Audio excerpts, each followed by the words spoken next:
Um, there we go. Perfect. Are we aligned? Oh, shit.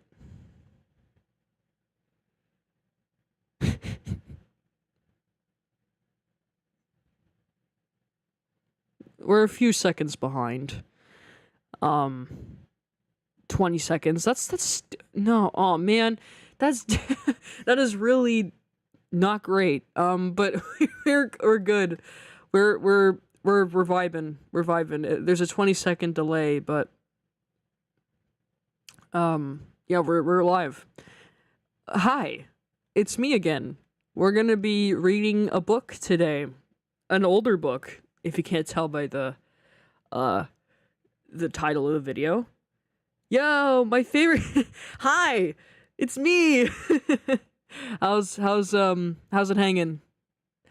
There's a bit of a delay, so I might answer your questions or your comments very late because this thing is right now for the recording. It's like 1:30 and it's like 20 seconds, but and the live is like 20 seconds behind. So you're gonna have to deal with that, which is I don't know how to fix that. Live stream jump scare. Hi, Magby. How's it going? Yeah, I did not plan to do a live stream today, but I'm bored, and it's a Sunday, and I wanted to do something cool, I guess, or at least do something that you would credit as being cool, or no, not credit, classify. That's the word I'm looking for. So today in my hands, you can't see, we're reading the Odyssey today. Delays suck, yeah. They really do. We're gonna be reading the Odyssey. If you couldn't tell by the title. I wanted to I don't know, this thing kind of popped out of nowhere. Or idea popped out of nowhere. I'm sorry. My brain is not computing today. I did a lot of work yesterday with MCSM Outbreak and trying to get that done. Update on that, by the way. I'm almost done with episode 4. It's going to be released 2 days from now if I don't get episode 5 done in like a timely manner if I don't get around to it. Because this shit takes the wind out of you. If you have to sit in your computer for like hours on end, editing this sound here, putting this sound here, making sure the mixing is good and yada yada, all that stuff. And also dealing with Audacity being the new interface I had to update to with it. But we're all Gucci, we're all getting there. But I want to do something nice today, or at least do something relaxing, I guess. Reading the Odyssey book, because 2 things. 1, obviously I was inspired to do this by Epic the Musical.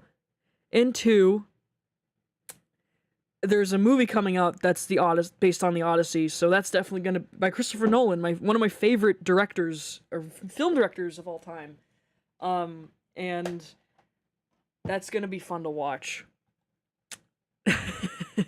All right, cool. Let me read the comments. Sorry, but that's what I'm gonna be. That's what kind of made me want to read the book live. I haven't read a book like in a video in quite a while, actually. The last time I did this was like when I was like 13.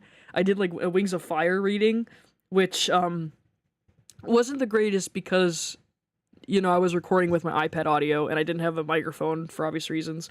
Because a 13-year-old doesn't know what the fuck they're doing. So, but now I do have a way to record myself and yada yada, all that stuff. And I have the physical book in my hand. I have to take a picture of it or something, but I ordered this on Amazon a while ago. And, this is the Roman translation. Well, not in it's English, but like it's the way that the gods are named differently in this book than like, for example, like, Zeus is not Zeus in this book, even though that's what technically he is. There's another name for him. What's the name for Zeus in the Roman context? Neptune is Poseidon in this book. So yeah, you're gonna have to deal with the Roman names of the of the gods in this book, but I'm gonna try my best to say Poseidon, and whenever Neptune shows up, oh, it's Poseidon, or like, oh, this is supposed to be Zeus. Oh, this is supposed to be Zeus. I think it's Jupiter, if I remember. Mercury is Hermes, so I know that. Minerva is Athena, so you know. Alright, so let me read the comments. That's kind of yeah, I can't wait for episode 4. I know it's gonna be epic. Yeah, it's okay. For Outbreak, though, episodes 4 and 5 are just like build up to the last, like the second half of Outbreak of the first. It's the first season, by the way, so there's gonna be like 2 seasons after this that are planned. I just gotta plan it out. I still gotta write out like how the second arc's gonna go. Ironically, part of the second arc is actually inspired by the Odyssey a little bit, and well, in terms of the epic, the musical. But specific, I'll not get into details, but there's definitely an inspiration from that going into the second arc.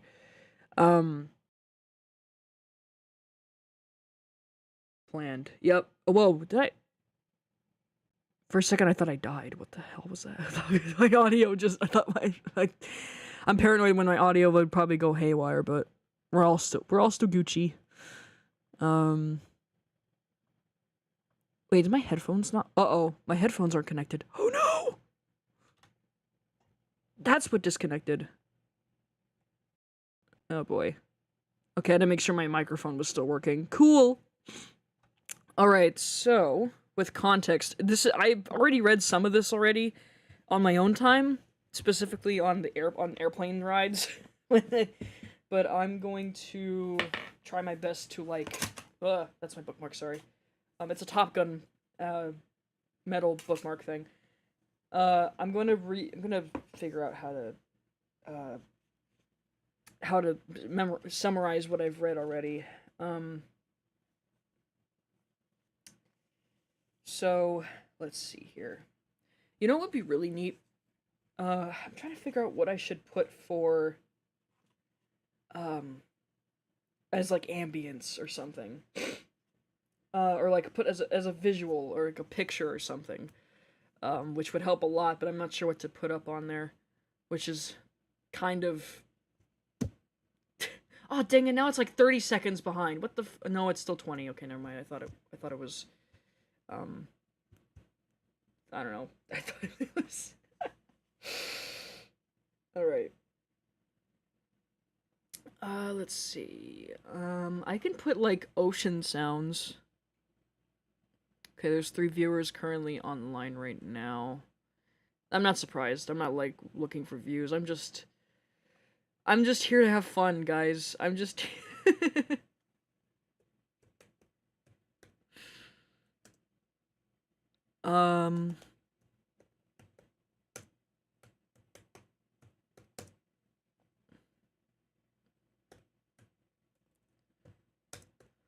trying to find like an accurate.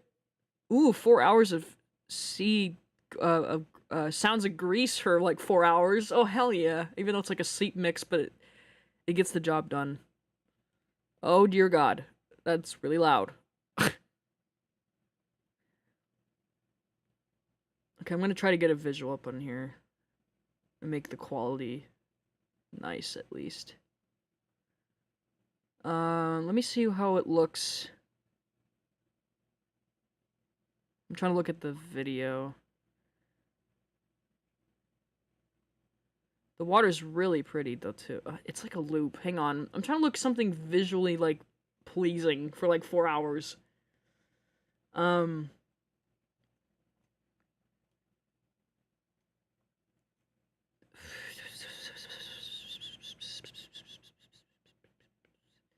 Greek sea waves. All right. Because again, this takes place in the ocean, basically. Because Odysseus is trying to get home. All right. Oh my gosh. Okay, I'm trying to find a really good video. Can I find like a Santorini video or something?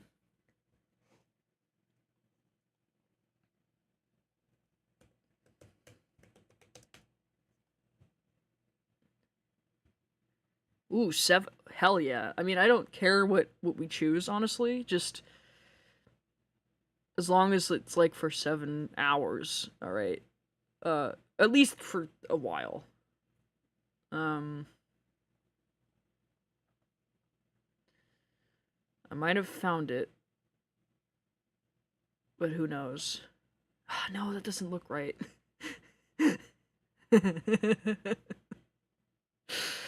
Oh no, now I'm struggling trying to figure this out. Um,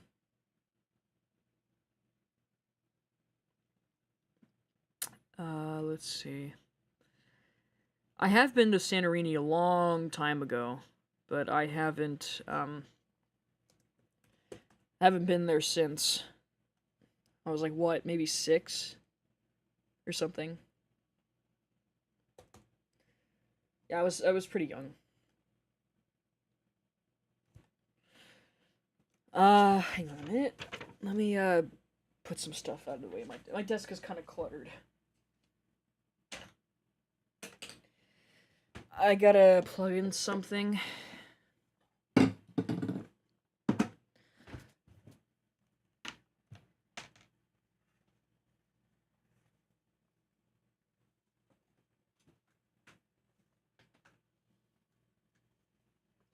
Gonna let some light in here where I'm at.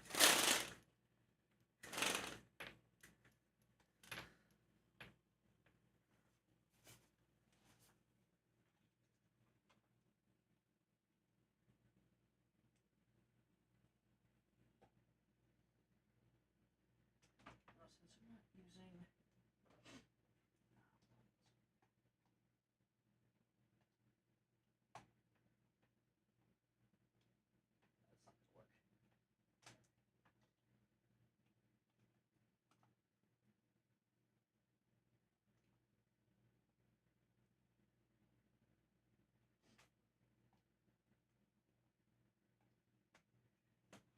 Okay, got it. So context back in terms of the story. I actually I never read this book, although I did have like classmates who have read it because they're like, "Oh, it's like a required like reading," but then I was never a part or never was in the class where or in the classes where they require this book. So I never read it until one day my good old friend Layla from home told me about this Epic the musical. I'm like, "Oh yeah, I've somewhat heard about it."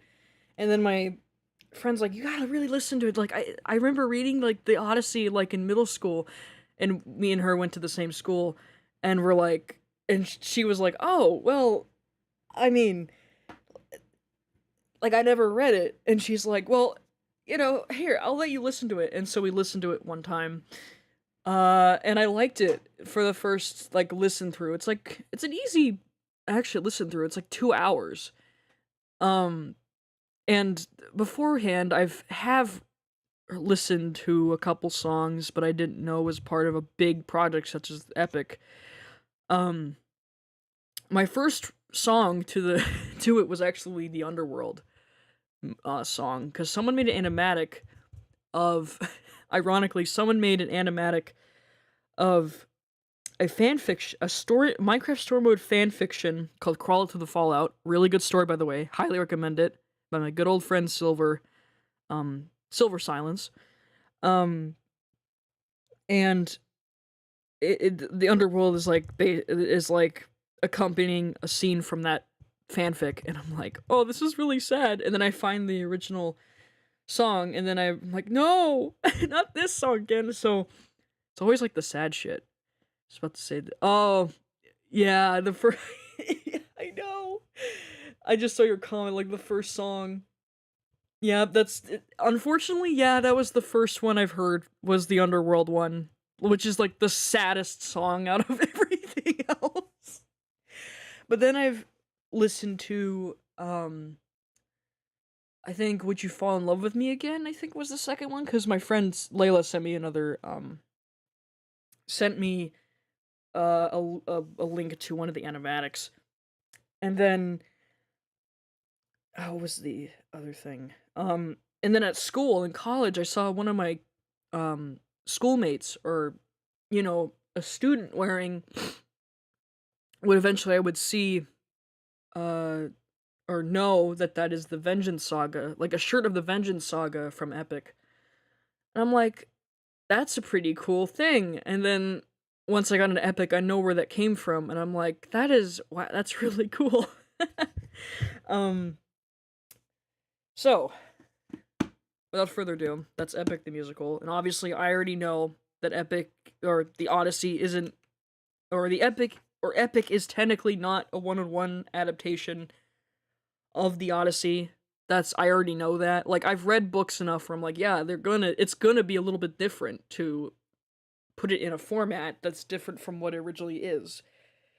Unless you're the Odyssey movie, which is by Christopher Nolan, then they're gonna probably adapt it to. Epic was always there waiting and watching and waiting. Yep. Um yeah, I didn't really get into it much until like this past summer, and then I really got into it. I even have all the Epic the musical vinyls that came out. They're at home right now. They're 2,000 miles away from where I'm at in college, but I have them in my shelf. They're over there. And I got it on CD too. I'm like, I gotta get these freaking on vinyl, dude. They sound amazing. If you were to ask me, speaking of like songs and stuff, if you were to ask me like my favorite sagas from this musical, I'm sorry, I'm like stalling to read this freaking book, but I want to give context. My favorite sagas, I can't rank them in order, but I know I did like Underworld, obviously. I liked Ocean a lot. I love Wisdom too. It was Underworld, Ocean, Wisdom, and Ithaca are like my top four. And then like recently the Troy Saga has been growing on me, same with the Thunder Saga. And Cersei, actually. Um Cersei I've grown to like as well, even though it wasn't my favorite, like my one of the ones I listened to a lot, but then I started listening to it more. I'm like, it's good. Vengeance, like I love all of them, okay? Like I can't choose one. Um but if I were to like pick my all-time favorite out of like all of them though, even though I said wasn't going to rank them, but the one I come back to a lot, I would have to say is it's either Ocean or Ithaca. Like those are the two I bounce between, but Ithaca I've been um listening to a lot. Um Despite the one song in there that's like Hold 'Em Down, which ironically I've been listening to a lot cuz the music in that is, oh man, even though the context of it is like really dark. But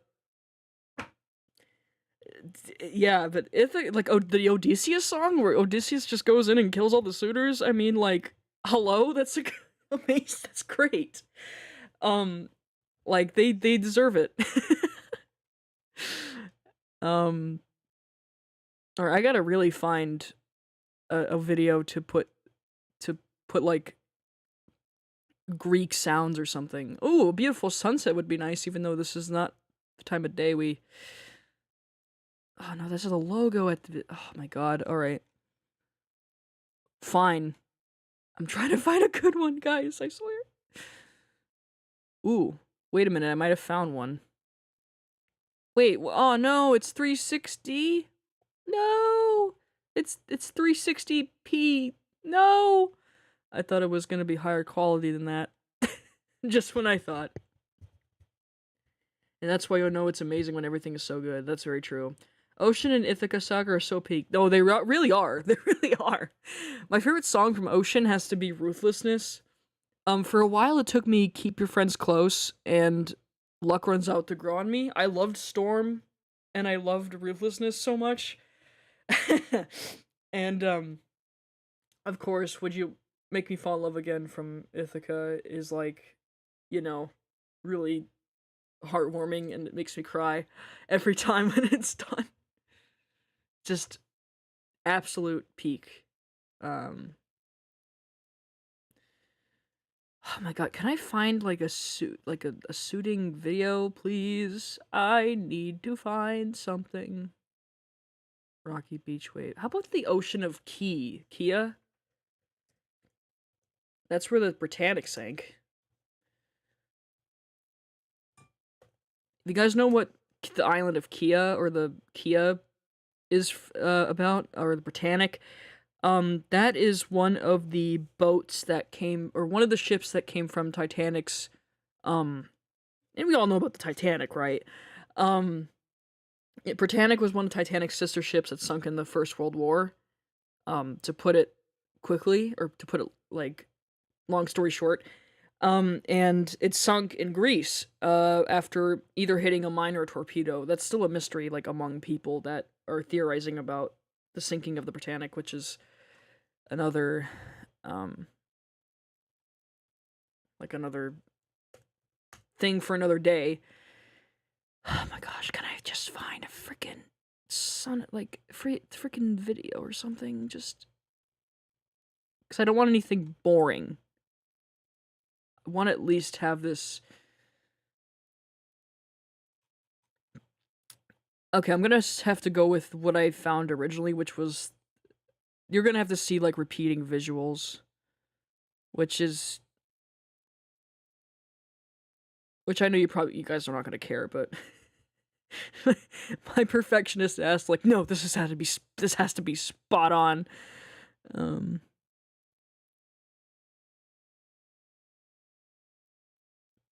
Alright, let me know if it's, like, too, like, loud or something. Let me get a visual. Where's the window, Firefox window? There it is. There it is.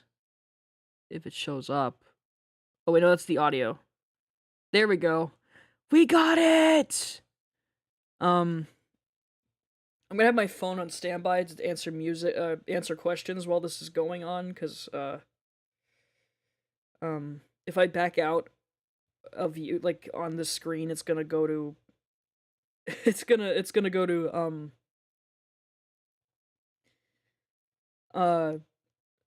shit, I'm sorry.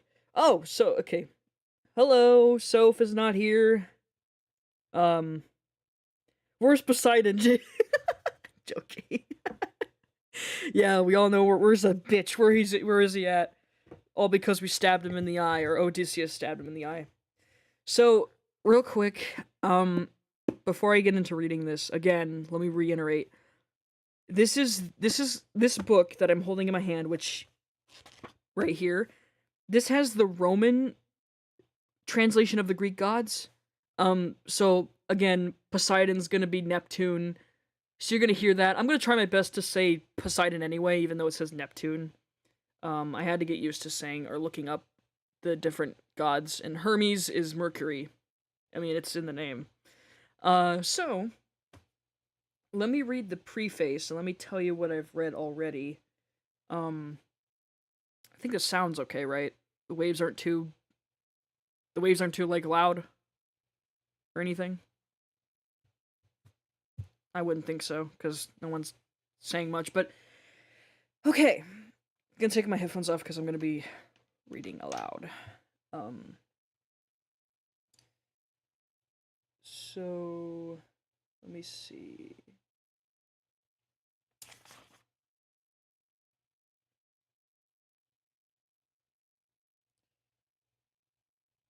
There's a preface. Okay, cool. Everything sounds good. All right, we can start reading. All right. Oh yeah, this book also has the Iliad, which is the prequel to the Odyssey, but I haven't read that yet because I need to read the Odyssey. I think reading the Odyssey and then reading the Iliad is more effective in term. I just feel like it's more interesting if that's the case, because I'm gonna put this on loop, because I don't know, just reading something and then reading what caused the Odyssey, I think that's, like, way cooler.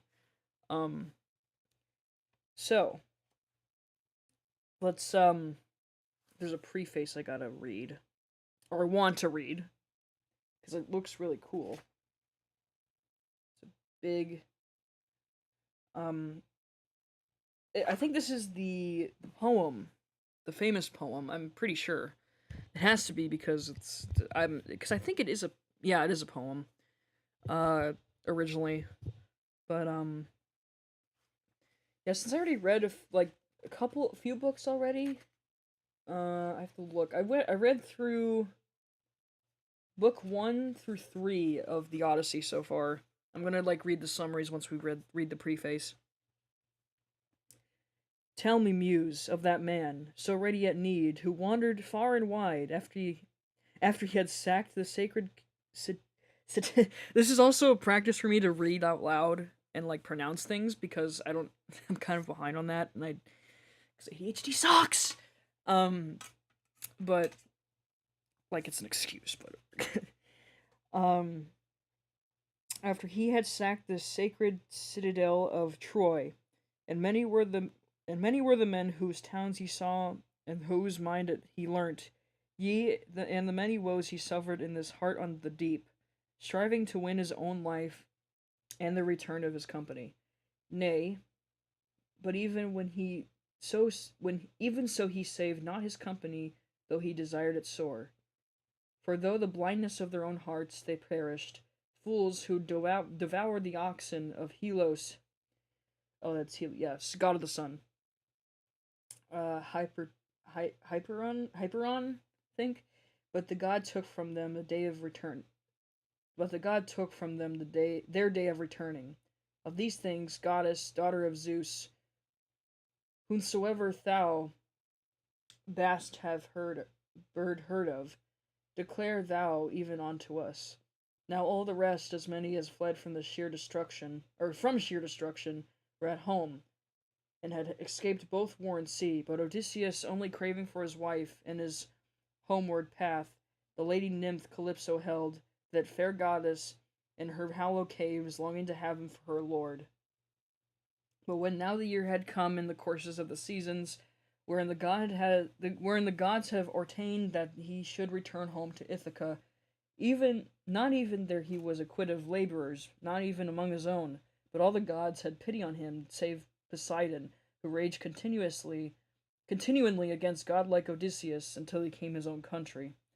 Howbeit Poseidon had now departed for the distant Ethiopians, the Ethiopians that are now sundered in twain, the uttermost of men, abiding somewhere Hyperon sinks and somewhere he rises. There he looked to receive his betacomb of bulls and rams. There he made merry sitting at the feast, but the other gods were gathered in the halls of Olympian Zeus. Then among them the father of men and gods began to speak, for he bethought him in his heart a noble. I know this name, I just forget how they pronounce this. Thank you for understanding, taking my time to read it. Thanks, Magby. For bethought him in his heart of noble and Institutus. I can't these Greek names. What's funny is that I'm actually partially Greek myself. Little fun fact about myself. A little lore on me. Whom the son of Agamemnon, far famed Odyssey slew. Thinking upon him, he spake out among the immortals. Lo you now, how vainly mortal men to blame the gods, for us they say comes evil, whereas they even of themselves, through the blindness of their own hearts, have sorrows beyond which is ordained, even as the late Aegeathus, Jesus Christ, beyond which was ordained, even took him to the wedded wife of the son of Atreus, I think, I don't know, and killed her lord on his return, and with sheer doom before his eyes, since we had warned him by the embassy of Hermes, the keen-sighted, the slayer of Argos, and that he should neither kill the man or woo his wife, for the son of Atreus shall be avenged at the hand of Orestes, I think, as soon as he shall come to man's estate and long for his own country. So spake Hermes, yet he prevailed not in the heart of, and here's that word again, Agamemnon. Yeah. Thank you for Agamemnon. Let me hang on. Let me look up the word. How do you pronounce one of these? Agus. Uh,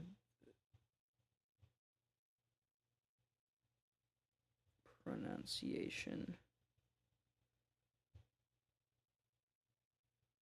Aegistheus. Aegistheus. That's pretty close. Even as the late Aegistheus, beyond that which was ordained, took him to his wedded wife of the son, and that we're learning, guys. We're in school. um,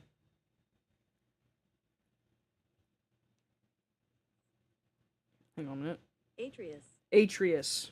That's what I thought. It was close enough. Atreus. Yeah, Atreus.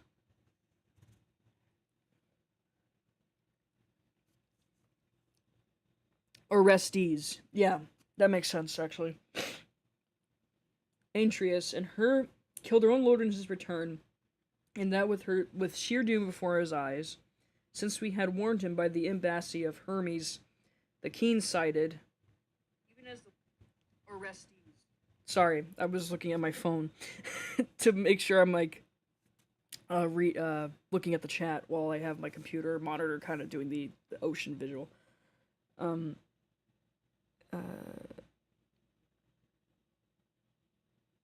Killed the return, and if your sheer doom before his eyes, since we had warned him by the embassy of Hermes, the keen-sighted, the slayer Argos, that he should neither kill the man nor woo his wife, for the son of Atreus shall be avenged at the hand of Orestes, who as soon he shall come to man's estate and long for his own country. So spake Hermes, yet the prevailed on not the heart of and Geethus, I think that's close. For all is good and will, but now hath he paid for once and one price for all. And the goddess grey-eyed Athena, answered him, saying, O father, our father Cronides,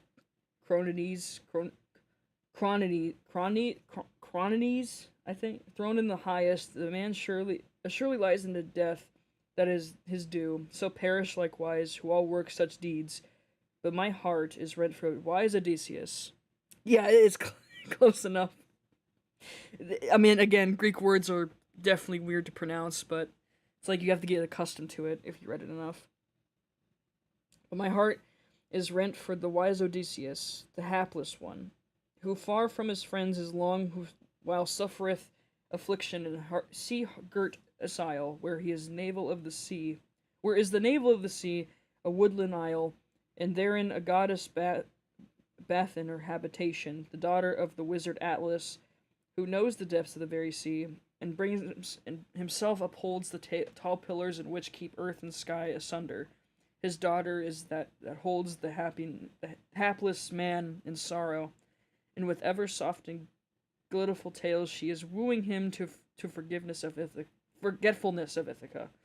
But Odysseus, yearning to see if it were but the smoke leap upwards from his own land, hath a desire to die. As for thee, thine heart regretteth it not at all, Olympian.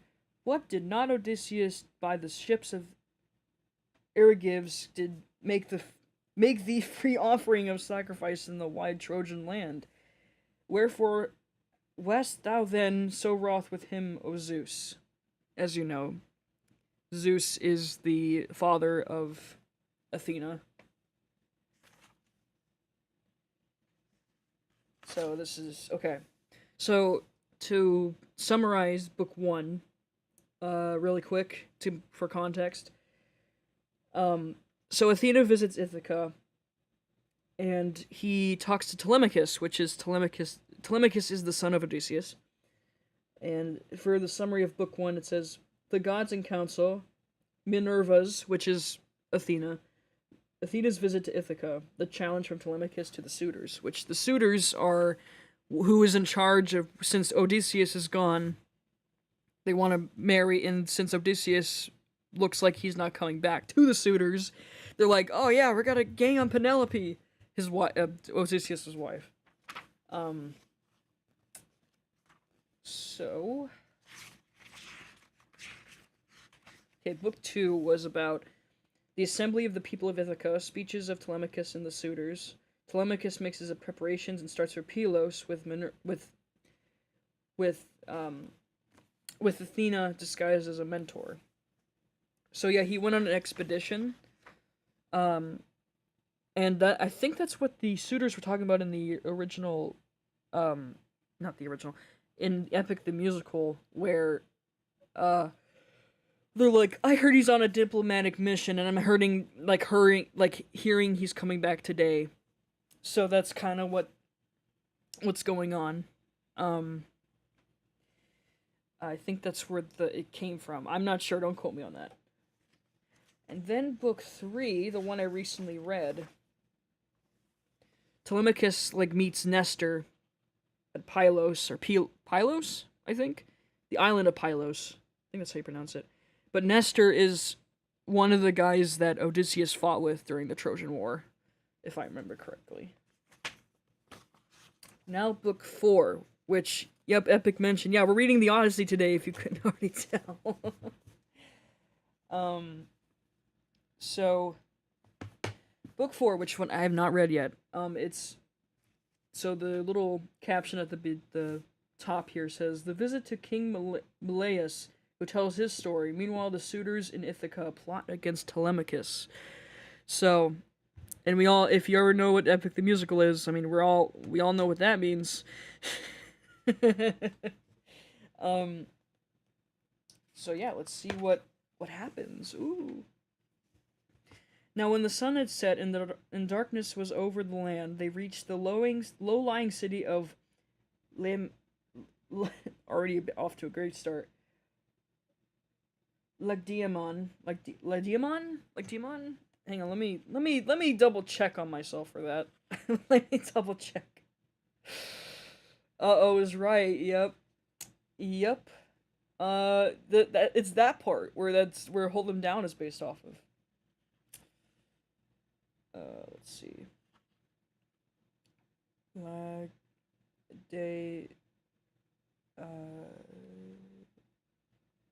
Daemon, or it's something along the lines of that, I'm sure.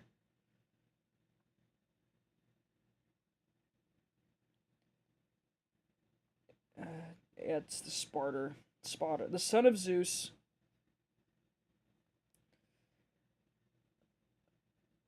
Lacedaemon, something like that.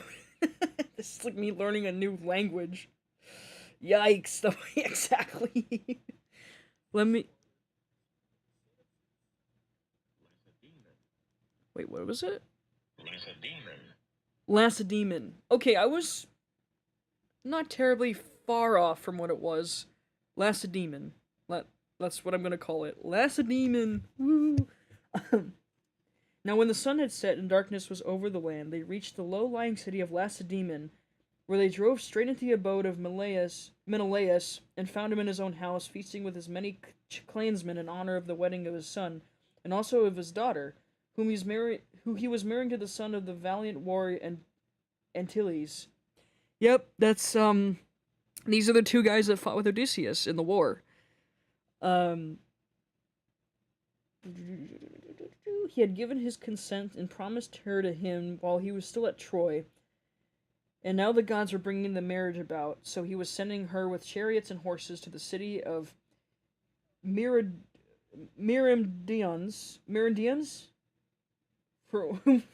over whom Antilles' son was reigning.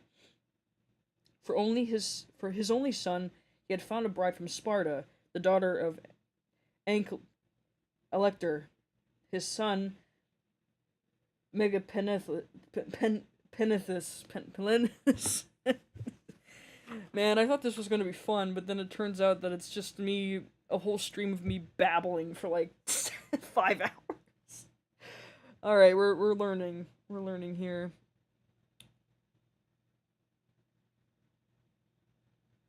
Oh no. Miam. Okay, hang on a second. Myrmidon. Okay. Horse to the city of Myrmidons, whom Antilles' son was reigning. Okay, I see. Elector. I'm gonna say Elector. His son Megapenethes. That's close enough, I feel like, too. But I'm gonna double check. I'm gonna fact check myself.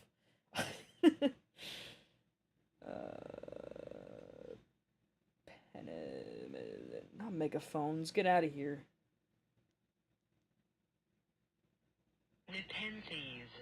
Megapenthes.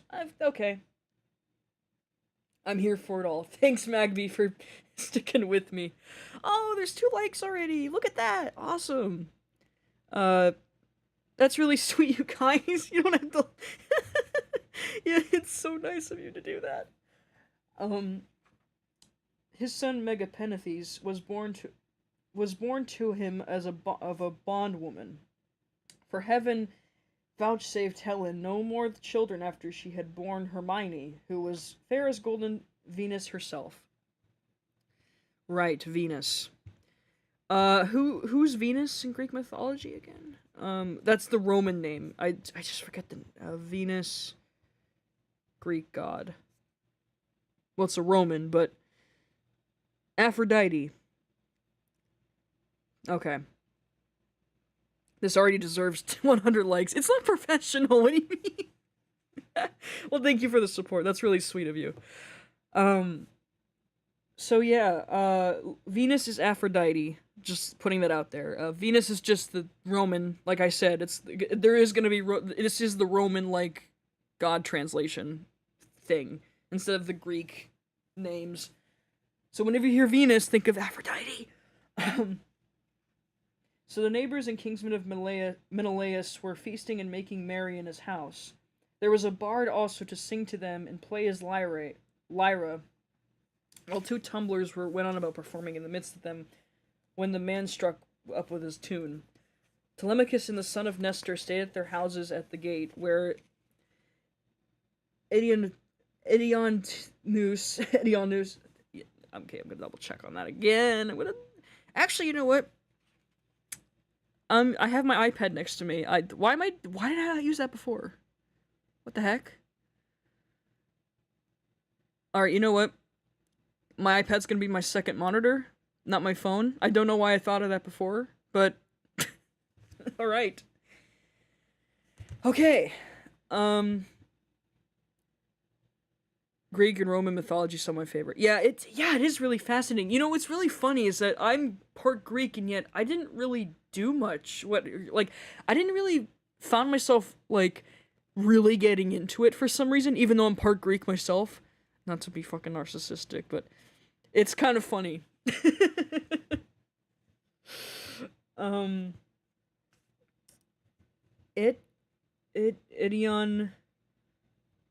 Idioneus.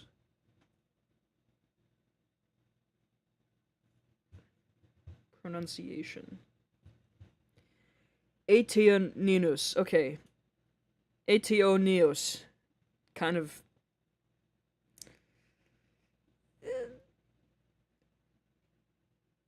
Oh wow, that's really fascinating. There's one that's called Aetioneus. Aetioneus. Aiden? What is he doing here?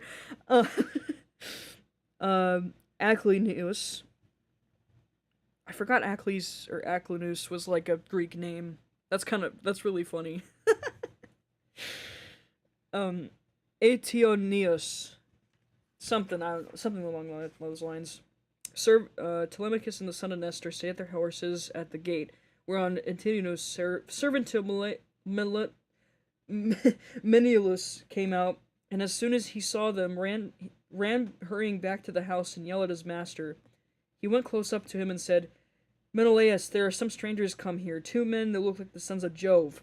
And Jove is Zeus, I think. If I remember correctly, yeah. You are nowhere near narcissist, okay? Good. Good. Because I feel like if I talk about, oh my god, myself, I'm like this, it just feels like I'm too, I know that's kind of weird blatantly to say, but it's just, again, sorry, I don't mean to be insecure about myself, but that's just how I am most of the time. Sometimes it sucks. I gotta stop being hard on myself. Okay. Jove is Zeus. If that's what I was thinking, it was Jove or something. What are we here? What are we to do? Shall we take their horses out, or tell them to find friends elsewhere as the best they can?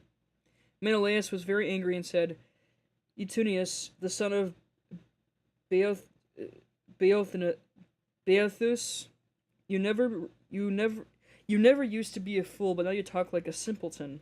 Take their horses out, of course, and show the strangers in that they may have supper. You and I have stayed often enough at other people's houses before we got back here, where heaven grant they may rest. We rest in peace henceforward. So Eteneus bustled back and bade the other servants come with him. They took their sweating steeds from under the yoke and made him fast to the managers, and gave him a feed of oats and barley mixed. Then they lead into the chariot against the end wall of the courtyard and led the way into the house. Telemachus and okay, another pronunciation. Trust me, not bragging or being like that person. Okay, good. Because there's a couple of people in my family who are kind of like that, so I'm like, I feel like if I start doing that, I'm like, oh no. I don't want to turn out like that.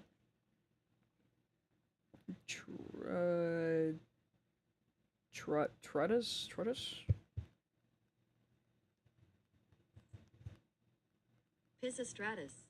Pisistratus, okay. Telemachus and Pisistratus were astonished when they saw it, for its splendor was that of the sun and moon. Then when they admired everything to their heart's content, they went to the bathroom and washed themselves. When the servants had washed them and anointed them with oil, they brought them woolen cloaks and shirts, and the two took their seats by the side of Menelaus. A maid servant brought them water and a beautiful golden ewer, and poured into a silver basin for them to wash their hands. She drew a clean table beside them. An upper servant brought them bread, not bought, and offered them many good things of that was in the house, while the carver fetched them plates of all manner of meats and set cups of gold by their side. Menelaus then greeted them, saying, Fall to and welcome. When you have done supper, I shall ask you who you are, for the lineage of such men as you cannot have been lost.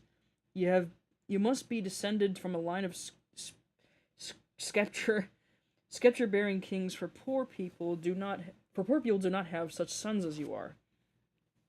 On this he handed them a piece of flat roast loin, which had been sitting near him as a prime part, and they laid their hands on the good things that were before them.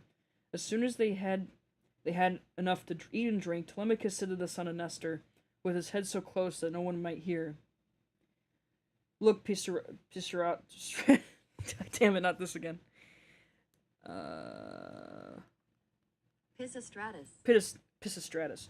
Look, Pisistratus. Man after my own heart, I see the gleam of bronze and gold, of amber, ivory, and silver. Everything is so splendid that it's like seeing the palace of Olympian Jove. I am lost in administration. Menelaus overheard him and said, No one, my sons, can hold his own with Jove, or Zeus, for his house and everything about him is immortal. But among mortal men, there may be another who has much wealth as I have, or here may not, but all the events I have traveled much and have undergone such hardship, for it was nearly 8 years before I could get home with my fleet. I went to Cyprus, Phoenicia and the Egyptians. I also went to the Ethiopians, the Sidonians, and the Embrians, and the Embrian, Brian. No, it's Embrians. Yeah, I'm pretty sure it's Erembrians. And to Libya, where the lambs have horns, and as soon as they are born, the sheep lamb down 3 times a year. Everyone in that country, whether master or man, has plenty of cheese, meat, and good milk, for the ewes yield all year round. But while I was traveling, getting great riches among these people, my brother was secretly and shockingly murdered through the the perfidy of his wicked wife, so that I have no pleasure in being lord of all his wealth. Whoever your parents may be, they must have told you all about this, and of my heavy loss in the ruin of a stately mansion fully and magnificently furnished. With that I only with that I had only a third of what I now have, so that I had stayed at home, and all those were living who perished on the plain of Troy, far from Argos. I often grieve as I sit here with my house, and one for all of them. At times I cry aloud for sorrow, but presently I lave off again, for crying is cold comfort, and one soon tires of it. Yet grieve for these I may. I do so for one man. I do so for one man more than for them all. I cannot think of him without loathing both food and sleep. So miserable does he make me. For no one of the Achaeans. Whoops, here we go. What's this word? Just making sure I'm pronouncing it correctly.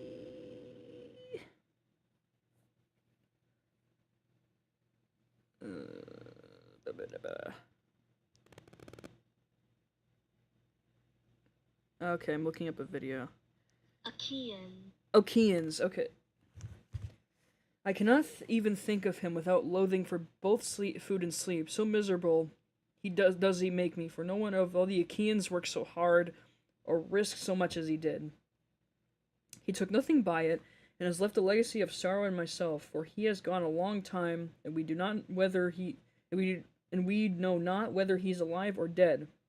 His old father, his long-suffering wife Penelope, and his son Telemachus, whom he left behind an infant in arms, are plunged in grief on his account.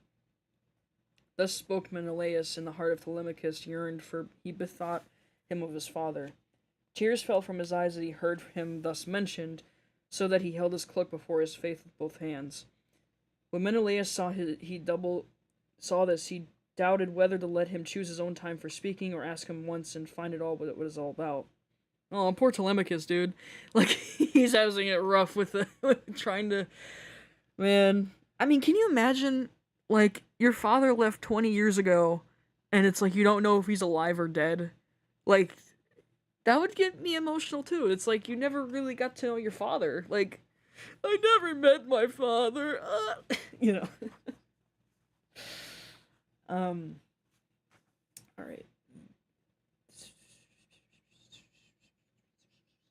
While he was thus in two minds, Helen came down from her high, vaulted and perfumed room, looking as lovely as Diana herself. Adrace brought her a seat, and Alcape a soft woolen rug, while Philo fetched her the silver workbox with the Anclandara, wife of Polybus, had given her. Polybus lived in Egyptian Thebes, which is the richest city in the whole world. He gave Menelaus 2 baths, both of pure silver, 2 tripods, and then 10 talents of gold. Besides all of this, his wife gave Helen some beautiful presents, to wit, a golden distaff and a silver workbox that ran on wheels, with a gold band round on the top of it. Philo now placed this by her side, full of fine spun yarn, and a distaff charged with a violet-colored wool, and was laid on top of it.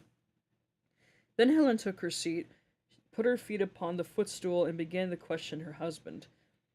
"Do we know, Menelaus," said she, "the names of these strangers who have come to visit us? Shall I guess right or wrong, but I cannot help saying what I think. Never yet have I seen either man or woman so like somebody else. Indeed, when I look at him, I hardly know what to think. As this young man, like Telemachus, whom Ulysses left as a baby behind him." By the way, that's Odysseus, but it's like... It's the Roman translation. Feels a knife twist in my heart. For real. Poor guy. I know! I'm like, pretty much... I think I'm rough... Yeah. I think Telemachus was like 20 or 21 or something like that in this time period. So, like, I'm roughly around his age. Like, can you imagine being that age? You're like, oh, I don't know what my father is. I think that's what it's referenced to. Again, the stream's delayed, so I don't know which one it is. Ulysses left a baby behind him. And like Telemachus, when you Achaeans went to Troy to battle with in your hearts on account of my most shameless self. My dear wife, replied Menelaus, I see the likeness just as you do. His hands and feet are just like Ulysses. So is his hair, with the shape of his head and the expression of his eyes. Moreover, when I was talking about Ulysses, I'm gonna just call it Odysseus, just to make it easier for myself. I was talking about Odysseus, and saying how much he had suffered on my account. Tears fell from his eyes, and he hid his face in the mantle.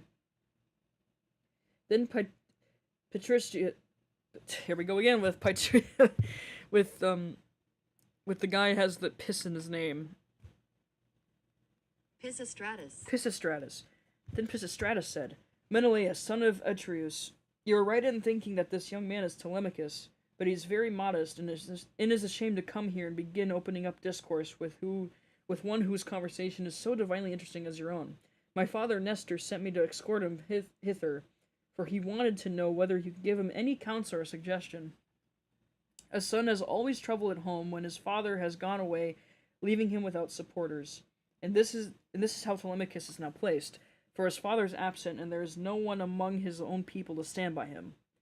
Bless my heart, replied Menelaus, then I am receiving a visit from the son of a very dear friend who had suffered much hardship for my sake.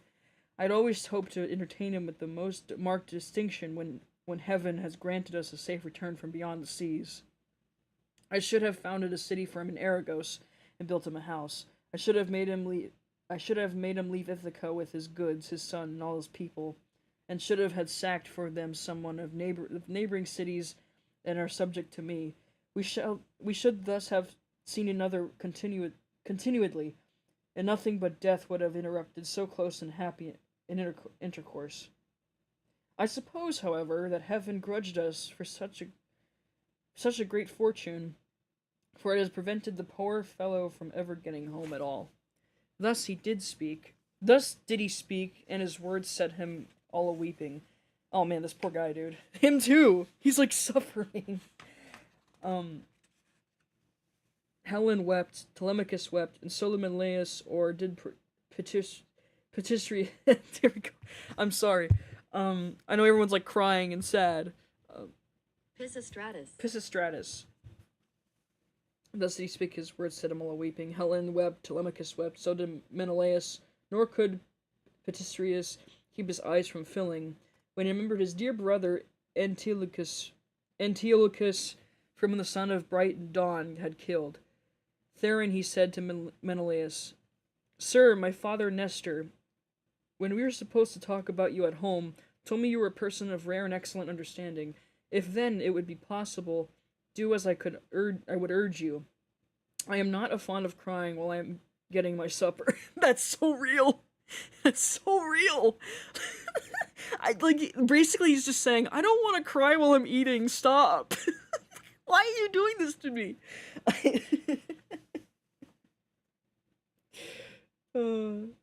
He's like, Father, please. I don't want to cry while I'm just eating. Just let me make it stop. Oh man.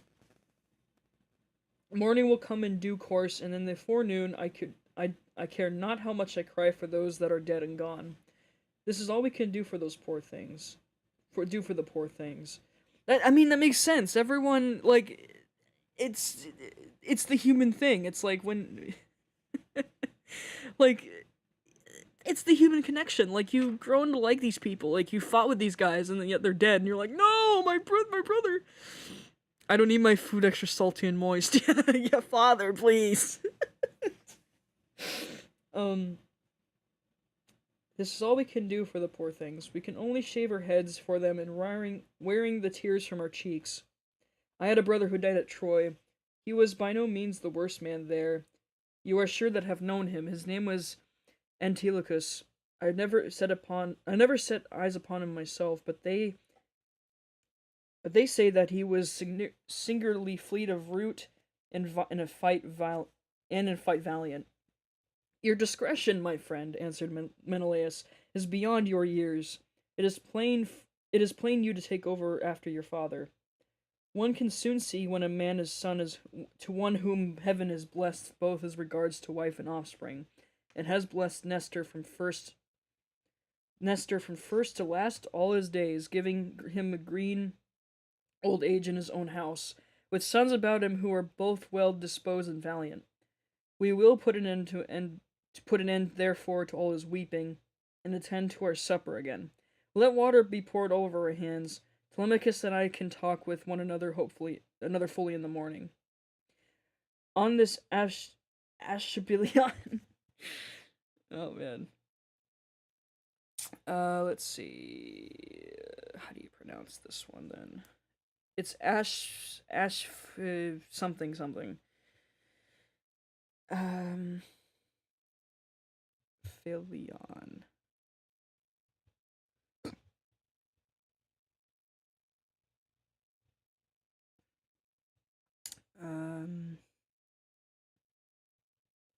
Philion.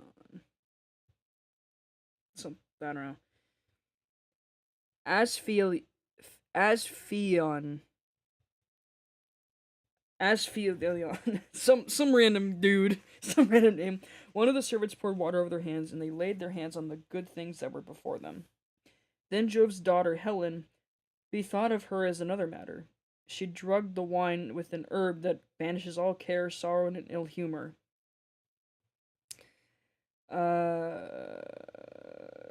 Whoever drinks wine thus drugged cannot shed a single tear for all the rest of the day, not even through his father and mother. Both of them drop down dead, or sees a brother or a son hewn in pieces for his very eyes. This drug of such sovereign power and virtue has been given to Helen by Polydama, wives of Thon, the woman of Egypt, where there grow all sorts of herbs, some good put into a mixing bowl and others poisonous. Moreover, every one in this in the whole country is a skilled physician, for they are the race of Paeon. Paeon? Peon. It's something. It's Paeeon. when when Helen had put this drug in the bowl and had told the servants to serve the wine around, she said, "Menelaus, son of Atreus, and you, my good friends, sons of honorable men, which is as Jove wills, for he is giver both of good and evil, and can do what he chooses. Feast here as you will, and listen while I tell you a tale in season. I cannot indeed name every single one of the exploits of Odysseus, but I can say what he did when he was before Troy. He was before Troy, and you, Atean. There's that word again. And Ateans.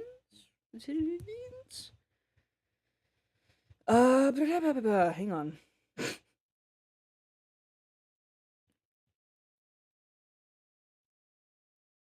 Achaeans. There we go. But I can say what he did. Okay. Cannot indeed name every single one of the exploits of Odysseus, but I can say what he did when he was before Troy, and you Achaeans were in all sorts of difficulties. He covered himself in wounds and bruises, dressed himself in all rags, and entered the enemy's city looking like a minnow or a beggar, and quite different from what he did when he was among his own people. In his disguise, he entered the city of Troy, and no one said anything to him. I alone recognized him and began to question him, but he was too cunning for me. When, however, I washed and anointed him, and had him given him clothes, and after I had sworn a solemn oath not to betray him to the Trojans till he had got safely back to his own camp and to the ships, he had told me that all the Achaeans meant to do. He killed many Trojans and got so much information before he reached the Argive camp, for all which things the Trojan women made lamentation. But for my own part, I was glad, for my heart was beginning to yearn after my home, and I was unhappy about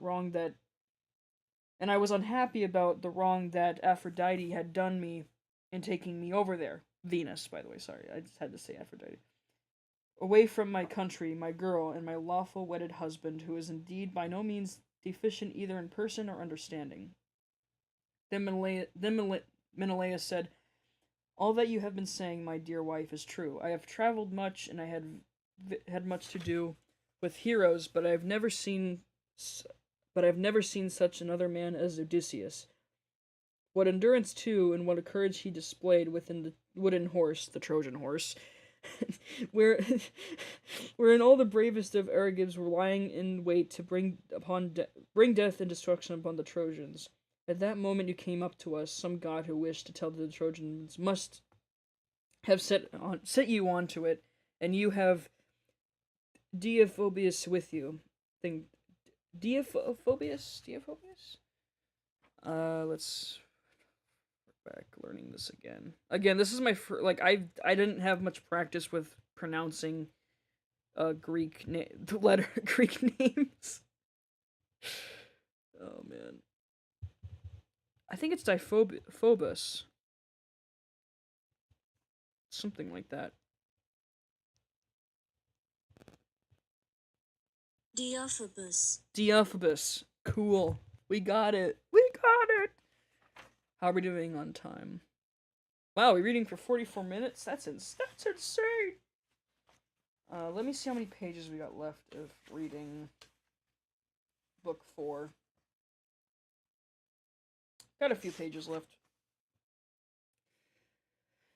Alright. Where was I? 3 times you did go all around our hiding place and pat it. You called our chiefs each by his own name and mimicked all our wives. Diomed, Odysseus, and I from our seats inside heard what a noise you made. Diamond and I could not make up our minds whether to spring out then and there or to answer you from inside, but Odysseus held us all in check, so we sat quite still, except for Anticulus, who was beginning to answer you, when Odysseus clapped his 2 brawny hands over his mouth and kept him there, and it was that saved us all, for he muzzled Antilochus until Athena took you away again. Damn! I accidentally fell asleep in the... Oh man, I didn't realize that my voice would be soothing to actually make someone fall asleep. Hello. I don't know what to call you, because it's a long name I have to pronounce for the username, but oh man, I hope you didn't miss much. It's fine. Don't worry about it. It's I just love the fact that I love Odysseus so much. He's like, shut the fuck up. like they're in the horse, and they're like, oh, what's this? And then she's like, shut up. Please, we're trying to freaking be sneaky. What the hell are you doing? Just call me Flower. Okay, cool. Okay, Flower. Yeah, that's I never realized that I would actually make someone fall asleep. That's actually really fucking funny. But anyway, I love Odysseus in that. Like, the whole time when they're in the Trojan horse, I'm just like, alright, my brothers, listen closely. Tonight we make the Trojans pay. 10 years of war, they killed us slowly. Now the ones who slay. Okay. Enough of that. Alright. How sad, exclaimed Telemachus. All of this was no avail to save him, yet nor in his own iron courage. But now, sir, be pleased to send us all to bed, that we may lie down and enjoy the blessed boon of sleep. I love Telemachus. He's just like, brother, I just want to sleep. Enough of this old talk, but I want to sleep. You do have a nice voice. Yeah, that's very true. Not to be again. Like, I have been called that I have a nice voice, which is really sweet. You're about to drop a whole concert there. Yeah, I know, Flower. I was about to start doing Epic the Musical. Oh man, yeah. That I was actually listening to that song earlier. Ironically, that's what kind of made me drove to hop on here and actually read the Odyssey for my sake, because I want to read the original material. I wanted to read it for a while. On this, Helen told me the maidservants to set beds in the room that was in the gatehouse, to make them with red rugs and spread coverts on top of them with woolen cloaks for the guests to wear. So the maids went out, carrying a torch, and made the beds, to which a man's servant presently conducted the strangers. Thus then Telemachus and Patris, not this guy again, that Telemachus and Patricius sleep in the forecourt, while the son of Atreus lay in the inner room with his lovely Helen by his side. Aw, that's so cute. When the child of the morning, rosy-fingered dawn appeared, Menelaus rose and dressed himself. He bound his sandals on to his comely feet, girded his sword about his shoulders, and left his room looking like a mortal god. Then, taking a seat near Telemachus, he said, "And what, Telemachus, has led you to take this? And what, Telemachus, has led you to come take this long sea voyage to Lacedemon? Are you on public or private business? Tell me about it." "I'm on a diplomatic mission, and I am coming back today, so..." Sorry. I was trying to shoehorn in another epic reference there. "I have come, sir," replied Telemachus, "to see if you can tell me anything about my... Bleh, to see if you can tell me anything about my father. I am being eaten out of house and home. My fair estate is being wasted, and my house is full of miscreants who keep killing great numbers of my sheep and oxen, on the pretense of praying their addresses to my mother. Therefore I am supplement at your knees, if haply you may tell me about your father's melancholy end, whether you saw it within your own eyes or heard it from some other traveler, for he was a man born to trouble. Do not soften things out of any pity for myself, but tell me in all plainness exactly what you saw. If my brave father Odysseus did you loyal service either by word or deed when you Antilians were harassed by the Trojans, bear it in mind how, as in my favor, and tell me truly all."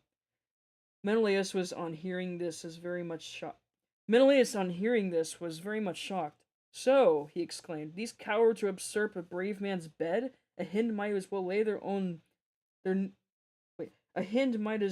her newborn young in the lair of a lion, and then go off to feed in the forest in some grassy dell. The lion then comes back to his lair will make short work with the pair of them, and so will Odysseus with these suitors. By Father Jove, I think I'm Zeus. By Father..." They'll keep adding the songs into this. Yeah, they could. At least the references are fitting. By Father Zeus, Athena, and Apollo, if Odysseus is still the man that he was when he wrestled with the Philomelides and Lesbios, and threw him so heavily that the Athenians cheered him. Not the Aegeans. I meant to say, Achaeans cheered him as if he was still much and were to come near these suitors. They would have a short shrift and sorry wedding. As regards to your questions, however, I will not provocate nor deceive you, but I will tell you without concealment that all the old man of the sea told me. I was trying to come in on here, but the gods detained me in Egypt, for my hecatombs had not given me full satisfaction, and the gods are very strict about having their dues. Now off Egypt, as far as a ship can sail in a day with a good stiff breeze behind her, there is an island called Paros. It has good harbor from which vessels can get out in open sea, and when they have taken in water, and here are the gods beclaim me in 20 days without so much as a breath of fair wind to help me forward. We should have run clean out of provisions, and my men would have starved, for a goddess had not taken pity upon me and saved me in the person of Adithea, daughter to Proteus, the old man of the sea, for she had taken a great fancy to me. She had came to me one day when I was by myself, as often as I was, for the men used to go with her barbed hooks all over the island in hope of catching a fish or two to save them from the pangs of hunger. "Stranger," said she, "it seems to me that you have like starving in this way. At any rate, it does not greatly trouble you, for you stick here day after day without even trying to get away through your men, and are dying by inches. Let me tell you," said I, whichever of the goddesses you may happen to be, that I am not staying here of my own accord, but must have offered the gods that live in heaven. Tell me, therefore, for the gods know everything, which of the mortals that is hindering me in this way, and tell me also how I may sail to the sea as to reach my home. Stranger, replied she, I will make it all quite clear to you. There is an old immortal who lives underneath the sea hereabouts, and whose name is Proteus. He is an Egyptian, and people say he's my father. He is Poseidon's head man, and knows every inch of ground over the bottom of the sea. If you can snare him and hold him tight, he will tell you about your voyage, what courses you are to take, and how you were to sail the sea as to reach your home. He will also tell you, if you so will, all that has been going on at your house, both good and bad, while you have been away on your long and dangerous journey. Can you show me, said I, some stratagem of means of which I may catch this old god without his suspecting it and finding me out? For a god that's not easily caught, not by a mortal man. Stranger, said she, I will make it all quite clear to you. About the time when the sun shall have reached mid-heaven, the old man of the sea comes up from under the waves, hurled by the west wind that furs the water over his head.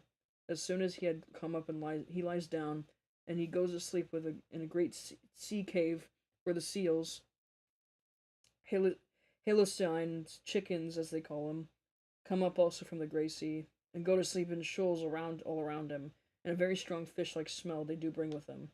Early tomorrow morning I will take you to this place, and will lay you in ambush. Pick out, therefore, the three best men you have in your fleet, and I will tell you all the tricks that the old man will play you. First he will look over all his seals and count them. Then when he had seen them and tallied them on his 5 fingers, he will go to sleep among them, as a shepherd among his sheep. The moment you see that he's asleep, seize him, put forth all your strength and hold him fast, for he will do his very utmost to get away from you. He will turn himself to every kind of creature that goes upon the earth, and will become also free, both fire and water. Not free, sorry. Will also will become also both fire and water. But you must hold him fast and grip him tighter and tighter until he begins to talk to you and comes back to what he was when you saw him go to sleep. Then you may slacken your hold and let him go, and you can ask him which of the gods it is that he is angry with you, and what you must do to reach your home over the seas. Having so said, she dived underneath the waves, whereon I turned back to the place where my ships were ranged upon the shore, and my heart was clouded with care as I went along. When I reached my ship, we got supper ready, for night was falling, and camped upon the beach. When the child of morning rosy-fingered dawn appeared, I took the 3 men on whose prowess of all kinds I could most rely, then went along by the seaside, praying heartily to heaven. Meanwhile, the goddess fetched me up with 4 seal skins from the bottom of the sea, all of them just skinned, for she meant playing a trick upon her father. Then she dug 4 pits for us to lie in, and sat down to wait until we could come up. When we were close to her, she made us lie down in the pits of one after another, and threw a sealskin over each of us. Our empusade would also have been intolerable, for the stench of fishy seals was most distressing. Who would go to bed with a sea monster if he could help it? But here, too, the goddess helped us, and thought of something that gave us great relief, for she put some ambrosia underneath each man's nostrils, for which it was so fragrant that it killed the smell of the seals. We waited the whole morning and made the best of it, watching the seals come up in hundreds to bask upon the seashore. Till at noon the old man of the sea came up too, and when he had found his fat seals, he went over to them and counted them. We were among the first he counted, and never suspected anything guile, but laid himself down to sleep, as soon as he had done counting. Then we rushed upon him with a shout and seized him, on which he began to at once with his old tricks, and changed himself first into a lion with a great mane, and all of a sudden he became a dragon, a leopard, a wild boar. The next moment he was running water, and looked directly that he was a tree. And then we stuck to him, and never lost hold until the last cunning old creature became distressed, and said, Which one of the gods was it, son of Atreus, that hatched this plot with you for snaring me and seizing me against my will? What do you want? You know that of yourself, old man, I answered. You will gain nothing by trying to put me off. It is because I've been kept so long on this island and see no sign of my being able to get away. I am losing all heart. Tell me, then, for you gods know everything, which of the immortals it is that is hindering me. And tell me also how I may sail the sea how I may sail the sea so as to reach my home. Then, he said, if you were to finish your voyage and get home quickly, you must offer sacrifices to Zeus and to the rest of the gods before embarking. For it is decreed that you shall not get back to your friends and to your own house till you have returned to the heaven-fed stream of Egypt and offered holy hecatombs to the immortal gods that reign in heaven. When you have done this, they'll let you finish your voyage. I was broken-hearted when I heard that I must go back all that long and terrible voyage to Egypt. Nevertheless, I answered, I will do all, old man, that you have laid upon me. But now tell me, and tell me true, whether the Achaeans whom Nestor and I left behind when we sailed from Troy have got home safely, or whether have been came to a bad end, or either on his own ship or among friends when the days of his fighting were done. Son of Atreus, he answered, why ask me? You had better not know what I can tell you, for your eyes will surely fill when you have heard my story. So he's just basically saying, you will cry. You'll cry when I tell you that. How did they not, like, completely lose him when he turned into water? I don't know. I'm telling you, Greeks are built different. They just freak. For real, though. Who knows?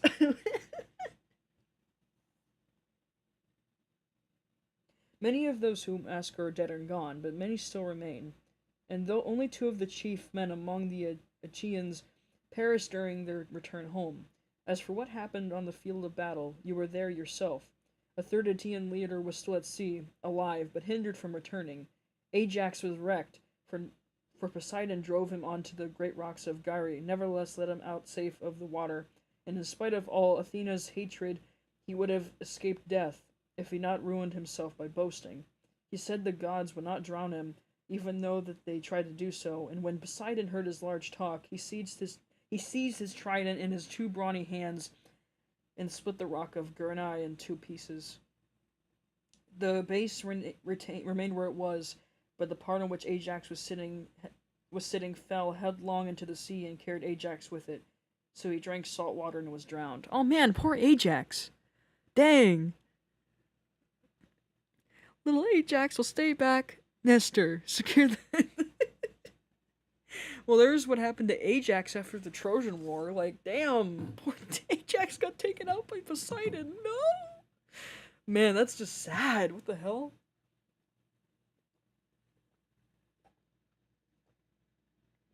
Sorry, my throat's starting to get a little... Because I'm not used to talking this long. Poor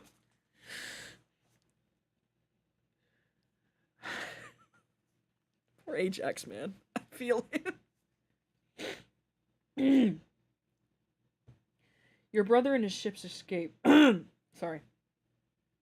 Your brother and his ships escaped, for Juno protected him, but when he was just about to reach the high promontory of Menlea, he was caught by a heavy gale, which carried him out to sea again, and surely against his will, and drove him to the foreland where hang on.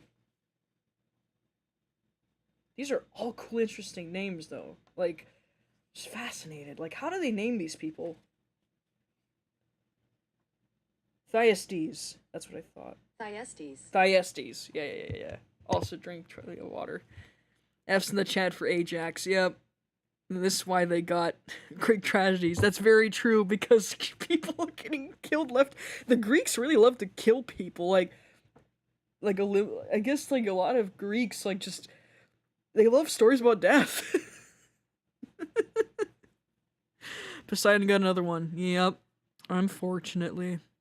Also drank plenty of water. Yeah, it's gonna be a bumpy ride. Like, my throat's gonna be, like, dead by this point after. And drove him to the foreland where Thyestes used to dwell, but where Anthiac. Here's Aegeathus. Aegeathus. No. Um.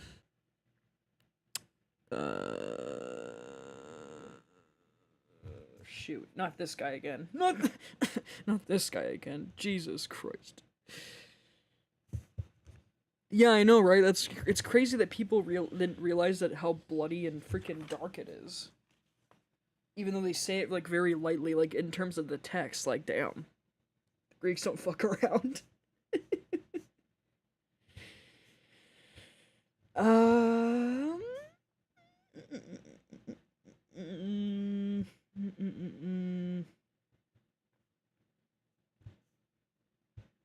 Um. Aegeus thus. Okay, hang on. We are looking. Shut. Also, make sure to stay tuned to the channel. Oh God, no, I didn't want that. Just this. Aegeus this. Sorry, I'm like looking at stupid freaking videos of trying how to pronounce shit correctly.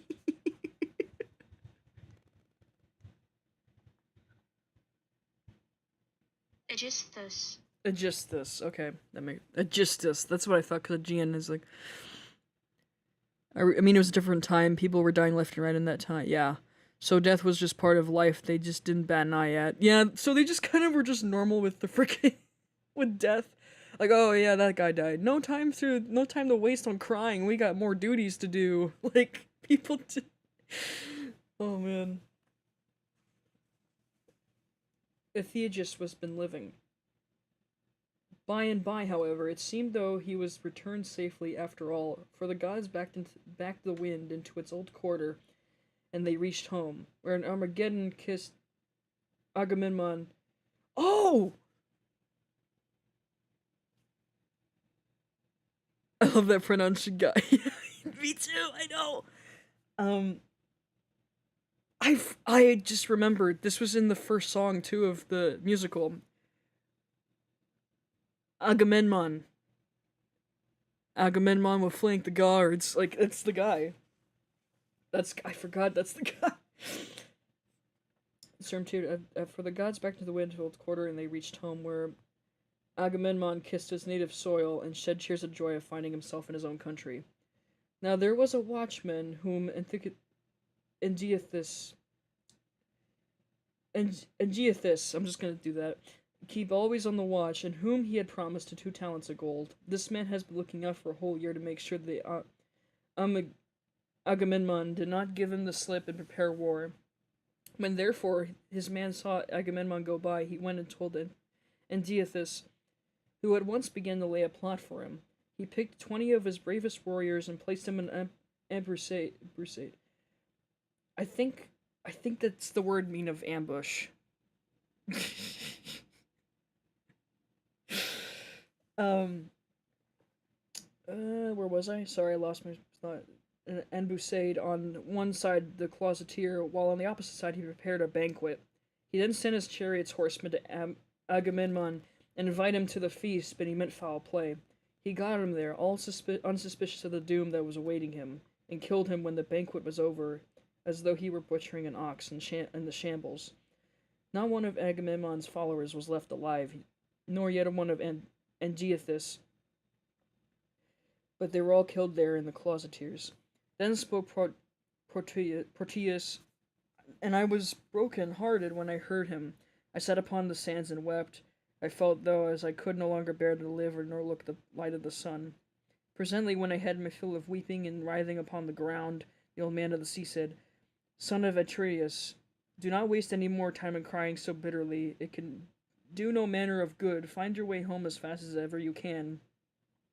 For Aegeathus may still be alive, even though Orestes has been beforehand with you killing him. You may come in for his funeral. Jesus, he's freaking savage. On this, I took comfort in spite of all my sorrow, and said, I know then about these 2. Tell me, therefore, about the third man of whom you spoke. Is he still alive, but at sea and unable to get home? Or is he dead? Tell me no matter how much it may grieve me. The third man, he answered, is Odysseus who dwells in Ithaca. I can see him in an island, sorrowing bitterly in the house of the nymph Calypso, who was keeping him... Calypso mentioned, guys? Who was keeping him prisoner, and he cannot reach his home, for he knows no ships or sailors to take him over the sea.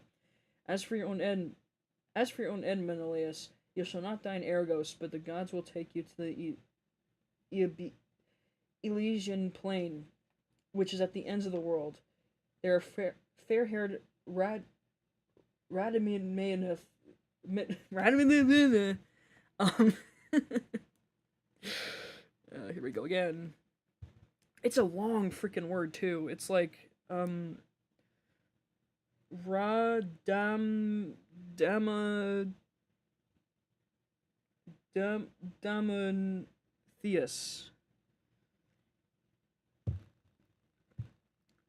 Radamantheus. Radamantheus? Radamantheus. Is that close enough? Rhadamanthus. Rhadamanthus. Okay. Rhadamanthus. There fair-haired Rhadamanthus reigns, and men lead an easier life than anywhere else in the world. For in Elysium there falls not rain, nor hail, nor snow, but Oceanus breathes ever with the west wind that sings softly from the sea. It gives fresh life to all men. This will happen to you because you have married Helen, and you are Zeus's son-in-law. Interesting. Interessante. This seeing the Oceanus,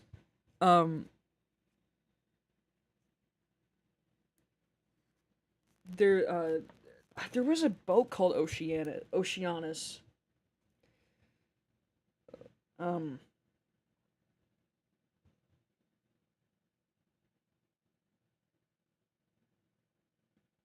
That was Titan, the god of... So he's the god of freshwater? Huh. Interesting.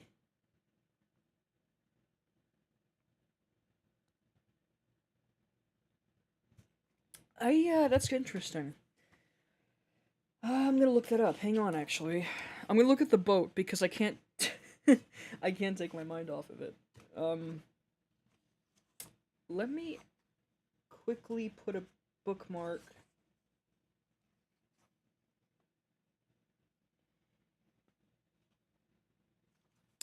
I'll quickly put a pin in that. Give me a moment. I'm gonna blink this off because I wanna... Oh, whoops.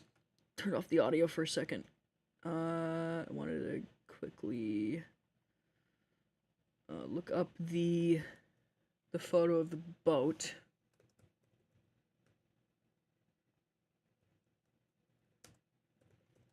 Because I remember I was really obsessed with this shit.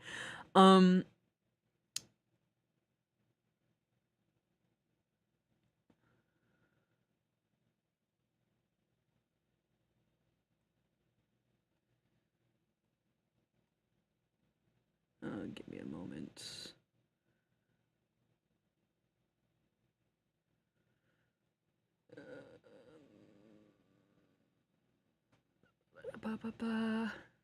Let me just quickly show you. Okay, yeah, right here. The Oceanos. Again, Greek name, which is a really cool name. It just reminded me of the boat.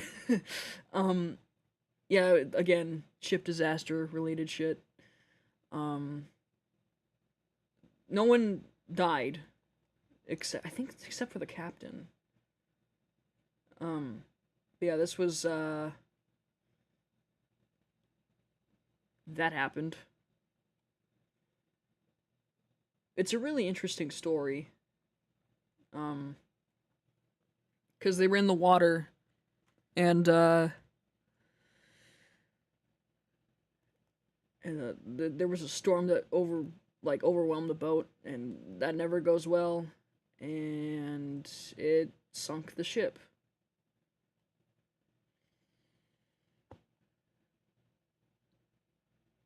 Yeah, that's it is sad, but you know, shit happens. Um, moving on. I didn't mean to damper the party, but it just reminded me of like that. Something like that. Not exactly.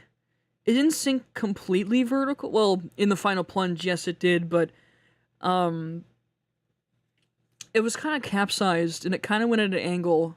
So like, imagine it on its side, and the bow like sinks more and more water, and then like it was enough like heavy enough to bring the stern up, which is the back of the ship. But yeah, it did sink vertically in like its final moments. As he spoke, he dived under the waves, whereon I turned back to the ships with my companions, and my heart was clouded with care as I went along.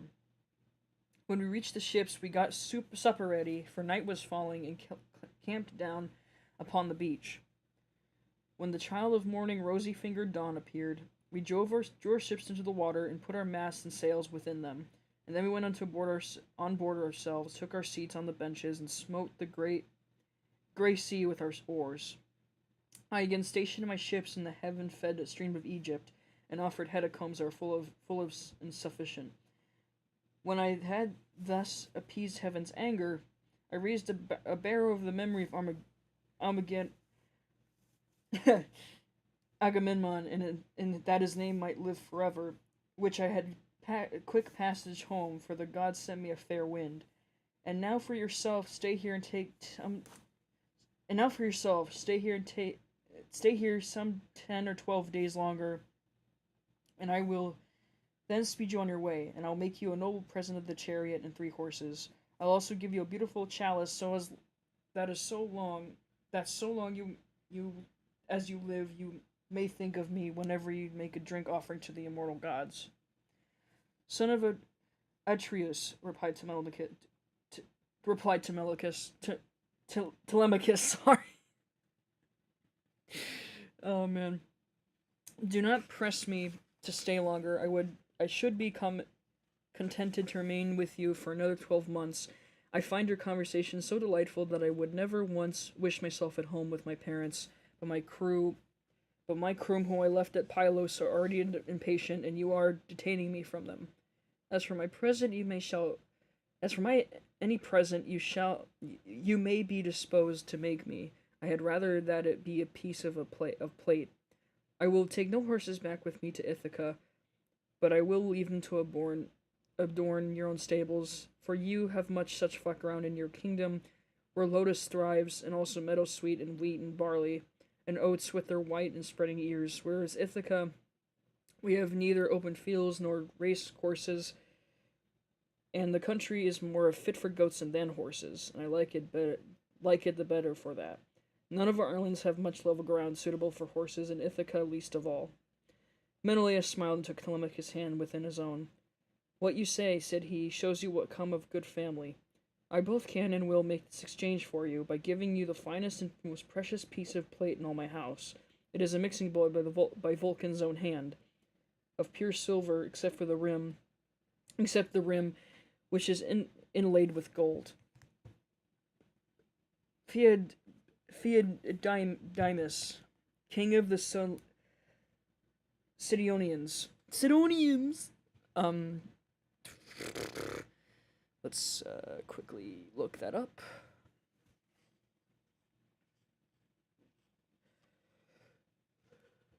Oh boy. 5D.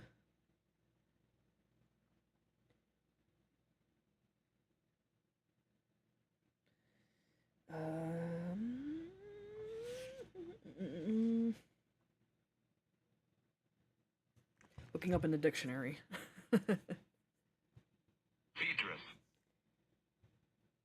No, that's not exactly what I was looking for.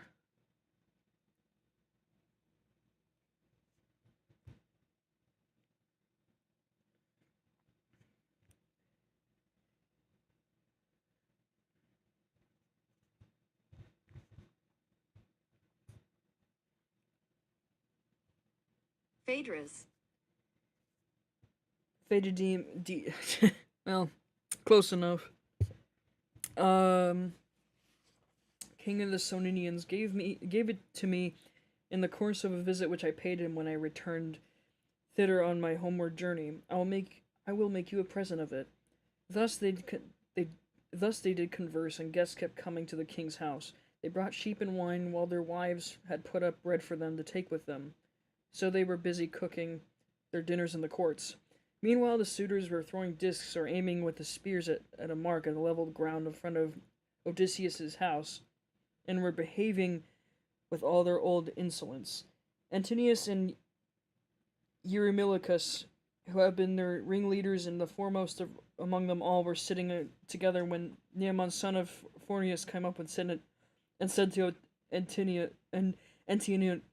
gosh dang it, Antinius, hey, it's that guy. We get to Antinius, guys. It's Antinius. It's that bastard we hate. The leader of all the friggin' suitors. We hate Antinius. Oh my gosh. Alright. We hate him so much. Man, they're throwing stuff at Odysseus' house. That's their king, brother, but they don't give a shit. Have any idea, Antinius, on what day Telemachus returns from Pylos? He is a ship of mine, and I wanted to cross over to Ilius. I have 12 brood mares there with yearling mule foals by their side and not broken in, and I want to bring them one over to here and break him. They were astounded when they heard this, for they had made sure that Telemachus had not gone to the city of Neleus. They thought that he was only away when some were on the farms and was with the sheep, or with the swineherd. So Antinius said, when did he go? Tell me truly, and what young men did he take with him? Were they free men or of his own bondsmen? For he might manage that too. Tell me also, when did you let him have a ship of your own free will because he asked you? Or did he take it without your leave?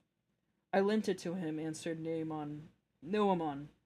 What else could I do when the man of his position he said was in a difficulty and asked me to oblige him?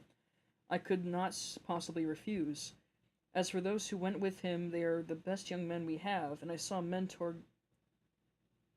go on board as captain, or some god, who was exactly like him. I cannot understand it, for I saw Mentor them myself yesterday morning, and yet he was setting out for Pylos. Noemon then went back to his father's house, but Antinius and Eurymachus were very angry. They told the others to leave off playing and then come to sit down among themselves. Then they came. Antinius, the son of Eupeithes, spoke in anger. His heart was black with rage, and his eyes flashed fire as he said, Good heavens, this voyage of Telemachus is a very serious matter, and we made sure that it would come to nothing. But the young fellow had got away in spite of us, and with a picked crew too. He'll be giving us more trouble presently. May Zeus take him before he's fully grown. Find me a ship, therefore, with a crew of 20 men, and I will lie and wait for him in the straits between Ithaca and Samos. Then he will rule the day and set out to try and get news of his father. Thus he did speak, and the others applauded him this saying. Then all of them went inside the buildings. It was not long ere Penelope came to know what the suitors were plotting, for a manservant, Medon, overheard them from outside the outer court as they were laying their schemes within, and went to tell his mistress. As he crossed the threshold of a room, Penelope said, Medon, what have the suitors sent here you for? Is it to tell the maids to leave their master's business and cook dinner for them? I wish they may either woo or dine henceforward, neither here or anywhere else, but let this be the very last time for the waste of all you make of my son's estate. Did not all your fathers tell you when you were children how good Odysseus has been to them? Never doing anything high-handed nor speaking harshly to anybody? Kings may say things sometimes, and they may take a fancy to one man and dislike another, but Odysseus never did unjust thing to anybody, which shows what bad hearts you have, and there is no such thing as gratitude left in this world. Jesus, Penelope, she goddamn savage. Jesus, my god. Antinius, hey club. Do we get t-shirts in the club? Yeah, it's just his face with an X on it. Great design, guys. Great design. I love that you guys are like, I love interacting with people online, even though it's not the same with like if you're face to face with somebody. But hey, it's like a good thing to do on a freaking Sunday. You know what I'm saying? Like, who cares? I'm checking my streaming. 145. Okay, that's not terribly too bad.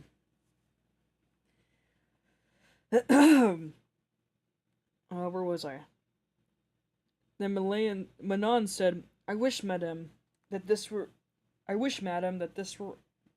all, but they are plotting something much more dreadful now.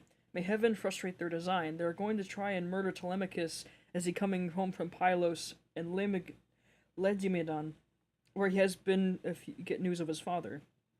Then Penelope's heart sank within her. For a long time she was speechless, her eyes filled with tears, and she could find no utterance.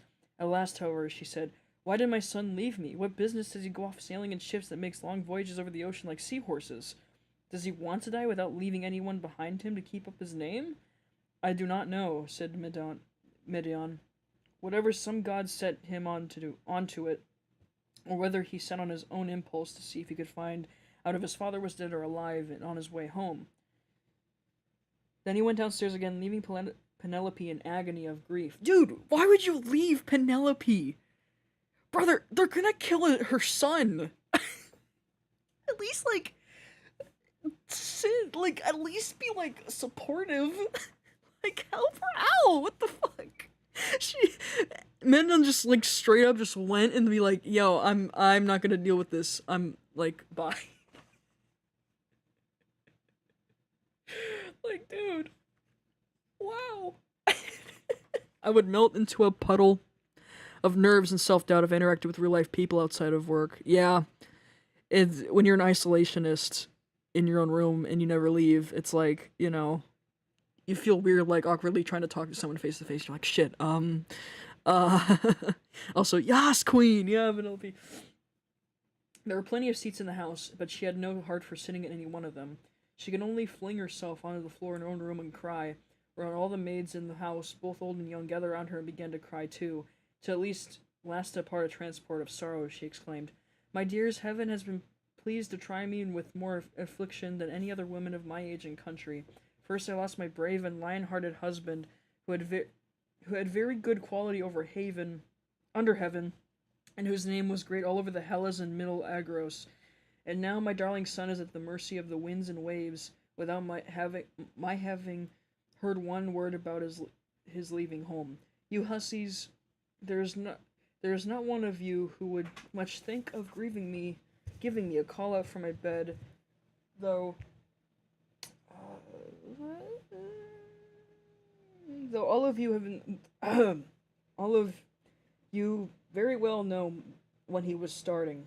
If I had known meant the taking his voyage, he would have had to give it up, no matter how much he was bent upon it, or leave me a corpse behind him, one or another.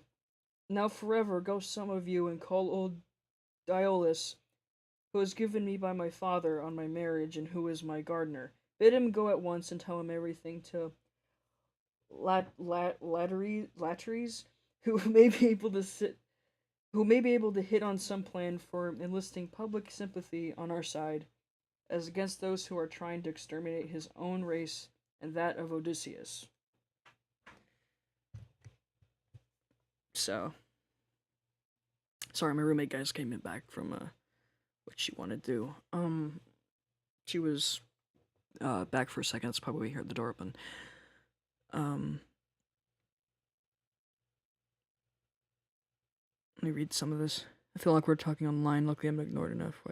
I can get through. Oof, man, that's sad, dude.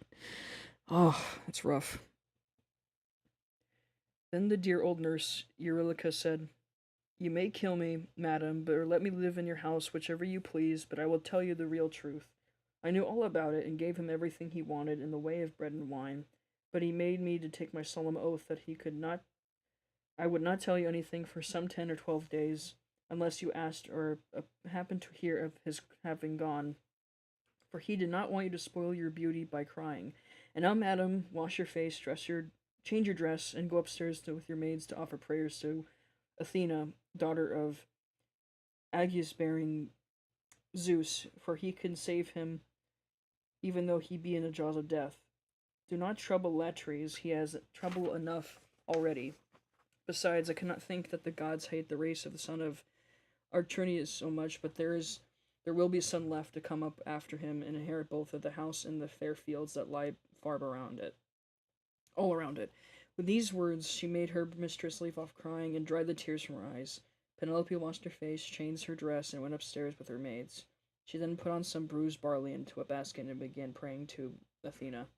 Hear me, she cried, daughter of Aegis-bearing Zeus, unwearable. If ever Odysseus, while he was here, burned you fat thigh bones of sheep of Headfear, bear it in mind now as my favor, and save my darling son from the villainy of the suitors. She cried out loud as she spoke, and the goddess heard her prayer, meaning while the suitors were clamorous throughout the covered closeteer, and one of them said, "The queen is preparing for her marriage, and with one or the other of us. Little does she dream that her son has now been doomed to die." This is what they said, but now they did not know what was going to happen. Then Antonius said, "Comrades, let there be no more talking, lest some of it get carried inside. Let us be up and do that in silence, we are all of a mind." He then chose 20 men, and they went down to their ship to the seaside.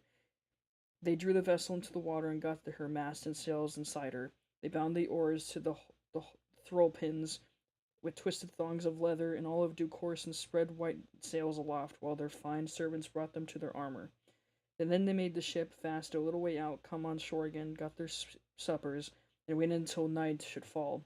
But Penelope lay in her own room upstairs, unable to eat or drink, and wondering whether her brave son would escape or be overpowered by the wicked suitors. Like a lioness caught in the toils, with huntsmen hemming her on every side, she thought and thought until she sank into a slumber and lay on her bed of a bare drift of thought and motion. Then Athena bare thought of her in another matter, and made a vision in the likeness of Penelope's sister, daughter of Icarus, who had married Eumelus, and lived in Fair It's great names. No, Siri, I didn't ask for you. She told the vision to go to the house of Odysseus and make Penelope leave off crying. So it came upon her room by the hole through which the thong went for pulling the door to, and hovered over her head, saying, "You are asleep, Penelope. The gods who live at ease will not suffer you and weep and be so sad. Your son has done them no wrong, so he will yet come back. So he will yet come back to you." Penelope, who was sleeping sweetly at the gates of dreamland, answered, "Sister, why have you come here? You do not come very often, but I suppose that is because you live such a long way off. Am I then to leave off crying and refrain from all the sad thoughts that torture me? I who have lost my brave and lion-hearted husband, who had every good quality over heaven, and whose name was great over the Hellas and middle Agros, and now my darling son has gone off aboard a ship, a foolish fellow who has never been used to roughing it, nor going about among gatherings of men. I am even more anxious about him than about my husband. I am all in a tremble when I think of him, lest something should happen to him, either from the people among whom he has gone, or by sea, for he has many enemies who are plotting against him, and are bent on killing him before he can return home." Then the vision said, "Take heart, and not be so much dismayed. There is one gone with him whom many a man would be glad enough to have by his side. I mean Athena. It is she, it is she who has compassion upon you, and who has sent me to bear you this message." Then said Penelope, "If you are a god, or have been sent here by divine commission, tell me about also Then another unhappy one, is he still alive, or is he already dead in the house and in the house of Hades? And then the vision said, I shall not tell you certain whether he's alive or dead, and there is no use in there's no use in idle conversation. Then it vanished through a thong hole of the door. It was dissipated into thin air, but Penelope rose from her sleep, refreshed and comforted. So vivid had been her dream. Meanwhile, the suitors went on board and sailed their ways over the sea, intent of murdering Telemachus. Now there's a is it called Acestris, of no great size in mid-channel between Ithaca and Samos, and there's a harbor on either side of where a ship can lie. There then the Athenians placed themselves in ambush. Oh, there's this word of ambush. I'm taking a small break. That was book 4.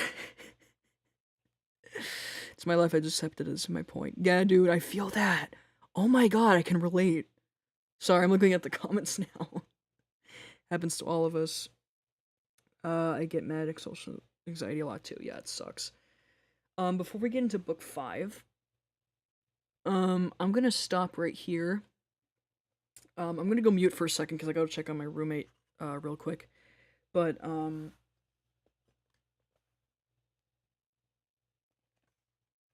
so, how many books in the Odyssey are there? Just checking real quick. I mean, I know we're not gonna read all of it, but I just wanted to double check what.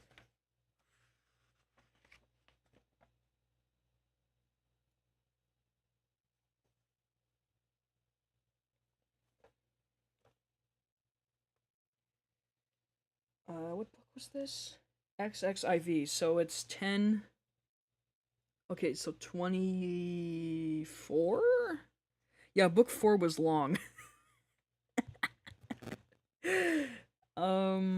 Yeah, I need to take a small break before getting on to what the hell happened. I'm pretty sure XXIV is 24, right?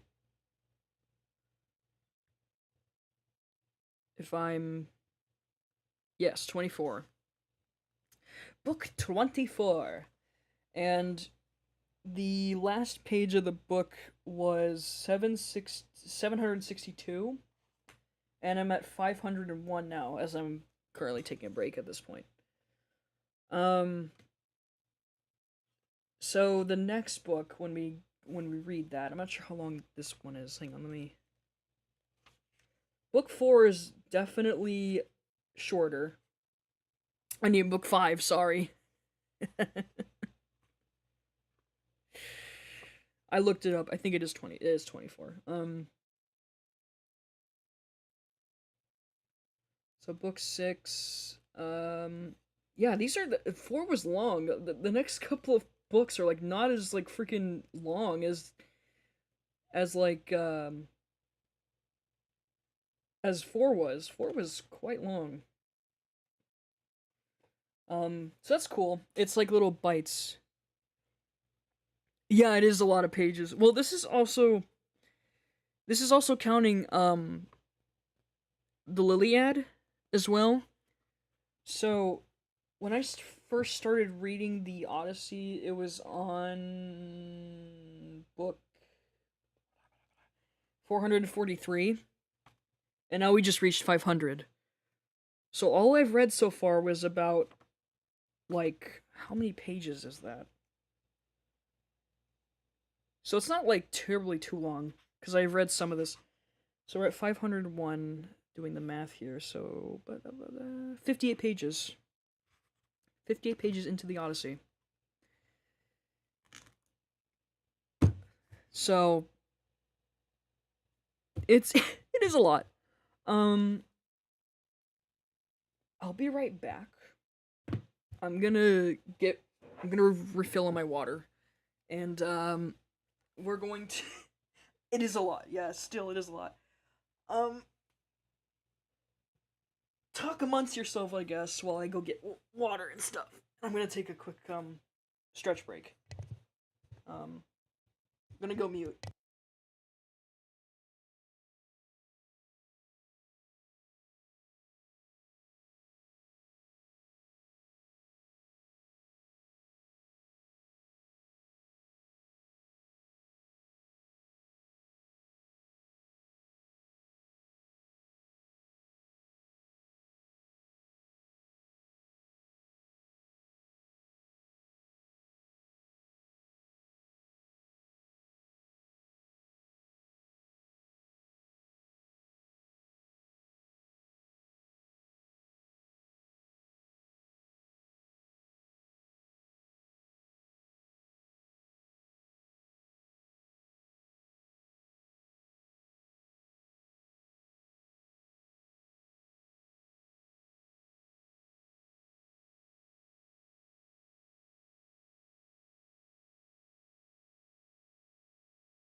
All right, I got water. Um, so while we're taking a break, which isn't exactly a break if I'm still talking, but um, I'm I want to talk about, I guess, interests, I suppose, while we're waiting a little bit while we're before we get into book 5. Um, so oh, so Outbreak. That's still being. I think I already talked about this earlier. I know you. I don't. I would love to talk about that, or any other alternate universes I have of story mode or whatnot. Minecraft story mode. Because I'm a big fan of that too. Uh. Okay. Thank you. Um. I'm just here to nerd out and just talk. You know. Glad you got more water. Yeah, I'm glad too. I'm surprised I didn't take much water. um. Okay. Well, you can't see it now, but I have a few stickers on my water bottle because I'm a nerd. Uh, let's actually see if I can maybe send a picture of the while I'm at it. I can show you the book I that I'm reading off of or in of. Um,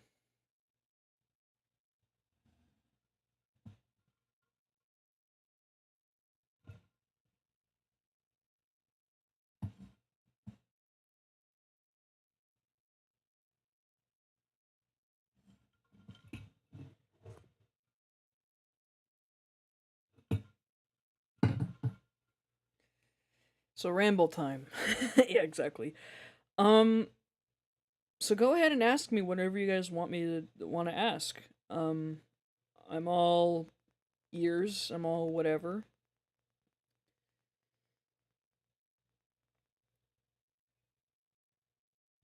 If you guys want me to ramble a little bit.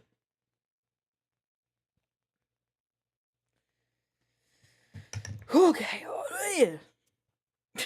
Sorry, I was.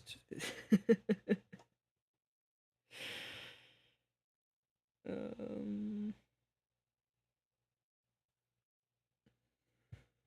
let me just quickly. I'm gonna close out of the ocean tab real quick here in a second because I wanted to go and get the images loaded up.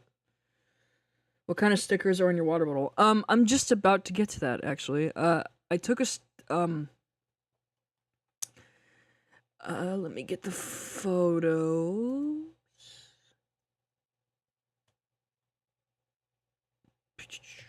Because I sent them to my own Gmail account. Let's see here. It's probably having trouble.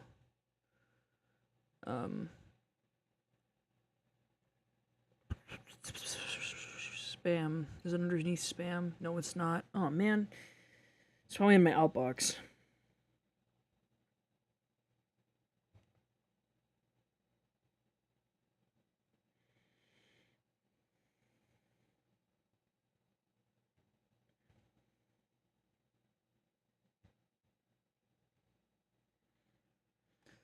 Oh, here we go. I got it now.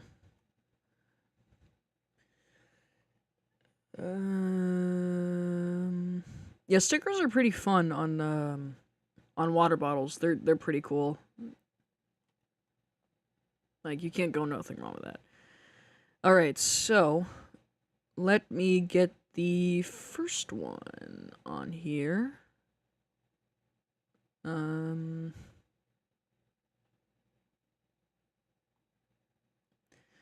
First of all, I'll show the book that I am reading from.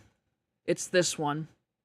Yeah, there's a couple of my desk is messy. There's like figure D&D stuff. And there's a Doctor Who jewelry box that's right next to it, and there's like a little Legos. But this is the book. Yeah, it has the Liliad and the Odyssey. The Odyssey's more toward the end because the Liliad's obviously the prequel. So there's that. Then there's my water bottle. I have my college mascot, which is the sailfish. Then I have Jester and Caleb from Critical Role. And then I have this local coffee shop that I'm from home. I had a sticker for it. The cover, so it is, yeah, I love the cover of this. It's like laden like in a gold color. Makes getting them on my iPad easier when there's stuff to draw. Yeah. So Critical Role fans again, or Critical Role things. Here's the other next side of it. This is a Calico Cat with a boba tea. I thought it was kind of cute. Then I have a Leon Kennedy sticker from Resident Evil. Then I have a Vaporeon because it's water, and then there's a James Sunderland sticker. And then the last side is this one.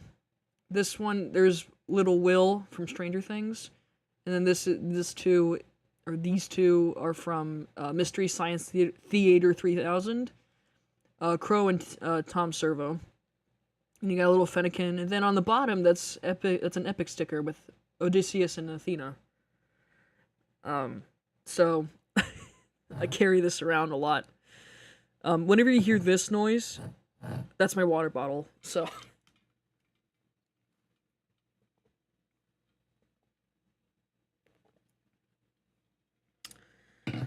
So it's like a very decorative, I love it. I love putting stickers on this. Alright.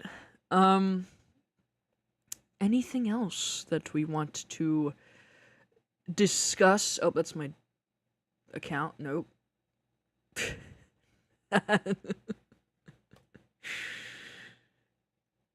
Google leak. I mean, Google recommendations. Yeah, Athena is blue. Because she's a warrior of the mind, man. She's not really there.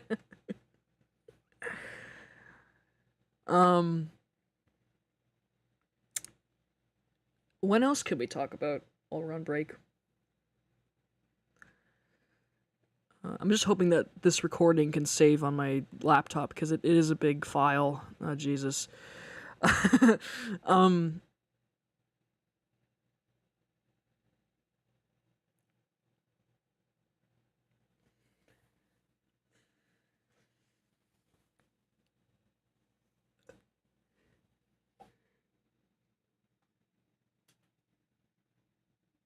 You guys have like a favorite food or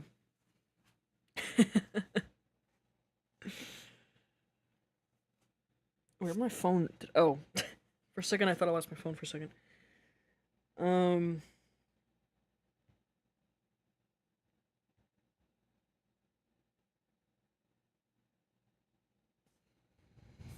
How's life since the start of the year for you? It's been good. I've been busy with school. I'm in my last semester of college, which I'm graduating this semester, which is going to be really fun. And then there's going to be that moment where I got to figure out, what do I do after college, you know? I know, like, it's not as complicated, and it's like, you know, just fill in applications whenever and get that job, but it's like, but do I have to have my life figured out? And people told me, no, just be open and whatever. You don't have to have everything figured out by, like, being, like, 20 or 21 or 22. Like, take some time off, man. But then my parents are like, oh, get the job, brother. His favorite food, mac and cheese, fries. That's pretty, yeah, I love mac and cheese, dude. Fries are great. What kind of fries? Do you like the crinkle ones? Do you like the smooth ones? Like, what's your favorite kind of fries, though? Ooh, congrats. Oh, thank you for the congrats. I love the crinkle fries. Have you guys ever been to, like, Culver's before? If you're in the Midwest, or, like, have you been to the Midwest enough times where you've been to the Culver's and it's like, so even older adults don't even know. Yeah, exactly. And I feel bad because it's, again, it's that perfectionist thing. Because I grew up with a dad who's, you know, like, oh, it's a boomer dad. So it's like, you gotta do this. It's like, brother, it's hard.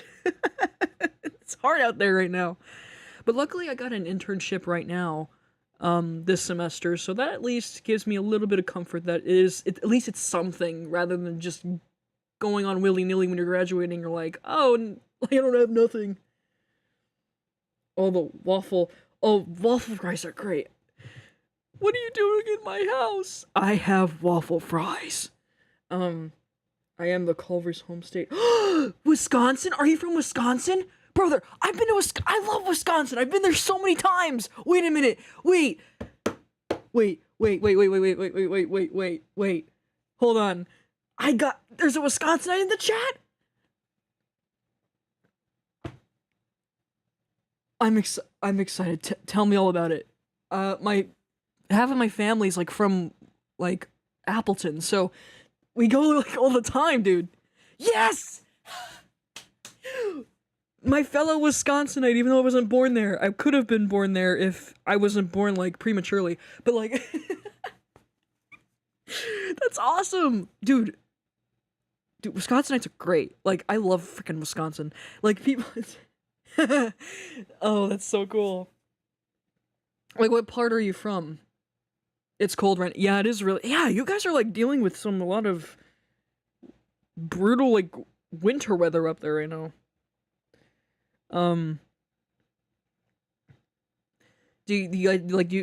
So I'm just curious because, I spent a lot of my time in like Appleton and Tomahawk, like Lake Nokomis area, like Minnetonka, like Wausau and all that.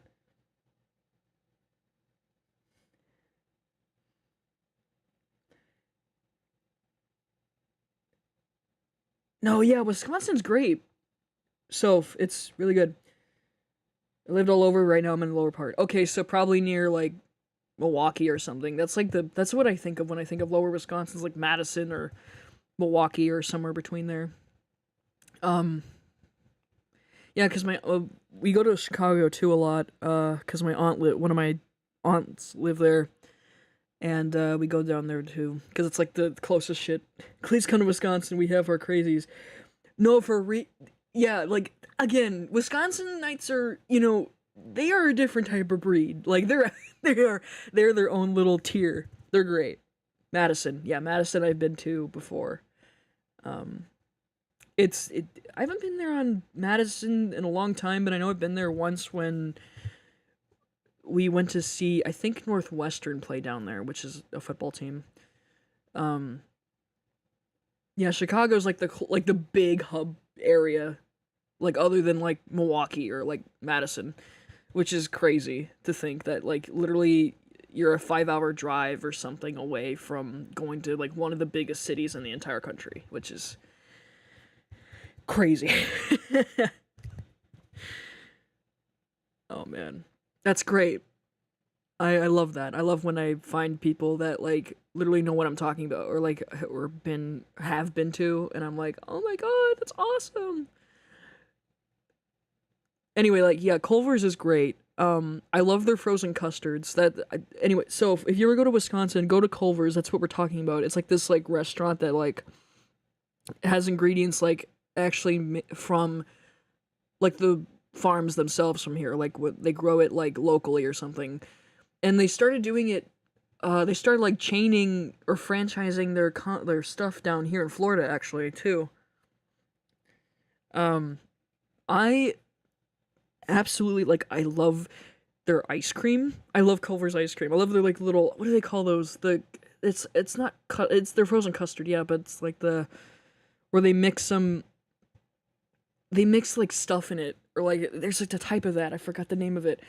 I'm dumb, but like,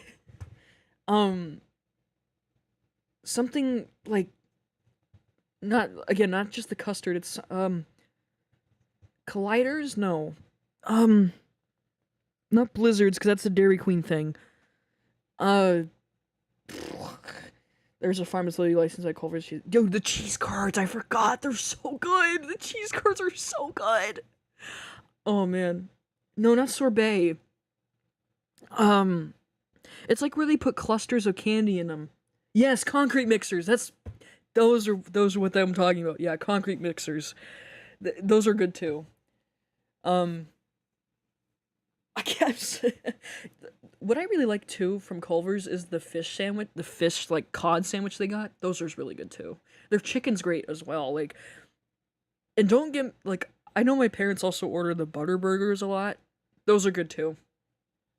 Like, those are peak Wisconsin. Like, it's. Yeah, Wisconsin's great. Fucking love it. Oh, yeah, I think they do have mac and cheese now. That's really cool. Yeah, I highly recommend Culver's if you have never gone to it. I have met someone who hasn't liked them, but I'm like, dude, what do you mean?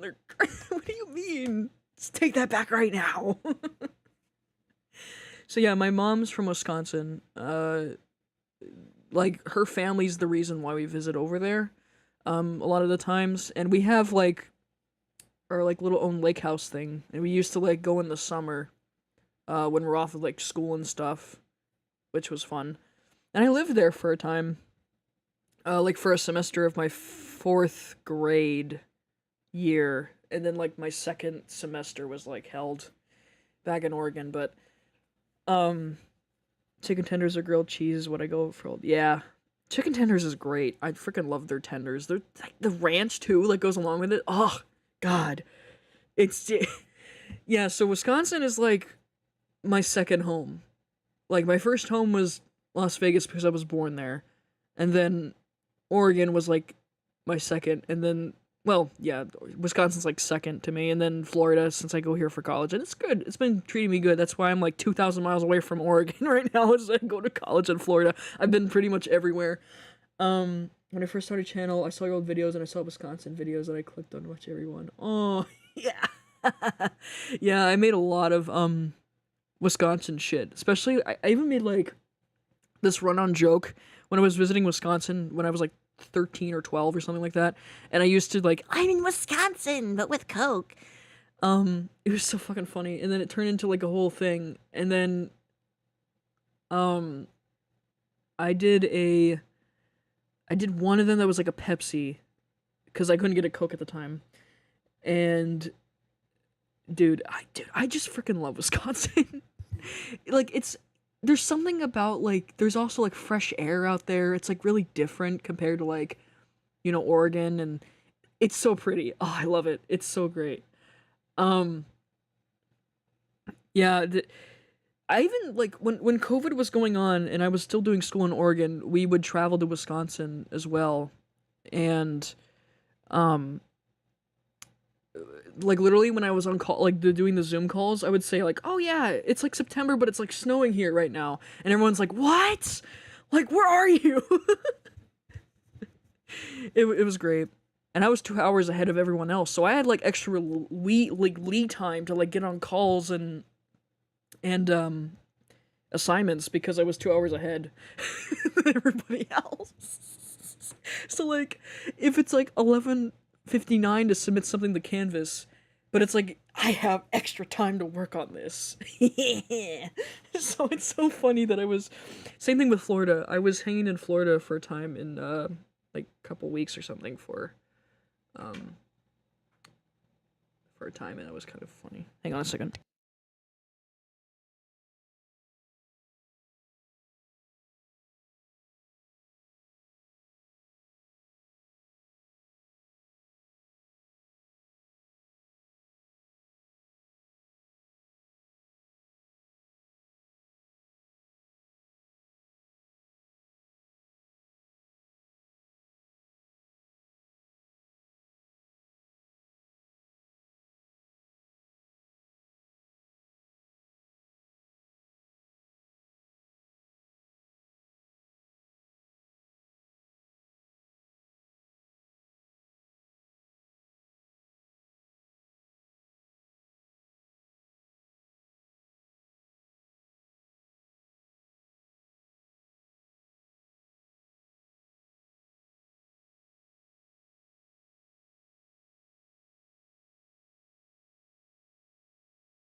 All right, sorry about that, guys. I had to break away for a second because my roommate came back and she just got done with diving class. And she's like, "Oh, I was just talking to somebody that came from Wisconsin," and then she's like, "Oh man, I want Culver's," like because I was starting to talk about Culver's. Anyway, without further ado, I think it's time we get back in the swing of things with reading the Odyssey. So get your snacks and get your whatever or whatnot, whatever you want to eat, and we are going to get on with it. Yes, get on with it while we're all here. So we're on book 5. Let's see what the description we're on. And what this can... Oh, sorry. There was my bookmark. Alright, let me push this. Book 5. Calypso. Odysseus reaches Syria on a raft. Oh, that's right. Like, Odysseus, like, shows up at the... this is the part where Calypso shows up. Excuse me. And now, as dawn rose from her couch beside Tithonius, harbinger of light, alike to mortals and immortals, the gods met in council, and with them Jove, the lord of thunder, Zeus, Zeus, the lord of thunder, who is their king. Thereon, Athena began to tell them of many sufferings of Odysseus, for she pitied him away there in the house of nymph Calypso. Father Zeus, Father, God King, merely do I ask for favors. Now I'm knocking at your door. Okay. Father Zeus, said she, all you and other gods that have lived in everlasting bliss, I hope there may never be such a thing as a kind and well-disposed ruler any more, nor one who will govern equitably. I hope they will all be henceforth cruel and unjust, for there is not one of his subjects but has unforgotten Odysseus, who ruled them as though he were their father.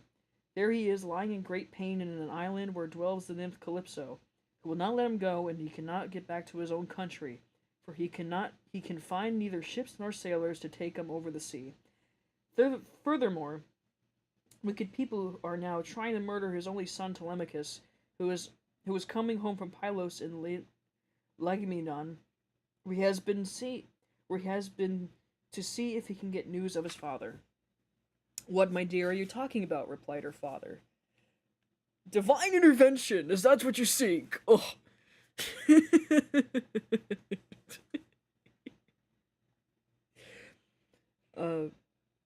What, my dear, are you talking about? Replied her father. Did you not send him there yourself because you thought it would help Odysseus to get home and punish the suitors?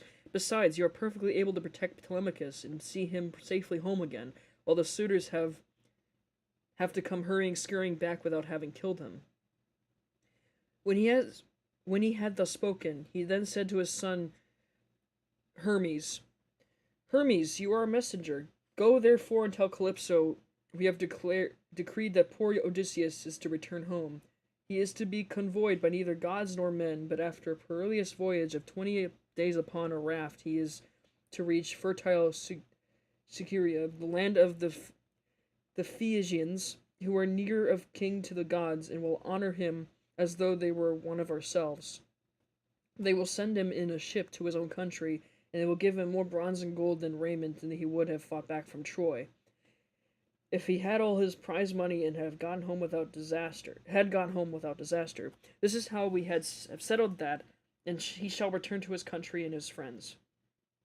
Thus he spoke, and Hermes, guide and guardian, or Mercury, slayer of Argeus, did as he was told. Forthwith he bound in his glittering golden sandals, in which he could fly like the wind over land and sea. He took the wand with such the heels. He seals men's eyes in sleep, or wakes him just as he pleases, and flew holding in his hand over Pieria, Then he swooped down through the firmament till he reached the level of the sea, whose waves he skimmed like cormorant that flies, fishing every hole and corner of the ocean, and drenching his thick plumage in the spray. He flew and flew over many a weary wave, but then at last he got to the island which was his journey's end. He left the sea and went on land till he came to the cave where the nymph Calypso lived. Bro, Hermes is just skipping along the ocean, just like, ah, ha, ha, ha, ha, ha. Like him just laughing, him just being like, Odysseus, come. I have a message for you. I have something to. And then Odysseus is like, on the island, he's just like, Hermes, no. God, I'm suffering right now. Like, please leave me alone. Hermes? Like, you can literally hear him in the back of my head. He found her at her home. There was a large fire burning on the hearth, and one could smell from far the fragrant reek of burning cedar and sandalwood. Oh, I love that smell so much. Is this... As for herself, she was busy at her loom, shooting her golden shuttle through the warp and singing beautifully. Round her cave, there was a thick wood of alder, poplar,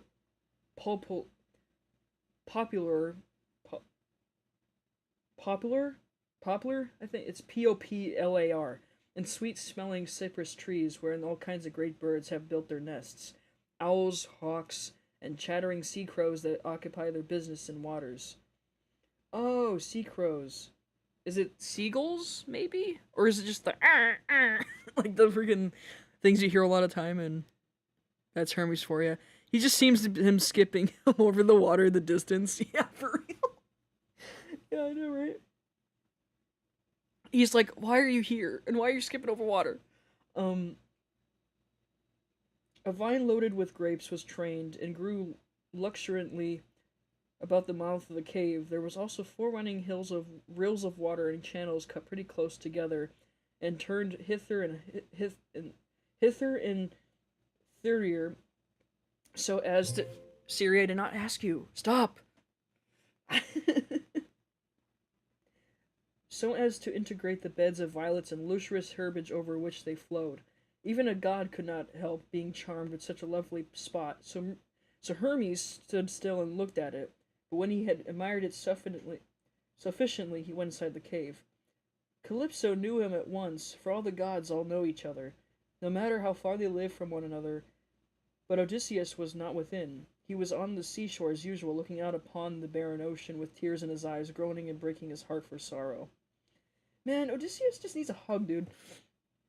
Calypso gave Hermes a seat and said, "Why have you come to see me, Hermes? Honored and ever welcome, for you not visit me often. Say what you want, I will do it for you at once if I can, and if it can be done at all, but come inside and let me set refreshment before you." As she spoke, she drew a table loaded with ambrosia beside him, and mixed him with some red nectar. So Hermes ate and drank until he had enough, and then said, "We are speaking god and goddess to one another, and you would ask me why I have come here, and I will tell you truly as you would have me do. Zeus sent me, and I'm gonna try to do my best impression of Hermes. Oh, okay, it's a tree or plant.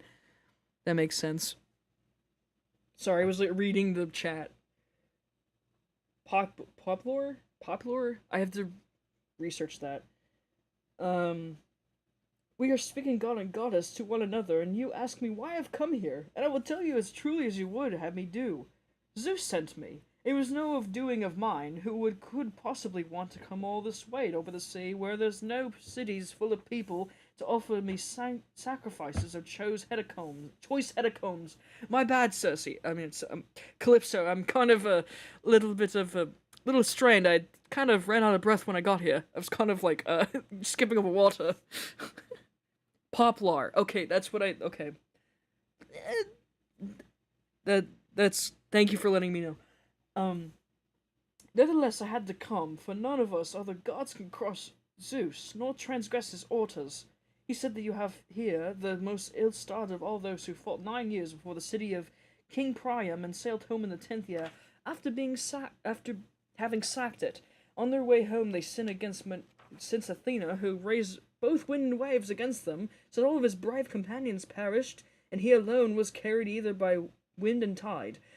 Zeus says that you are able to let this man go at once, for it is decreed that he shall not perish here, fall from his own people, but shall return to his house and country and see his friends again.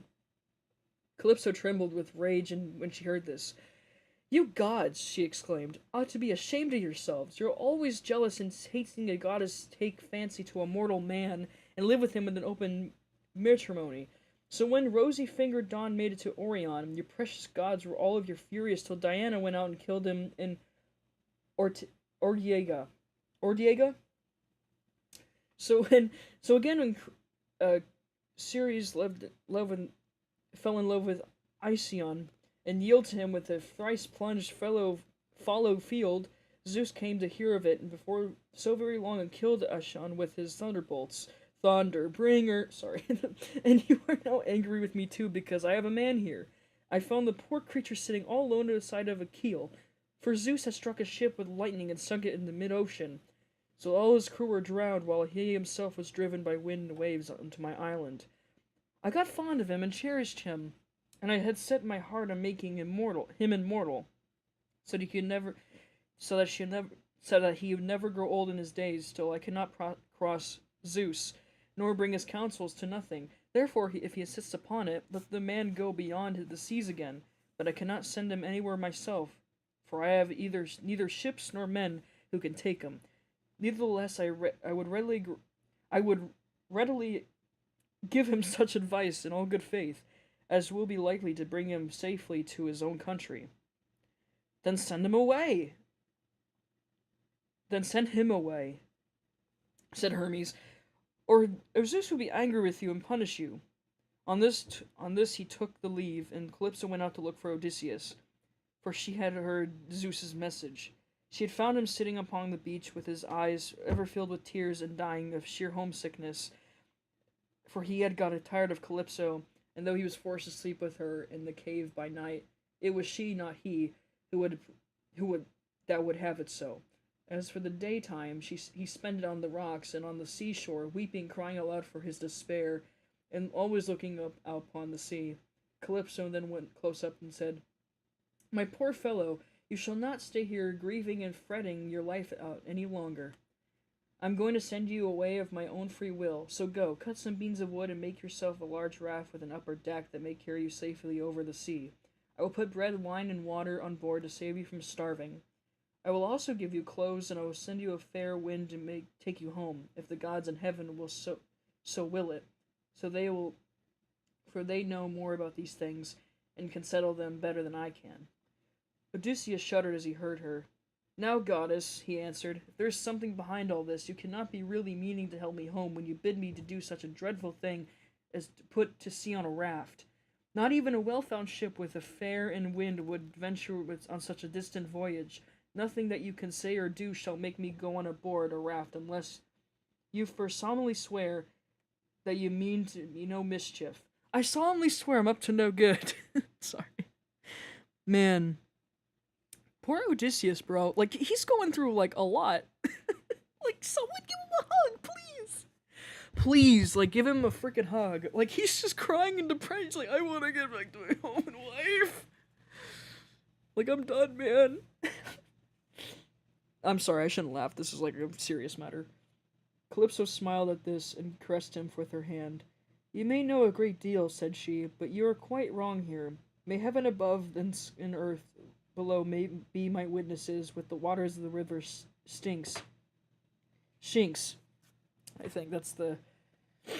And this is the most solemn oath which I bless God can take. That I mean you, no sort of harm, and I'm only advising you to do exactly what I should do myself in your place. I am dealing with you quite straightforwardly. My heart is not made of iron, and I'm very sorry for you.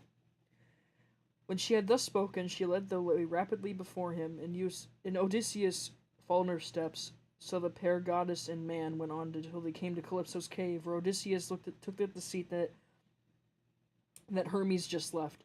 Calypso set meat and drink before him and all the food that mortals eat, but her maids brought ambrosia and nectar for herself, and they laid her hands on the good things that were before them. Sorry, I'm like making sure that When they had satisfied themselves with meat and drink, Calypso spoke, saying, Odysseus, noble son of Latores, so would you come start home to your own land at once? Good luck go with you, but if you could only know how much suffering is in store for you before you get back to your own country, you would stay where you are, keep house along with me, and let me make you immortal, no matter how anxious you may be to see this wife of yours, of whom you are thinking of all the time, day after day. Yet I flatter myself that I am no whit less tall or good-looking as she is, for it is not to be expected that a mortal woman should compare in beauty with an immortal. Goddess, replied Odysseus, do not be angry with me about this. I am quite aware that my wife Penelope is nothing like so tall or beautiful as yourself. She is only a woman, whereas you are immortal. Nevertheless, I want to get home, and can think of nothing else. If some god wrecks me when I'm on the sea, I will bear it and make it the best of it. I have had infinite trouble both by land and sea already, so this go with the rest.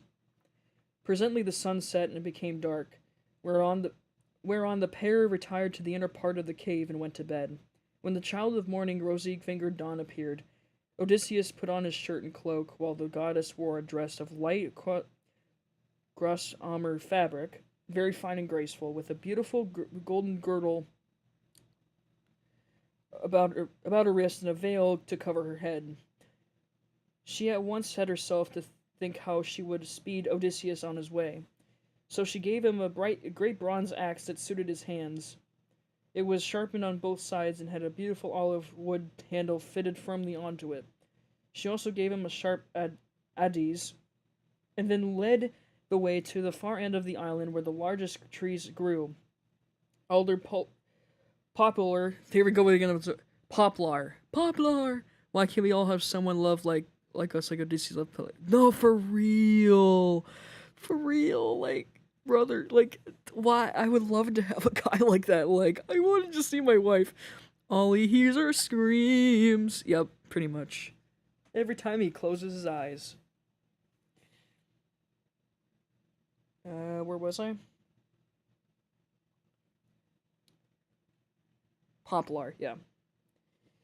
She also gave him a sharp adze, and then led the way to the far end of the island where the largest trees grew, alder, poplar, and pine, that reached the sky, very dry and well seasoned, so as to sail light for him in the water. Then when she had shown him where the best trees grew, Calypso went home, leaving him to cut them, and which he soon finished doing. He then cut down 20 trees in all. 20? And all as them smooth, squaring them, ruling in a good workman-like fashion. Meanwhile, Calypso came back with some augers. So he bored holes in with them and fitted the timbers together with bolts and rivets. He made the raft as broad as skilled as shipwright makes some beam of large vessel, and he fixed a deck on top of the ribs and ran a gunwale around it. He also made a mast and a yard arm, and a rudder to steer with. He fenced the raft all around her with wicker hurdles as a protection against the waves, and then he threw on a quantity of wood. By and Calypso brought him some linen to make the sails, and he made these too excellently, making them fast with braces and sheets. Last of all, with the help of levers, he drew a raft down into the water. In 4 days he had completed the whole work. 4 days? Dang! And on the 5th, Calypso sent him from the island after washing him and giving him some clean clothes. She gave him a goat skin full of black wine, another larger one of water. She also gave him a wallet full of provisions, and found him in such good meat. Moreover, she made the wind fair and warm for him, and gladly did Odysseus spread his sail before it, while he sat and guided the raft skillfully by the means of the rudder. He never closed his eyes, but kept them fixed on the Pleiades, but on late-setting boots. Booties? B-O-T... Okay. And on the bear, which men also call the wain, and which turns around and round where it is, facing Orion, and alone never dipping into the stream of Oceanus.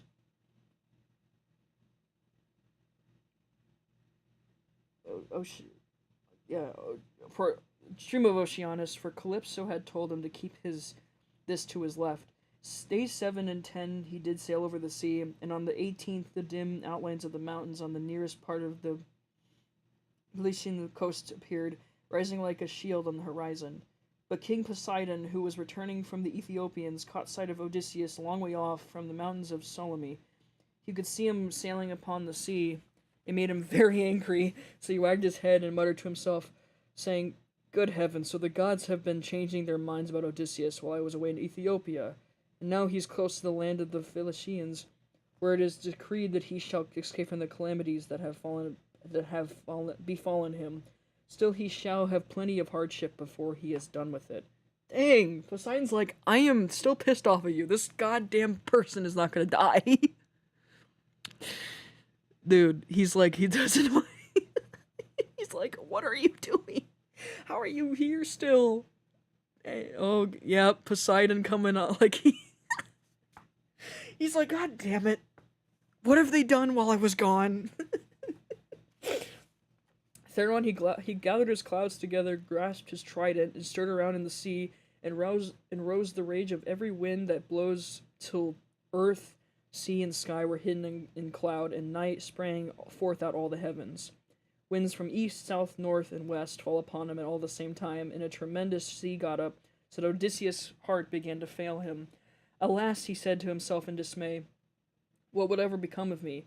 I'm afraid Calypso was right when she said I should have troubled by sea before I got back home. It is all becoming true. How black is Zeus making heaven with his clouds, and what a sea winds are raising from every quarter at once. I am now safe to perish. Blessed and thrice blessed were those Dians who fell before Troy in the cause of sons of Atreus. Would that I had been killed on the day when the Trojans were pressing me so sorely about the dead body of Antilles, for then I should have been due burial, and the Achaeans would have honored my name. But now it seems that I shall come to a most pitiable end. Bro, he's just ready to die. Like, he's just like, that's crazy. He's just like, I don't care anymore. Just take me. I've already failed so many times. Like, if it takes me, it takes me. I don't give a crap. Like, big ocean man. Yep, pretty much. He coming. As he spoke, a sea broke over him with terrific fury. The raft reeled again, and he was carried overboard a long way off. He let go of the helm, and the force of the hurricane was so great that it broke the mast halfway up. Both sail and yard went over into the sea. For a long time, Odysseus was underwater, and it was all he could do to rise to the surface again, for the close Calypso had given and weighed him down. But at last he got his head above water and spat out the bitter brine that was running down his face in streams. In spite of all this, however, he did not lose sight of his raft, but swam as fast as he could towards it, got hold of it, and climbed on board again as to escape drowning. The sea took the raft and tossed it about. Autumn winds whistled down around and around upon a road. It was as though the south, north, the east, and west winds were all playing battledore and shuttlecock with it all at once. When he was in this plight, Ino, daughter of Cadamus, also called Eurythia, saw him. She had formerly been a mere mortal, but had been since raised to the rank of a marine goddess. Seeing in what great distress Odysseus now was, she had compassion upon him, and rising like a seagull from the waves, she took her seat upon the raft. My poor good man, said she, why is Poseidon so fiercely angry with you? He is giving you a great deal of trouble, but all for his bluster he would not kill you. He seemed to be a sensible person. Do then I bid you, leave your raft and drag before the wind, and swim to the Pelasian coast where your better luck awaits you. And here take my veil and put it around your chest. It is enchanted, and so you can come to no harm as long as you wear it. As soon as you touch land, take it off, throw it back as far as you can into the sea, and then go away again. With these words shook off her veil and gave it to him. But then she dived down like a seagull and vanished beneath the dark blue waters. But Odysseus did not know what to think. Alas, he said to himself in his dismay, this is only someone or other of the gods who is luring me to ruin, advising me to quit my raft. At any rate, I will not do so at present, for the land where she had said I would be quit of all trouble seemed to be still a good way off. I know what I will do. I am sure it will be best. No matter what happens, I will stick to this raft as long as her timbers hold together. But when the sea breaks her up, I will swim for it. I do not see how I can do any better than this. While he was thus in two minds, Poseidon set a terrible great wave that seemed to rear itself above his head until it broke right over the raft, which went to pieces as though it were a leap of dry chaff tossed about by a whirlwind. Odysseus got astride of one plank and rode upon it as if he were on horseback. Then he took off the clothes Calypso had given him, and bound Ino's veil under his arms, and plunged into the sea, meaning to swim on shore. King Poseidon watched him as he did so, and wagged his head, muttering to himself and saying, "There now, swim up and down as the best you can until you fall into well-to-do people. I do not think you will be able to say that I have let you off too lightly." On this, he lashed his horses and drove to the Aegae where his palace is. But Athena resolved to help Odysseus, so she bound the ways of the winds except one, and made him lie quite still, but she arose a good stiff between the north, and should lay the waters until Odysseus reached the land of the Phaeacians, where he would be safe. Thereon, he floated about for 2 nights and 2 days in the water, with a heavy swell in the sea, and death staring him in the face. When the third day broke, the wind fell, and there was a dead calm without so much of a breath of air stirring. As he rose on the swell, he looked eagerly ahead, as he could see land quite near. Then, as children rejoice when your father begins to get better after having for a long time a born sore affliction sent him by some angry spirit, but the gods deliver him from evil, so was Odysseus thankful when he saw the land and trees, and swarm on with all his strength, that he might once more set a foot upon dry ground. When, however, he got within earshot, he began to hear the surf thundering up against the rocks, for the swell still broke against him with a terrific roar. Everything was enveloped in spray, and there was no harbors where a ship might ride, nor a shelter of any kind, but only headlands, low-lying rocks and mountain tops. Odysseus's heart now began to fail him, and he despairingly said to himself, "Alas, Zeus has let me see land after swimming so far that I have given up all hope, but I can find no landing place, for the coast is rocky and surf-beaten, the rocks are smooth and rise sheer from the sea, with deep water close under them, so I cannot climb out for want of foothold. I am afraid that some great wave will lift me off my legs and dash me against the rocks as I leave the water, which would give me a sorry landing. If, on the other hand, I swim further in the search of some shelving beach or harbor, a hurricane may carry me out to sea again, sorely against my will, or heaven may send some great monster of the deep to attack me. For Aphrodite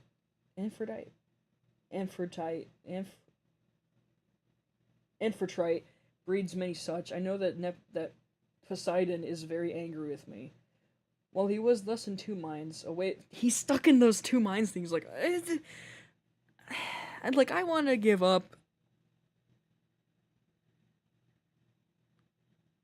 Okay. Standing at the bow of the ship, loud Titanic pose. I'm ready. Shuttlecock is what we know as badminton. The game with the birdie and those long. Oh. Okay, that makes sense. I never knew that. Wow. That's crazy how did the Greeks invent that? Like, a lot of the stuff you see are because of the Greeks. That's crazy.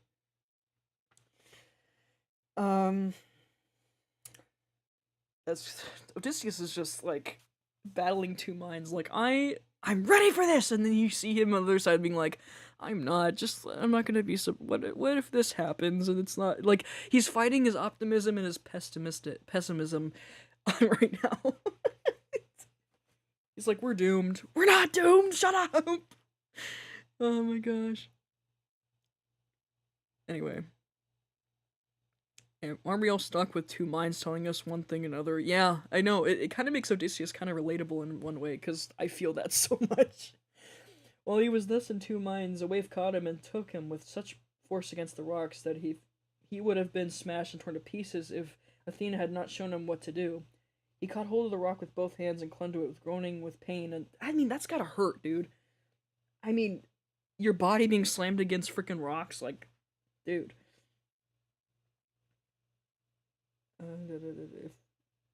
He caught hold of the rock with both hands and clung to it and groaning with pain until the wave retired, so that he was saved that time. But presently the wave came on again and carried him back with it far into the sea, tearing his hands as the suckers of a polypus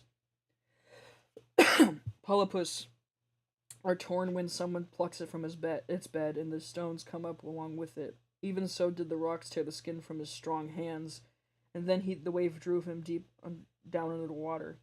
Here poor Odysseus would have certainly perished, even in spite of his own destiny, if Athena had not helped him to keep his wits about him. He swam seaward again, beyond reach of the surf that was beating against the land, and at the same time he kept looking toward the shore if he could find some haven or a spit that could take the wave's assailant. By and by, as he swam on, he came into the mouth of a river, and here he thought he would be the best place, for there are no rocks and afforded shelter from the wind. He felt that there was a current, so he prayed inwardly and said, "Oh, hear me, O king, whoever you may be, and save me from the anger of the sea god Poseidon. I approach you prayerfully, and any one who has lost his way at all times acclaim even upon the gods. Wherefore, my distress, I draw near your stream, cling to the knees of your riverhood.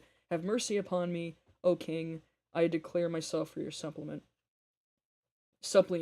Sorry. Then, not supplement.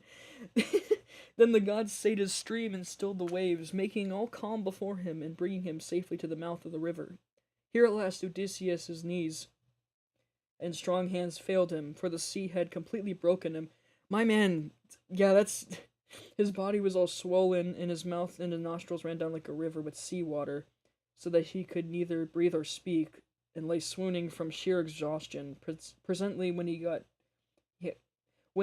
had got his breath and came to himself again. Okay, sorry, reread a line. He took off the scarf that Ino had given him and threw it back to the salt stream of the water, whereon Ino received it into her hands, and then from the wave that bore it towards her. Then he left the river, laid himself down along the rushes, and kissed the bounteous earth. Alas, he cried to himself in his dismay, whatever will become of me, and how is it all to end if I stay here upon the river bed through the long watches of the night? I'm so exhausted that the bitter cold and damp may make an end of me. For towards sunrise there'll be a keen of wind blowing from off the river. If, on the other hand, I climb the hillside, find shelter in the woods, and sleep in some thicket, I may escape the cold and have a good night's rest. But some savage beast against may take advantage of me and devour me." Dang, dude. That's crazy. Hang on. Odysseus would fit so well in modern day. Yeah, for real. Yeah, nothing good came from getting hit with rocks. Hit with rocks or hit on rocks. Yeah, rocks are. Yeah, it's like this rock right here that we're seeing on screen. In the end, In the end, he deemed it best to take into the woods, and he found one upon some high ground not far from the water.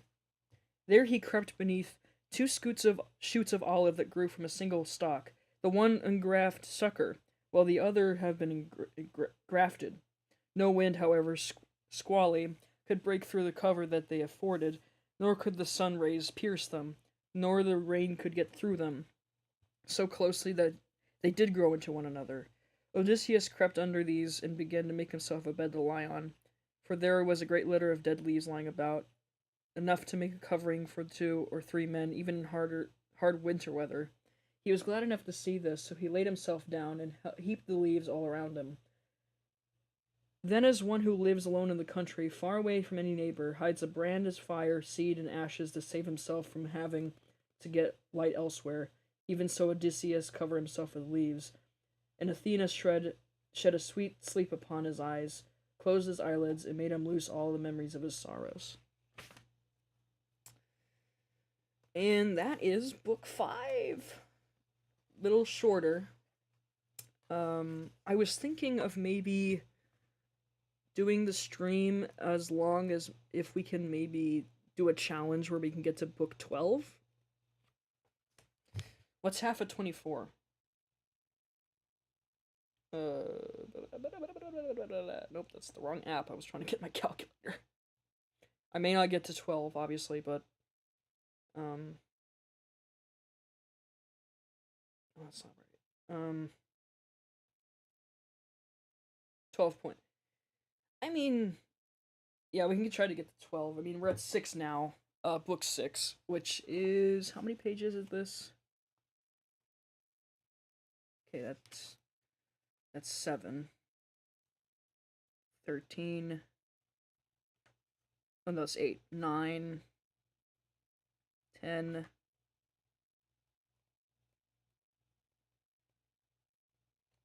Because I'm having way too much fun with this. um, um,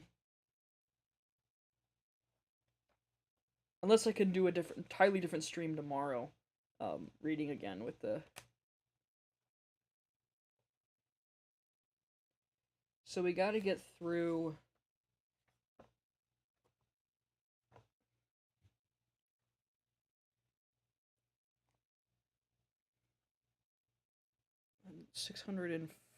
Page 165. So we're at 514.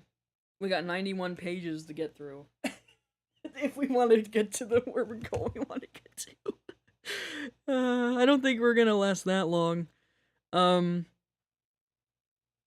go as long as I can because I don't know how long this how long we've been at this. 2 hours. I mean, we can do another 2 hours and see where we land. Which I don't mind. I just hope my computer can save the recording. Cuz this thing is huge. Unless I free up something. Hold on a minute.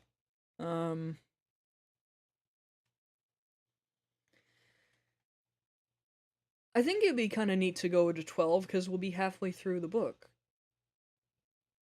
What I'm gonna do, what's taking up most of my storage is actually Silent Hill 2.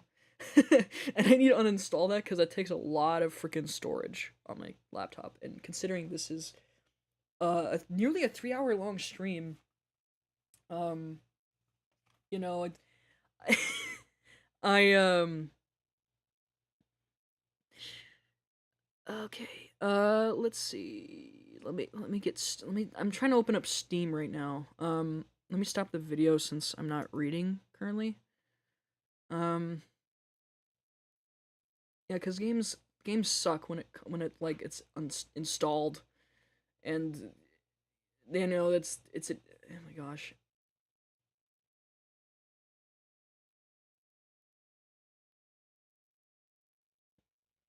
Cuz it takes up a lot. Let me see now.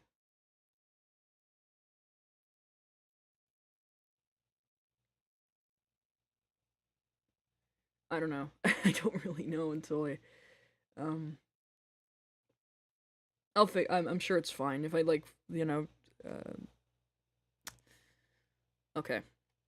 So now we're in book 6. We're going to see how long we can get there. Let me just put my bookmark in that spot to book 13. All right, book 6.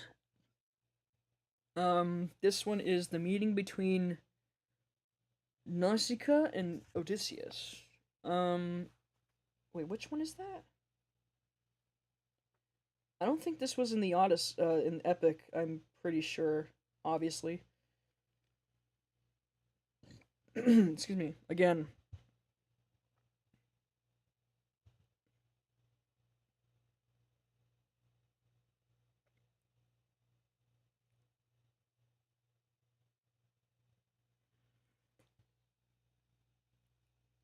This one is Nausicaa. Okay, Nausicaa. Okay. I think I'm saying that right.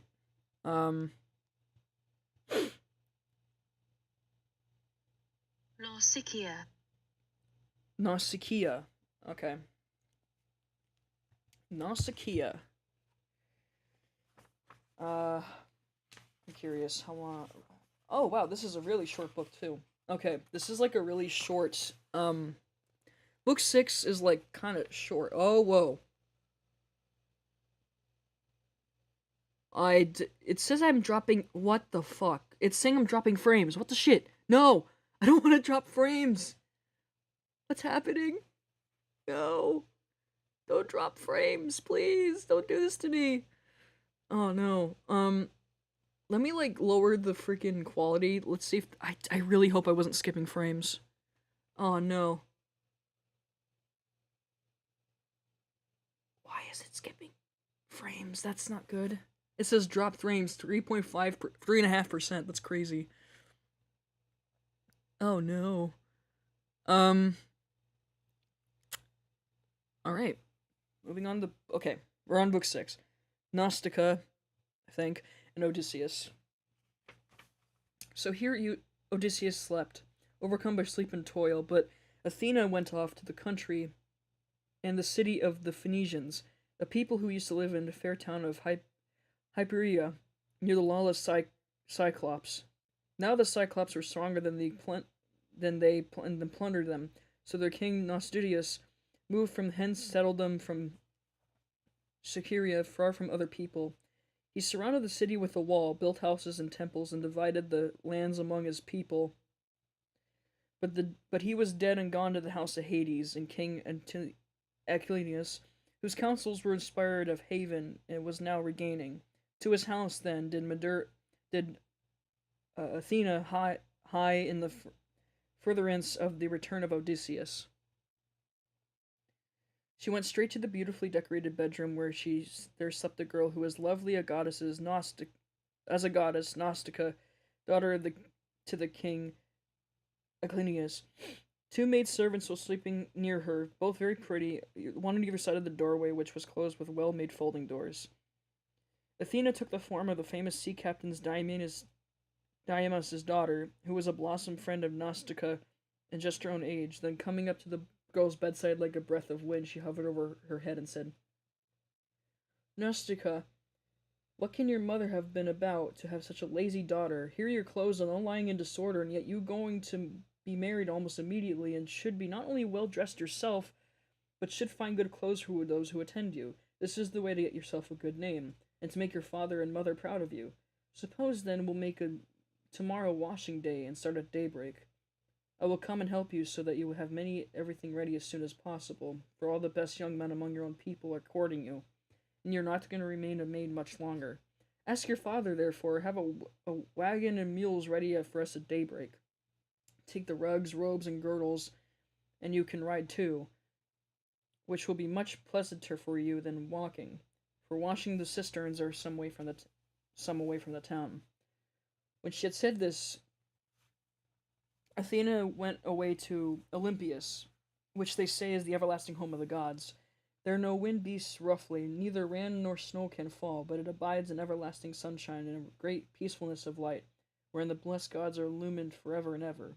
This was the place to which the gods went, when she had given instructions to the girl.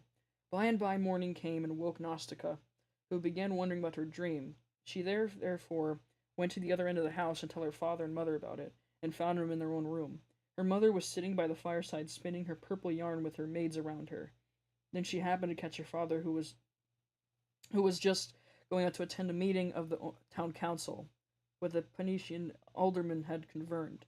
She stopped and said, Papa dear, could you manage to let me have a big good wagon? I want to take all your dirty clothes to the river and wash them. You're the chief man here, so it's only right that you should have a clean shirt when you attend meetings of the council. Moreover, you have 5 sons at home. 2 of them are married, while the other 3 are good-looking bachelors, and you know they always like to clean linen and when they go to a dance. I have been thinking about all this. She did not say a word about her own wedding, for she did not like to, but her father knew and said, You shall have the mules, my love, and whatever else you have a mind for. Be off with you, and the men shall get you a good strong wagon with a body to it that will hold all your clothes. On this grave, his orders to the servants who got the wagon out, harnessed the mules, and put them to, while the girl brought the clothes down from the linen room and placed them on the wagon. Her mother prepared her basket of provisions with all the sorts of good things, and a goatskin full of wine. The girl now got into the wagon, and her mother gave her also golden cruse of oil, and that she and her women might anoint themselves. Then she took the whip and reins and lashed the mules on, whereon they set off, and their hoofs clattered on the road. They pulled without flagging, and carried not only Nausicaa and her wash of clothes, but the maids who were with her. When they reached the waterside, they went to the washing citerns, and through which there ran all the times enough pure water to wash any quantity of linen, no matter how dirty. Here they unharnessed the mules and turned them out to feed to the sweet, juicy herbage that grew up by the waterside. They took out the lick smack. they took the clothes out of the wagon and put them in the water and vied them with one another and treading them in the pits so to get the dirt out. After they had washed them and got them quite clean, they laid them out by the seaside where the waves had raised the high beach of his shingle and set out washing themselves and adorning themselves with olive oil. Oh, so that's where olive oil came from, because the Greeks love that shit so much. Because every time they package, oil, it's always like looking Greek and stuff. YouTube being dumb, yeah, and also it's OBS too being a dick too, because it's it's yeah,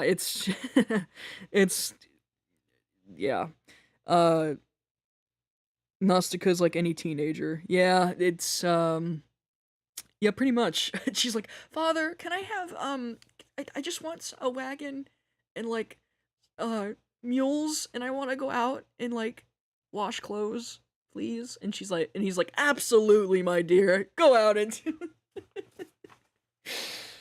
oh my god. What was I? Then they got their dinner by the side of the stream and waited for the sun to finish drying the clothes. When they had done dinner, they threw off the veils that covered their heads and began to play at ball, while Nausicaa sang for them.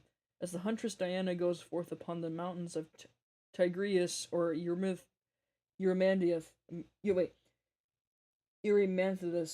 to hunt wild boars or deer, in the wood nymphs, daughters of Aegeus bearing Jove, which is Zeus and Aegeus, take their sport along with her. Then Leto is proud at seeing her daughter stand at a full head taller than the others, in the eclipse in the loveliest amid a whole bevy of beauties. Even so did the girl outshine their handmaids. When it was time for them to start home, they were folding the clothes and putting them onto the wagon. Athena began to consider how Odysseus should wake up and see the handsome girl who was to conduct him to the city of the Phaeacians. The girl therefore threw a ball at one of the maids, which missed her and fell in the deep water. On this they all shouted, and the noise they made woke Odysseus, who sat up on his bed of leaves and began to wonder what it all might be. So they threw a ball, and they all like, oh no, we lost it, and then Odysseus like, what the shit? What is going on? Let's make all that ruckus. He's like, I can imagine him just being like, what the fuck? Like, him being all...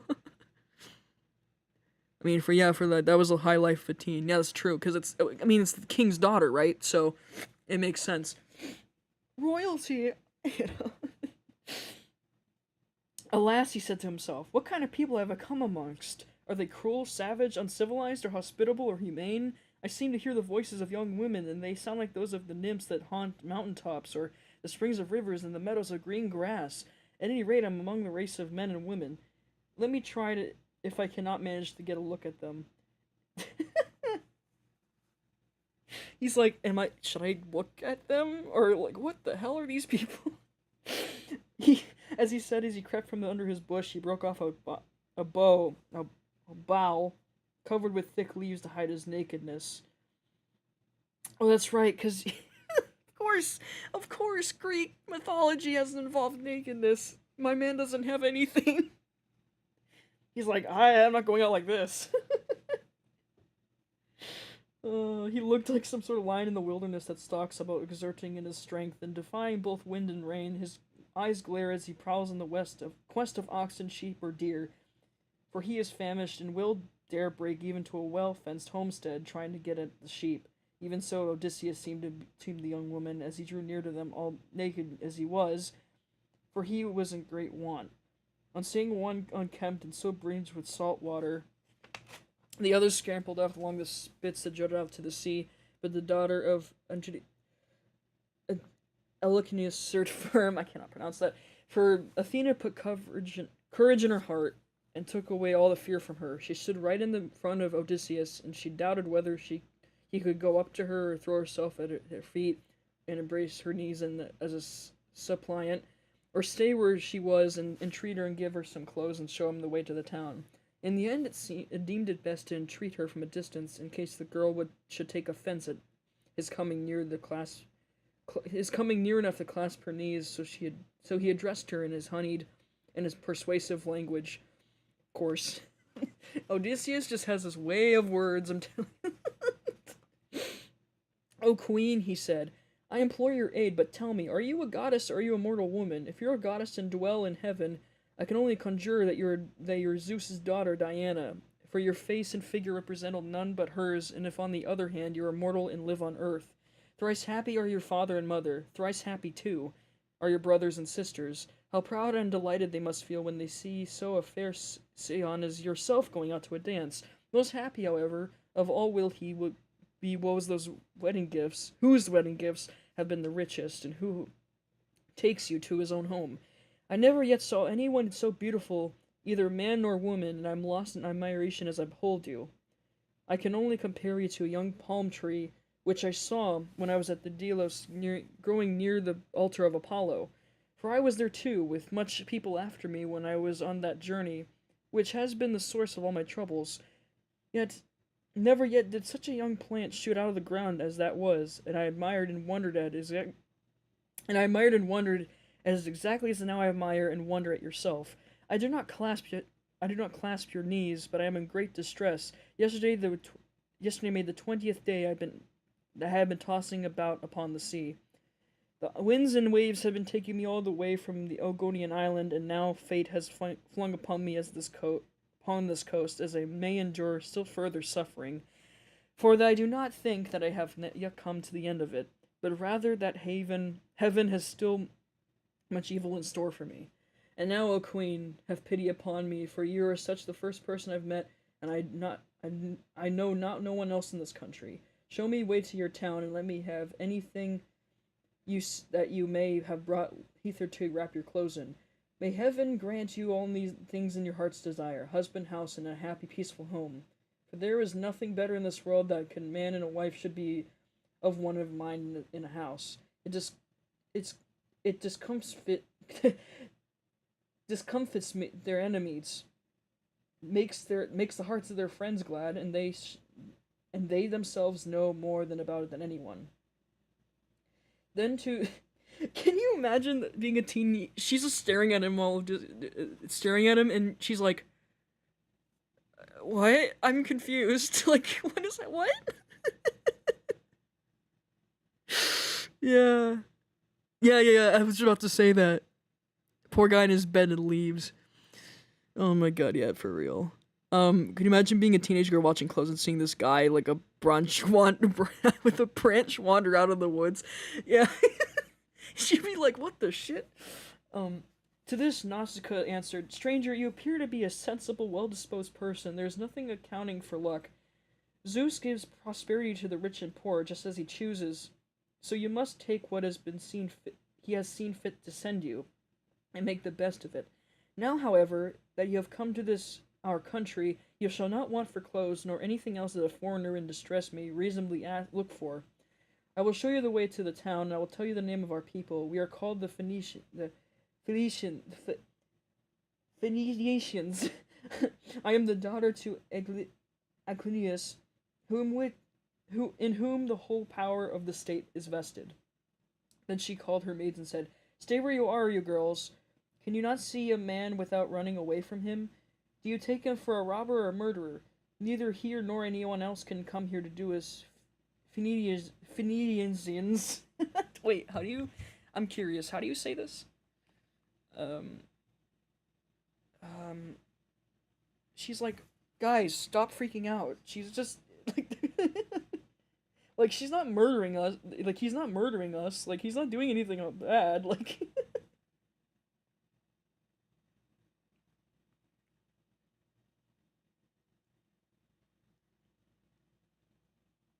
Okay, I'm trying to see how this is pronounced. Phaeacians or Phaeacians. Phaeacians. I was close.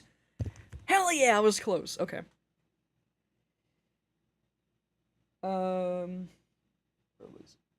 Phaeacians any harm, for we are dear to the gods and live upon an island's end that juts into the sounding sea and have nothing to do with any other people. Yeah, she's really like, bro, what are they gonna do? um, um, um, um, um, um, um,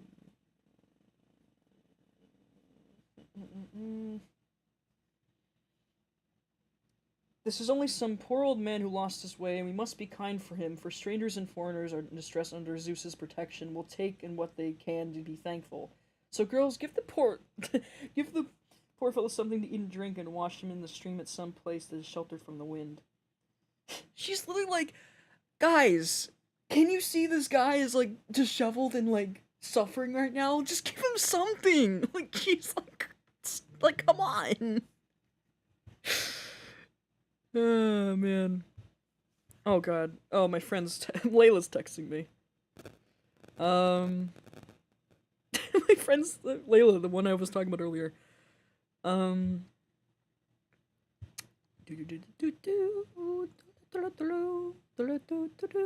shit.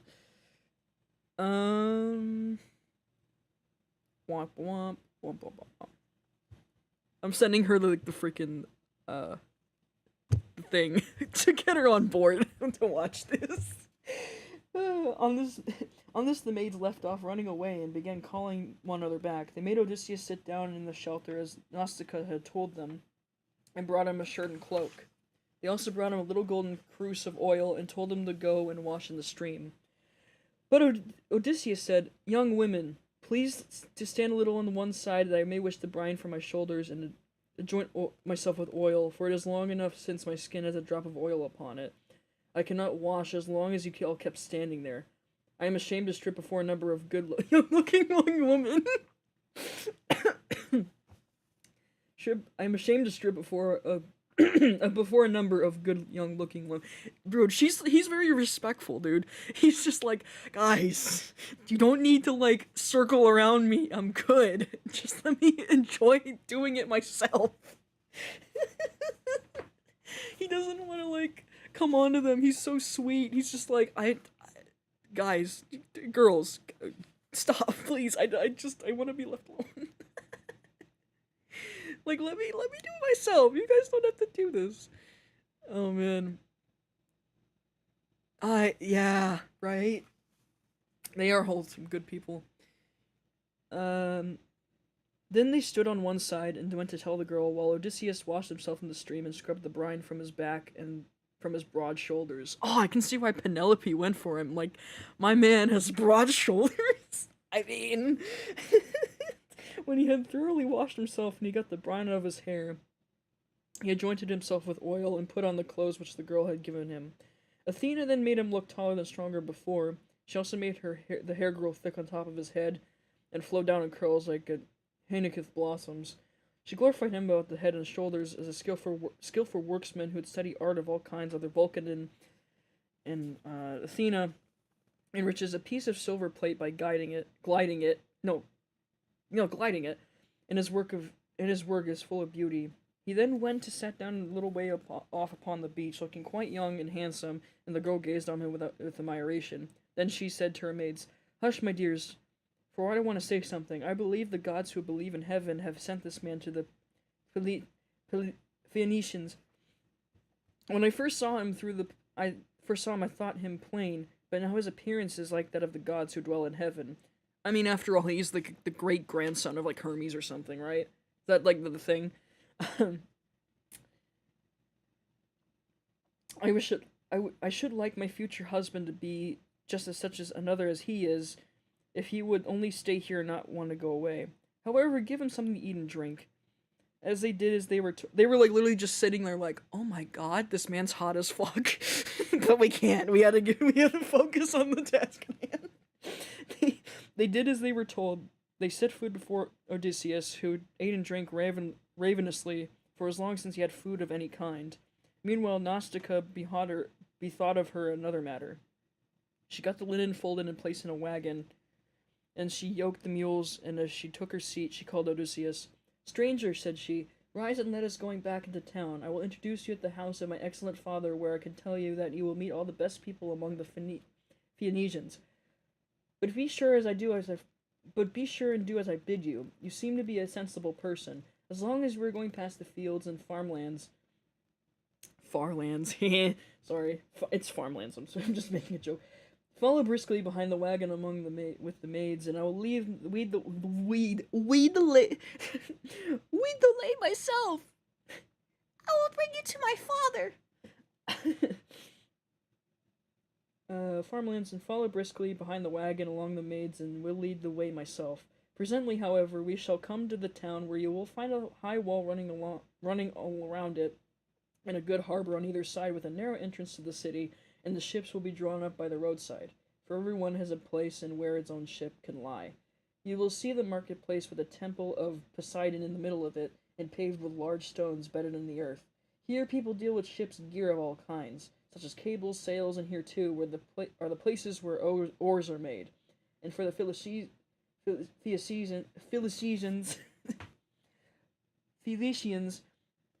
are not a nation of archers. They know nothing about bows and arrows, but are seafaring folk, and pride themselves on their mast, oars, and ships, with which they travel far over the sea.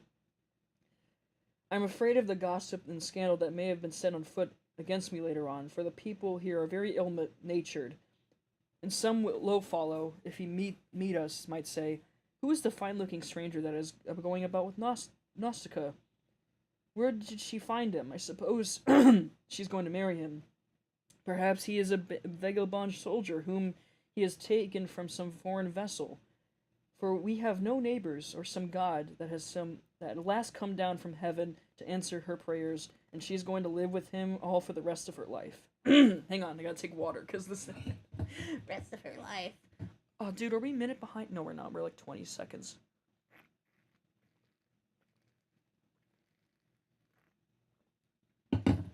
Not too far behind.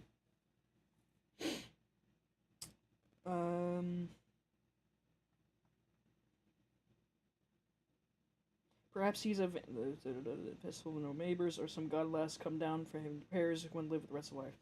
It would be a good thing if she could take care of herself off and find a husband somewhere else, for she did not look at any one of the many young excellent Phoenicians who were in love with her.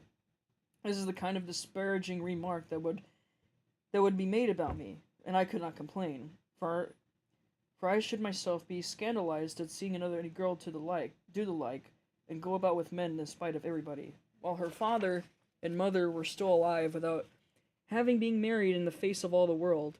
If you want my father to give you an escort and to help you home, do as I bid you, and you will see a beautiful grove of poplars by the roadside dedicated to Athena.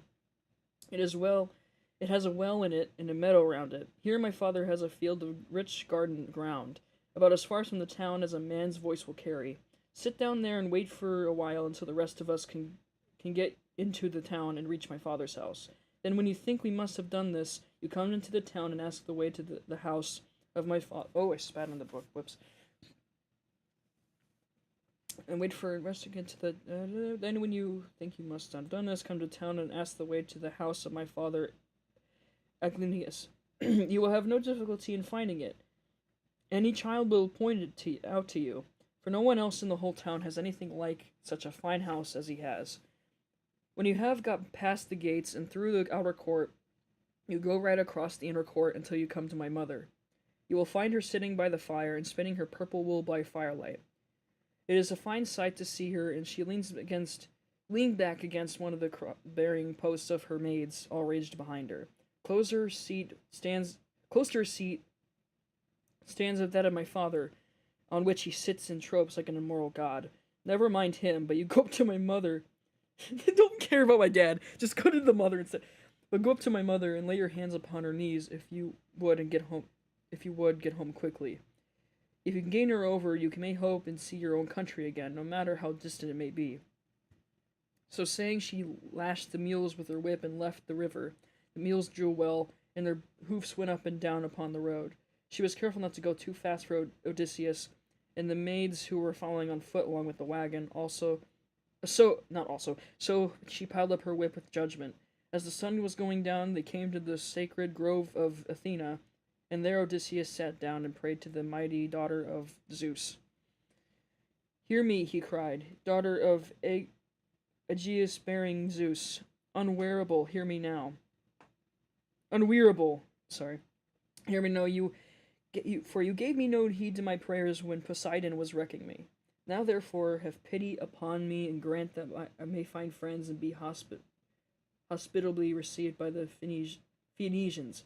Thus he did pray, and Athena heard his prayer, but she would not show herself to him openly, for she was afraid of her uncle Poseidon, who was still furious in his endeavors to prevent Odysseus from getting home.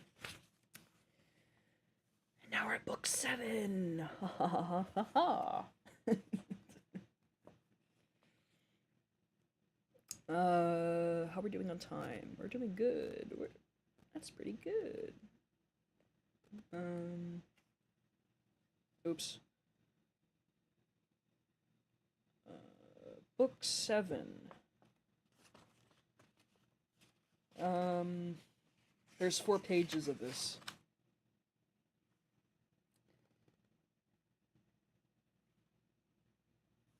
So, like, it looks like Odysseus is here for a while. He's just chilling. Yeah, this is not, I know this is not in the, Epic the Musical, I know that.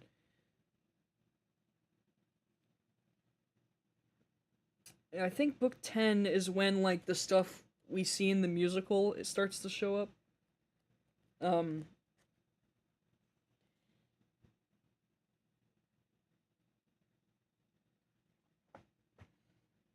So how are we doing?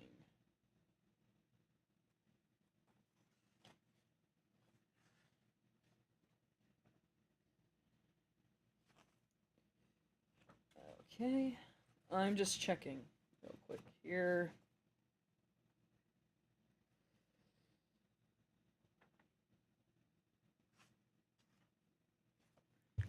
Doing the math.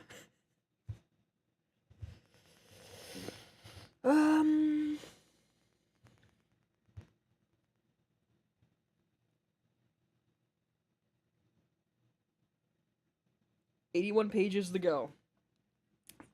Okay, I'm just gonna do my double check. Water time.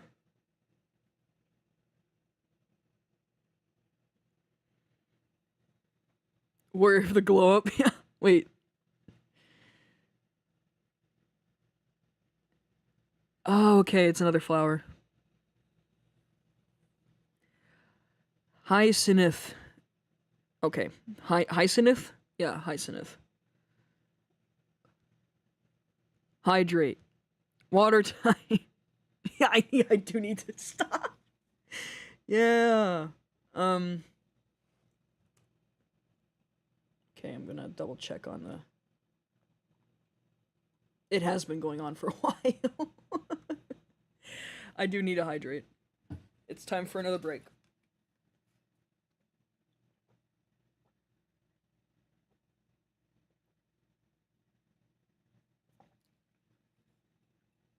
Yeah. 81 pages. Whew. That's left until we get to where we need to stop. Or where we want to stop at.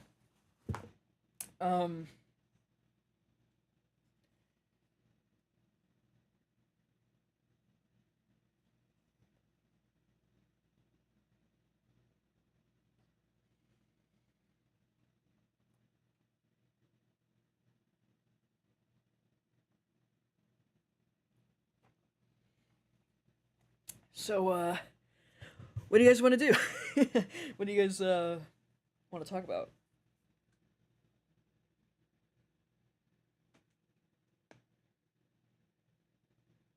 I might do this for like another hour, and then we can probably stop on an even number, like get through 7, and then stop at 8. Feel like that'd be good, because this was just for the sake of myself and not trying to put, even though I would love to, like, push myself. There's gotta be times where I gotta rest, and it's like dinner hour, like an hour or so. I think that would be a good time to stop, because if we stop at 8,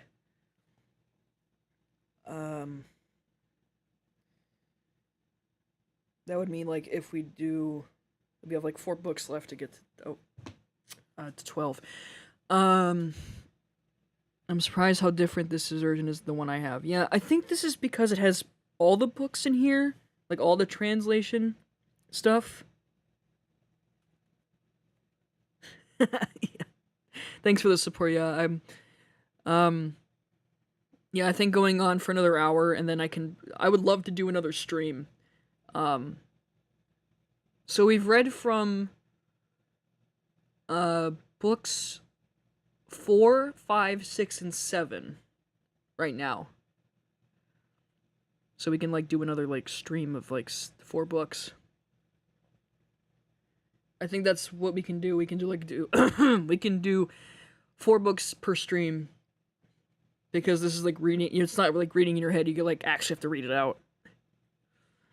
Magby, you're asking how my projects are going. They're good. They're good. Outbreak. Yeah, stopping at 8 would be perfect. Yeah. So, luckily, book 7 is about 4 pages. Yeah, about 4. Which is not terribly bad, but it'll definitely give my thing a rest. You can probably tell you can probably hear in my voice that I'm like, my voice is getting raspy. Hey, at least, I can work on more of the Outbreak stuff, but as I can talk about Outbreak a little bit, so, MCSM Outbreak, that is still going on. I have 3 seasons, far as much as I know, planned. So 4 and 5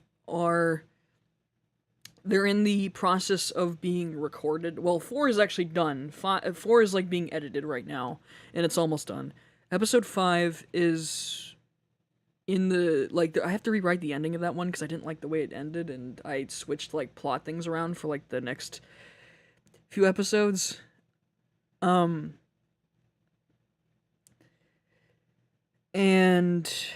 specifically, there's gonna be 10 episodes in each season. I don't want to spoil it because we're not there yet, but I'm trying to figure out how I want the first season to end and how season 2 is gonna be handled.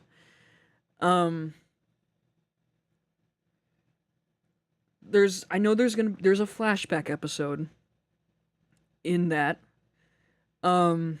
like second half. So again, I'm not gonna spoil it. 5 is like the midpoint where, let's just say, reunions happen, and we're in a new location. We're no longer in the wilderness anymore. We're in a different little location, which will be revealed in 5. 4 and 5 are kind of boring. They don't really have a lot going on. They're just kind of, Jesus Christ, bro. There was a boat that jumped the shit out of me. I don't know if you heard that, but that just scared the shit out of me. Holy crap. But yeah, there's that. And I'm still working. It's kind of hard to say because Outbreak's kind of taking most of my time. Oh, wait, no. There's another one. Skybound, which is my Top Gun tribute for Val. It started from Val Kilmer last year, and it's story mode, but with like if they went to flight school. It was written last month. Shut up, boat. The boat freaking went again. But the boat. Sorry, my brain's fried. I meant to say the Skybound drama is going to set to release in May. That's kind of where it's going. And I got most of the audio. I just got to record the rest of the lines for it and then cut it down. Love your outbreak. Thank you so much. Oh, thank you. It's funny how it started because I wanted, like, you know what? What if, like, you know, and like wait, like 28 days later make story mode, like, yeah. I know it's been slow with episodes, but like this shit takes time, especially when you have other ideas you want to get to as well, and then life kind of gets in the way, and then college kind of like is on top of that, and you're like, shit. But this schedule I have right now, I have Monday, Wednesday, and Friday off a bit. Even though my internship's gonna probably take over that, but like some of that time. It's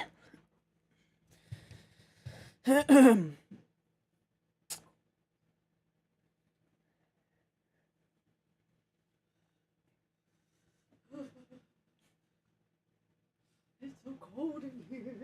They can hear you, by the way. You want to say hi? Hi. It's freezing in here.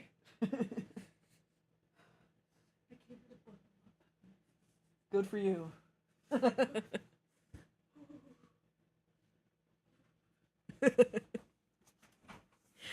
That was my roommate again. So what I was like saying is that the internship is gonna take like, it's gonna be 7 hours per week. Because it's a course I have to take. Yeah, I'll let him know you said hi.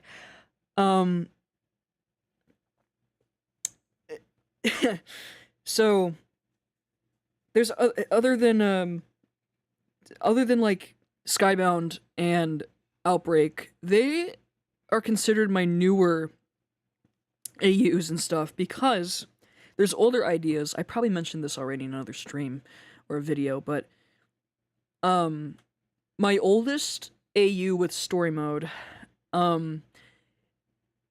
is a Star Wars one, and that started because I started doing art with 12-year-old me doing art of Lucas and Jesse with lightsabers. The top 3 AUs from like that era though, after like the Star Wars one, is my Full Metal Alchemist one, where it's after season 2 of Minecraft story mode, but it follows like the kind of like the plot of Full Metal Alchemist. And I was like, what if like Jesse had an artificial limb and stuff, like automail, and so basically, again after the events of season 2, but it's the Full Metal Alchemist plotline, where except it's not raising the mother back from the dead, it's actually Reuben. So Jesse and Lucas, they learn the ways of alchemy. Ivor is the one who finds the lost art, and Lucas and Jesse try to resurrect Reuben back with the pork chop, and Jesse loses his right leg due to that, and Lucas loses his entire body, and Jesse sacrifices his arm to save Lucas to bind his soul. And here's something interesting. I used Tim's armor for like the armor to bond Lucas to, and that's why you see like in art, if you go on my DeviantArt page, you see a lot of like Tim's armor with Jesse. Like it's like a. I think I actually read a little bit of that one. Yeah, that's me. I'm the one who wrote it. It's me. You've probably seen it on Wattpad in Area 3. It's called Ironhearted or Ironheart, whatever. It's a reference to the end of Full Metal Alchemist, where it's like a heart made full metal, but instead of full metal, it's iron, because that's the iron. The iron limbs is what Jesse has in this. Yeah. I know Lucas goes through a lot. He can't. Like, he's. Oh man. So, and what's cool? Like I've gotten to the later chapters because I've been focused on other AUs, but I know Aiden comes back. He's dressed up in like the uniform that shit that he were like the Sky City uniform, and him, Reginald, Maya, and Gil are all like in this alchemist regiment, like they read about alchemy. So Aiden's like a fire alchemist, and Gil, I think Gil is like air, something with the four elements, and then Maya is like water or something, I think. And that's like one of the cool things. And Romeo's also a fire alchemist.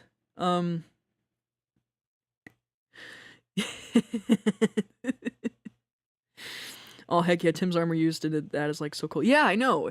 It's perfect because it's the only thing that has a helmet, and it fits really well. And Aiden's name is actually fire, it means fire as well, so it actually like fits quite well.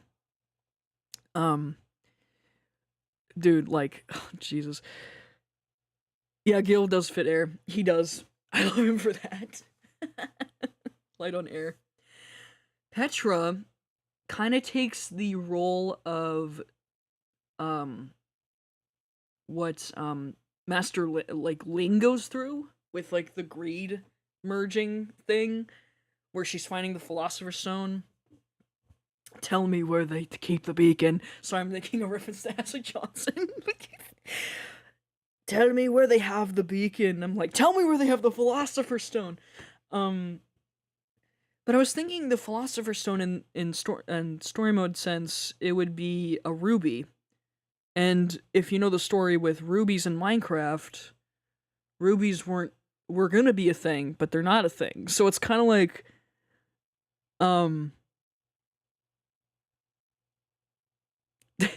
wait, hang on, I'm trying to read the chat. What did I say that was that fits the character? Wait, I'm reading this after I rambled too much. Oh yeah, and female Jessie's in this too. She's kind of like it's gonna like there's gonna be a plot point with like Jessica and Jessica's what I call female Jessie, about their father with Steve, and kind of like how with the Hohenheim and the Edward stuff. And I was thinking of like Herobrine kind of being the father guy, the quote unquote Herobrine thing. That's like the one story I have Herobrine involved is the Full Metal Alchemist one. It's kind of like Full Metal Alchemist. It's not called Full Metal, but I'm saying the Ironhearted AU or Ironheart is basically, oh gosh, now I'm blinking. It basically is kind of like a combination of like what fanfics at the time were about story mode, like Cassie returning, Aiden redeeming himself, Herobrine being involved in all this. I thought it'd be kind of neat to do it as a period piece, because this was 2018 shit. This was like, like guys, like it's so I thought of that in the middle. I'm like, you know what? That'd be kind of cool. Aiden is fire. Yeah, it makes sense. And Romeo and Aiden team up like them later. What's ironic to me is that Matt Mercer was in Full Metal for a time, like in a movie. He was like the main villain dude. And not only that, him and Travis Willingham, the guy who voices Roy Mustang in the dub of Full Metal Alchemist, they're in a show together. They're in Critical Role together. And I was like, okay, this is giving me, so it's also a double reference at the same time. Not only Aiden's name, but also Matt Mercer's literally friends with the guy who voices Mustang. Like, I mean, come on, like you can't get better than that, right? Like, it's, oh man. Anyway, aside from the Full Metal story, I thought it was cool as like a 14. I conjured this up when I was like 14. And then I'm gonna go down to a couple other ones that I did at this like 13 or 14 years old. I came up with a 80s AU. This is probably one of my favorites. I would say I like this better than the Full Metal one because I think this is more like a cool original kind of story.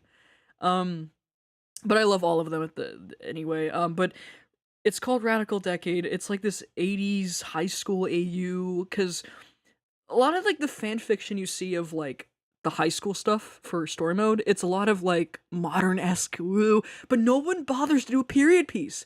And inspired by Stranger Things, of course. Yeah, my brain was at another level at 14. And what's funny is that this stuff is now showing up. Like, some of this stuff is, like, showing up, like, nearly a decade after I came up with it. It's like, I was here before you guys even thought of this shit. It's so good. It's so funny. But yeah, back to Radical Decade. It's a workshop name, I know. There's also a sequel planned for this, but this is a high school, like, AU taking place in Chicago in 1987, 86, time around there. And, basically follows Jesse again, because he's the main character. He's his anxiety, his depression, a teenage thing, but it's basically... I'm trying to be also, since it's the 80s, you gotta be accurate, you gotta look at this stuff up, like, what was the big challenge stuff. It takes that realism into account in part of the story, I guess, where I know I haven't really put out chapters yet. I can't. These are only concepts I'm trying to like write out. Oh, someone knows Radical Decade, huh? Someone's doing an 80s slasher. Yeah, that's true. But mine is not based on a slasher film. It's more of like So what this is that it is a high school story, but it's more of a different like turn on it. Instead of like a slasher, there's a gang involved because this is Chicago, right? The dangers of gang stuff, and like Lucas is wrapped up in the whole plot like antagonist thing, which is more like revealed more in the sequel, the college where all the guys are in college or the characters in college.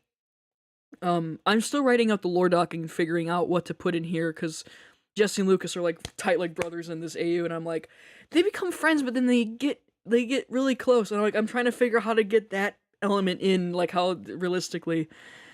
I like how the designs of the characters have similar brands of shoes. Yeah, you know what? Yeah, exactly. Yeah, so, Jesse has Vans, and Lucas has Adidas shoes. Anything that fits like the era. They what's funny, I came up with that part when I was in an RV trip, and I was like looking at my own shoes and like, you know what? I feel like Jesse would wear these kind of shoes. So that's kind of where it came from.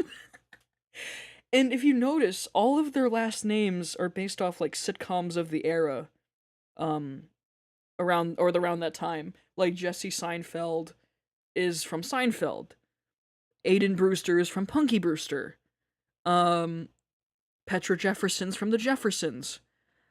What else do we have? Ivor Herman is like the least sitcom one. Does he have a skateboard? No, he does not. He just wants to look cool. That's why he kind of puts his hair in a mullet. That's kind of his Crockett and Herman, or Ivor Herman is, if you guys know the reference, Pee Wee Herman. I was even thinking of a line in like this story where Ivor's just like, "You're not gonna watch that stupid movie about that guy liking his bike, dude, are you?" Like, it's a reference to him, to Ivor's original actor and stuff. Bro, he's so me. Yeah, I know. That's the point. Also, I was thinking of putting my own little experiences in here. Even though I never grew up in the 80s myself, like I was born 20 years after the decade. So I don't know. So I have to account on my mom's stories because she grew up in that time, and looking up on like what was life back at the time, like what did people view as like what do men do? It's kind of like reveling in all those things. Oh, I was trying to finish my sentence with Crockett. The Crockett last name, Lucas Crockett, came from a show called Miami Vice, and where the main character is called Matt Crockett, and that's the guy. So Lucas Crockett. So And then you have, who else did I get? Maya Spoons. That's another Spoon. Mrs. Spoons, like, anything I could just grab on to get last names. But yeah, so Jesse goes through a lot. He's basically, like his father died at like 11 after moving from Minnesota to Chicago. So he's a Minnesotian boy. They used to live on a farm. Alex is still kind of trying to keep like heads up above water. Like Jesse's also a mama's boy too. I'm gonna point that out there. That's canon. What else do you want me to tell you about this story? Because I mean, I would love to ramble about this story at some stream.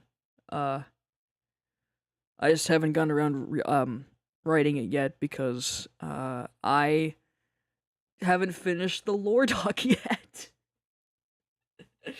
Lore doc where I kind of compile everything in there and what I'm missing and stuff like that. I know. Oh, I know. He's like, this Jesse was so fun to write, and even the Lucas in this is great. And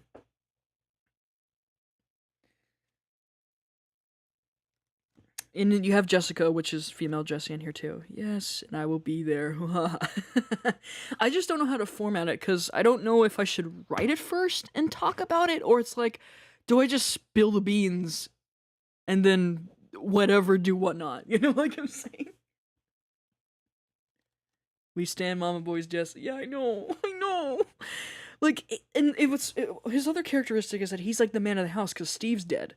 So, like, he has to, and that's part of his character, he has to, like, be strong for everyone, but yet he's, like, carrying all this weight to him, and he's like, I can't get, but then he meets Lucas, who's, like, you know, someone in a similar boat, because he's an orphan. Spoilers, I'm sorry. Yeah. You mean the lore for this AU? Yeah, it is really sad. He his parents passed away. His father like got mugged, but Lucas doesn't know that, and this is why Lucas is caught in the crossfire with the sequel, where the gang that was responsible for killing his father is like the villain in like the second one. But it's like, it's underground in the first one. You can't really see it, but there's one little scene in the first one that's, yeah. This is the Odyssey stream. We need to talk about this. We got a book to finish, but I love talking about this AU. If you want, I can, after dinner, if I make dinner, I can ramble. I can start like a little radical techie stream, because I really want to talk about my AU so much. If you guys are up for that, unless you guys are busy, but I mean, I don't have anything due, so I'm just kind of doing what the fuck I'm doing. Yeah, I would love to do an AU stream. But yeah, I'm invested. Yeah, I know. That's why I want to. Oh, my sister's calling me, but hang on, I gotta text her that I'm kind of busy.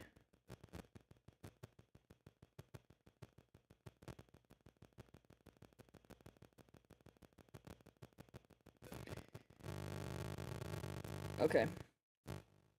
Okay, cool. Alright, cool. So I'm gonna read the rest. I'm gonna read these 4 pages, and then I'm gonna get dinner, and then I'm gonna do a stream later to talk about Radical Decade and other AUs. So I'm gonna do that, actually. Because I don't want this stream like farther than it does, but I'm glad someone. Why does Brewster fit? Oh wait, hang on. I'm trying to read the. I love how the designs. Why does Brewster fit Aiden so well? Honestly, it does, because it feels like part of his name. We stand Mama Boys Jesse. Yeah. I remember Lucas lore for It's So Sad. Yeah. See, someone knows. Only if up to a 2. Woo, yay. Awesome. Okay. That's what I should do, because it's 30 minutes to 6 o'clock, and I'm gonna yeah, that's what I'll do. I'll finish up what I need to do with the Odyssey, and I can ramble about Radical Decade as much as I want to talk with it. Um, Onward, shall we? Full speed ahead. Um, all right. Book 7. The reception of Odysseus at the palace of King. Hang on, I'm trying to find a way to get my bookmark in. A palace of King Alenia. So this is just basically his father, her father, the girl that they met. Hang on, let me check my phone just to see.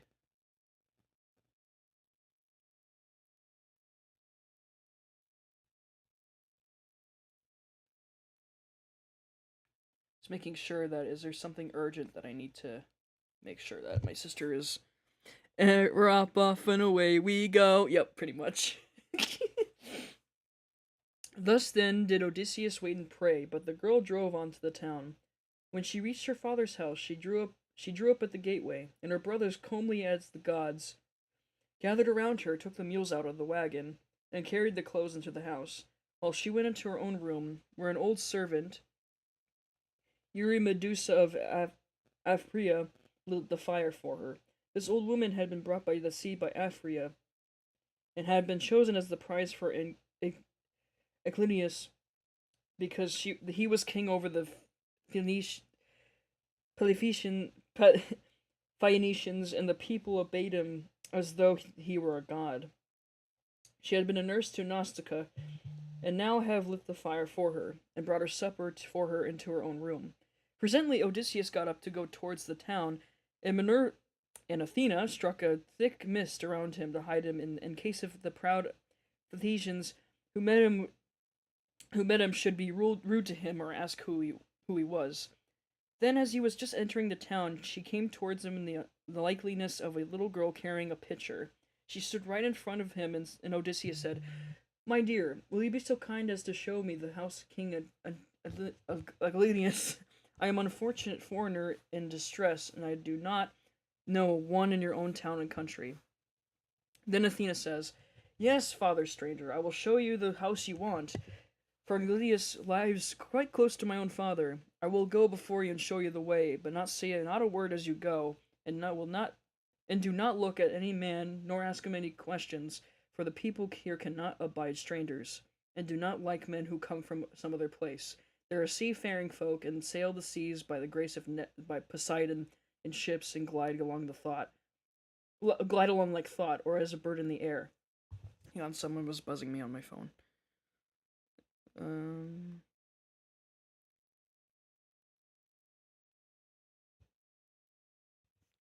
Okay, it's just family-related things. Nothing really relevant. On this she led the way, and Odysseus followed in her steps, but none of the Phaeacians could see him as he passed through the city of the midst of them.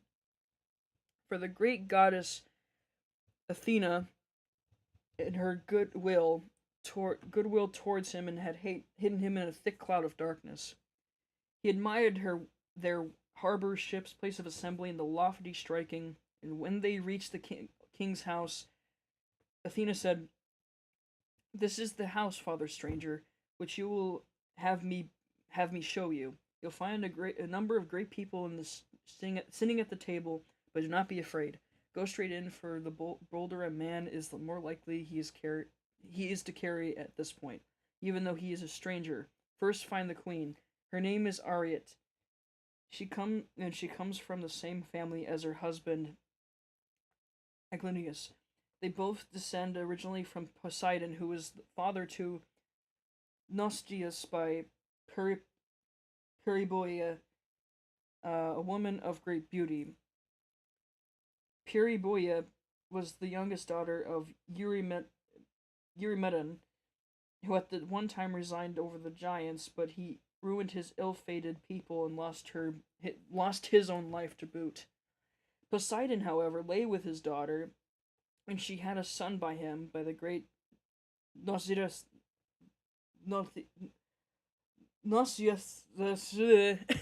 Here we go again.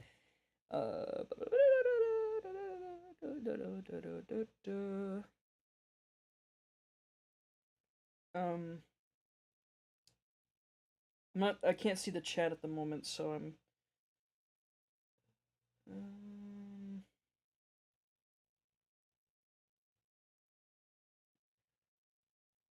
Nasi, Nasi, Nausithos. Nausithos.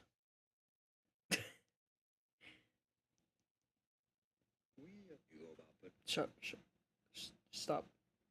I'm trying to find it.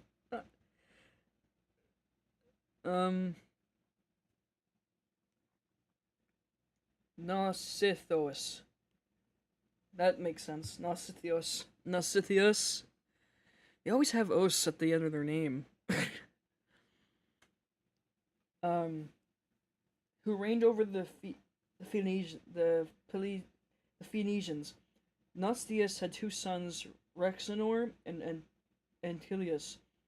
Apollo killed the first of them while he was still in bridegroom without male issue, but he left a daughter, Arete, who Antilius married, and honors as no other woman is honored of those that keep house along with their husbands.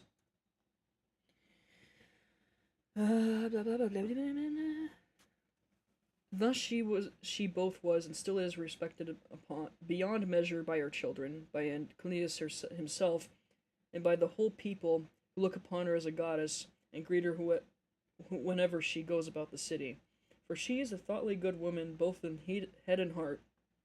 When any woman of friends of hers, she will help her husbands and also settle their disputes.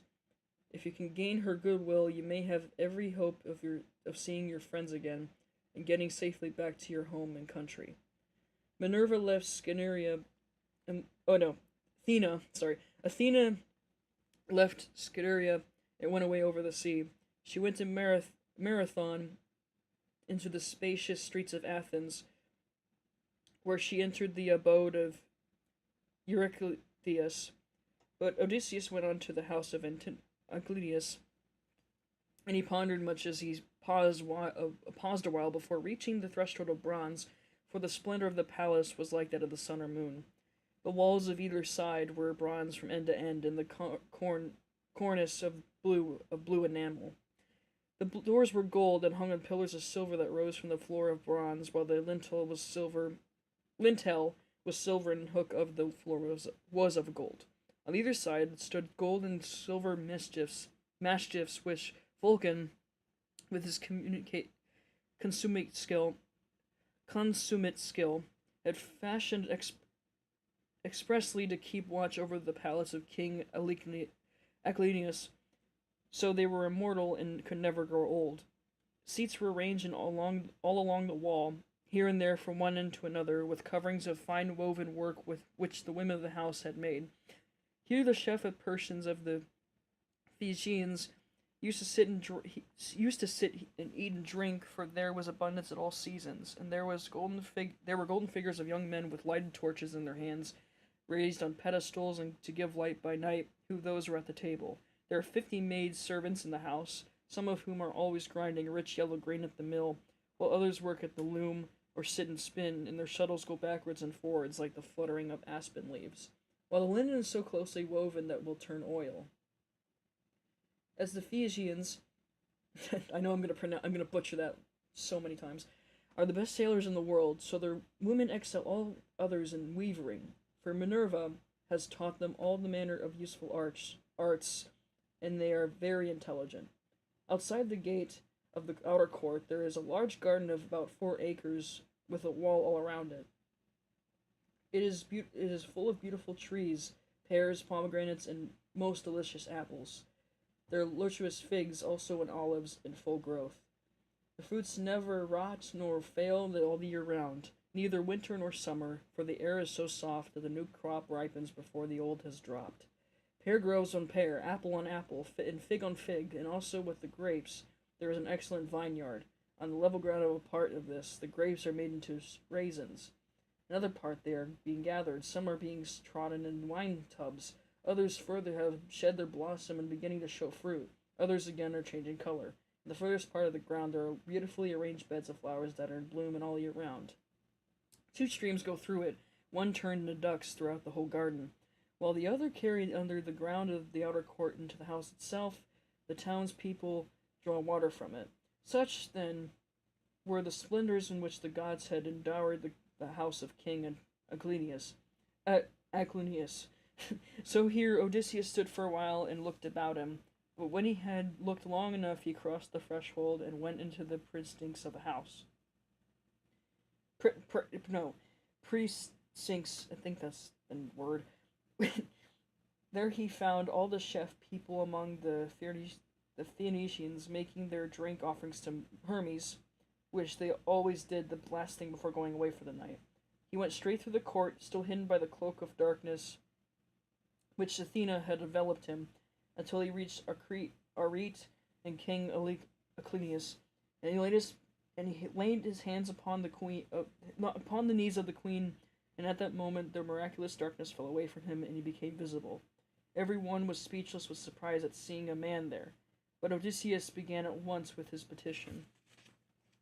"Queen Arete," he exclaimed, "daughter of great Rhexenor, in my distress I humbly pray you, but also your husband and these guests, whom may heaven prosper with long life and happiness, and they may leave their possessions to their children and all the honors conferred upon them by the state.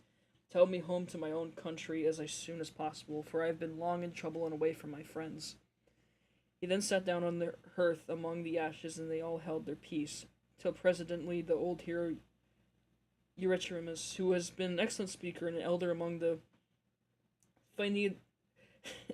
Phoenicians, plainly in all honesty addressed them thus: Alcinius, said he, "it is not credible to you that a stranger should have been sitting among the ashes of your hearth. Everyone is waiting to hear that you are about to say. Tell them, then, to rise and take a seat on a stool inlaid with silver, and bid your servants mix some wine and water, that we may drink of offering to Zeus and the Lord of Thunder, who takes all of well-disposed suppliants under his protection. And let the housekeeper give him some supper, of whether they may be in the house."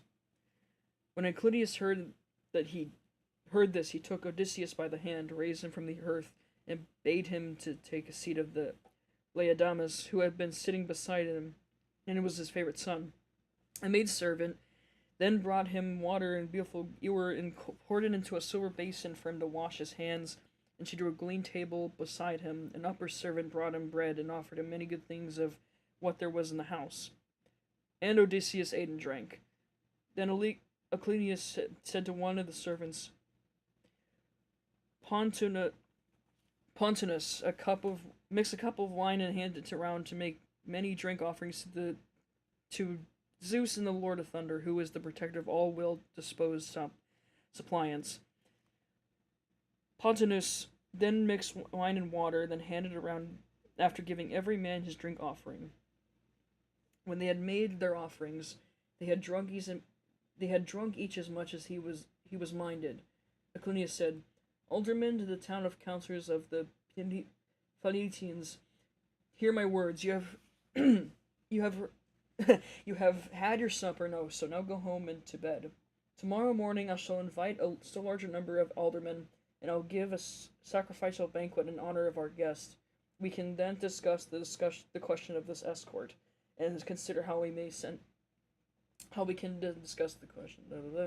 May at once send him back rejoicing to his own country without trouble or inconvenience to himself, no matter how distant it may be. We must see that he comes to no harm while on this homeward journey.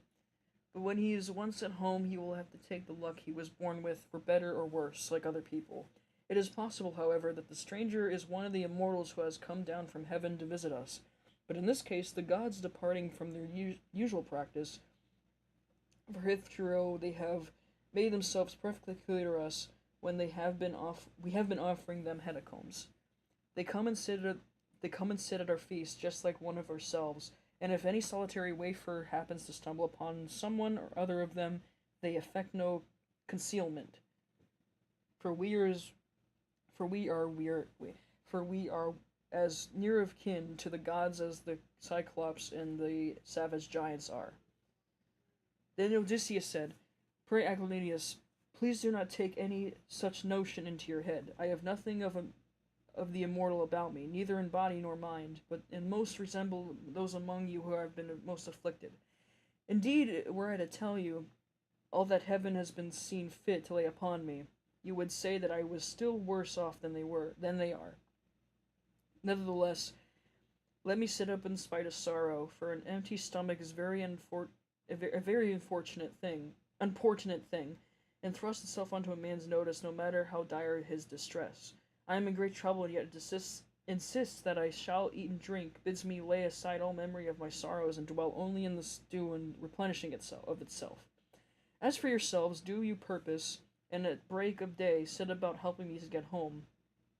I shall be content to die if I may first once more uphold my property, my bondsmen, and all the greatness of my house." Thus he did speak. Every one improved his saying, and agreed that he should escort inasmuch as he had spoken reasonably. Then when they had made their drink offerings, they had drunk and eaten each as much as he minded as they went home, and and had drunk each as much as he was minded, they went home to bed, every man in his own abode, leaving Odysseus in the cloister with Arete and Aglaonius, while the servants were taking the things away after supper. Arete was the first to speak, for she recognized the skirt, cloak, and good clothes Odysseus was wearing as the work of herself and her maids. So she said, "Stranger, before we go any further, there is a question I would like to ask you. Who and whence are you? Who gave you those clothes? Did you not say you had come from beyond the sea?" And Odysseus answered, "It would be a long story, madam, were I to relate to a full tale of my misfortunes, for the hand of heaven that had been laid heavy upon me. But as regards to your question, there is an island far away in the sea, which is called the Orgion. There dwells the cunning and powerful goddess Calypso, daughter of Atlas. She lives by herself far from all neighbors, human or divine. Fortune, however, she brought me to her hearth and desolate, all desolate and alone. For Zeus struck my ship with his thunderbolts and broke it up in mid-ocean. My brave comrades were drowned, in every man of them, but I stuck to the keel and was carried hither, and I think it's supposed to be higher and higher for the space of 9 days, until at last during the darkness of 10th night the gods have brought me to the Ogonian island, where the great goddess Calypso lives. She took me in and treated me with the uttermost kindness. Indeed, she wanted to make me immortal, that I might never grow old, but she could not persuade me to let her do so. I stayed with Calypso 7 years straight on end, and watered the good clothes she gave me with my tears during the whole time. But at last, when the 8th year came, she bade me apart from her own free will, either because Zeus had told her she must, or because she had changed her mind. She sent me from her island on the raft, when she provisioned me with the abundance of bread and wine. Moreover, she gave me good stout clothing, and sent me a wind that blew both warm and fair. Days 7 and 10 I did sail over the sea, and on the 18th I caught sight of the first outlines of the mountains upon her coast, and glad indeed I was to set my eyes upon them. Nevertheless, there was so much horrible in the store for me. For this point, Poseidon would let me go no further, and raised a great storm against me. The sea was so terribly high that I could no longer keep to my raft, which went to pieces under the fury of the gale, and I had to swim for it, till wind and current brought me here to your shores. There I tried the land, but I could not, for it was a bad place, and the waves were dashed me against the rocks. So I then again took to the sea and swam until I came onto a river that seemed the most likely landing place, for there were no rocks, and it was sheltered from the wind. There then I got out of the water and gathered my senses together again. Night was coming on, so I left the river and went to a thicket, where I covered myself and all over with leaves, and presently heaven sent me off to a very deep sleep. Sick and sorry as I was, I slept among the leaves all night, and though the next day till afternoon, when I woke up, as the sun was westering, and saw your daughter's maid servants playing upon the beach, and your daughter among them, looking like a goddess. I besought to her aid, and she proved to be an excellent and she proved to be of an excellent disposition, much more than so, or wait, no, much more so than could be expected from so young a person, for young people are apt to be thoughtless. She gave me plenty of bread and wine, and when she had had me, that's literally, there's two hads in there. Now therefore though it has pained me to do so, I have told you the whole truth. Then Aclinius said, Stranger, it was very wrong of my daughter not to bring you on at once to my house along with the maids, seeing that she was the first person whose aid you asked. Pray do not scold her, replied Odysseus. She is not to blame.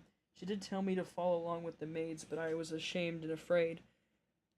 For though I thought you might perhaps be displeased if you saw me, every human being is sometimes a little suspicious and irritable. Dude, he's just like the king's just like, bro, she didn't help you out. She didn't bring you to me. I could, and then he's like, no, don't blame her. I was scared that you were gonna freaking like, like be like, what, treating me as a stranger.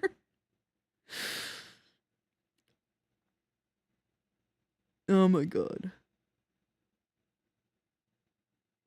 Oh man. As soon as she said she's the daughter of Atlas, a flippin' titan, that would have been the key to turn away and never let go that way, yeah.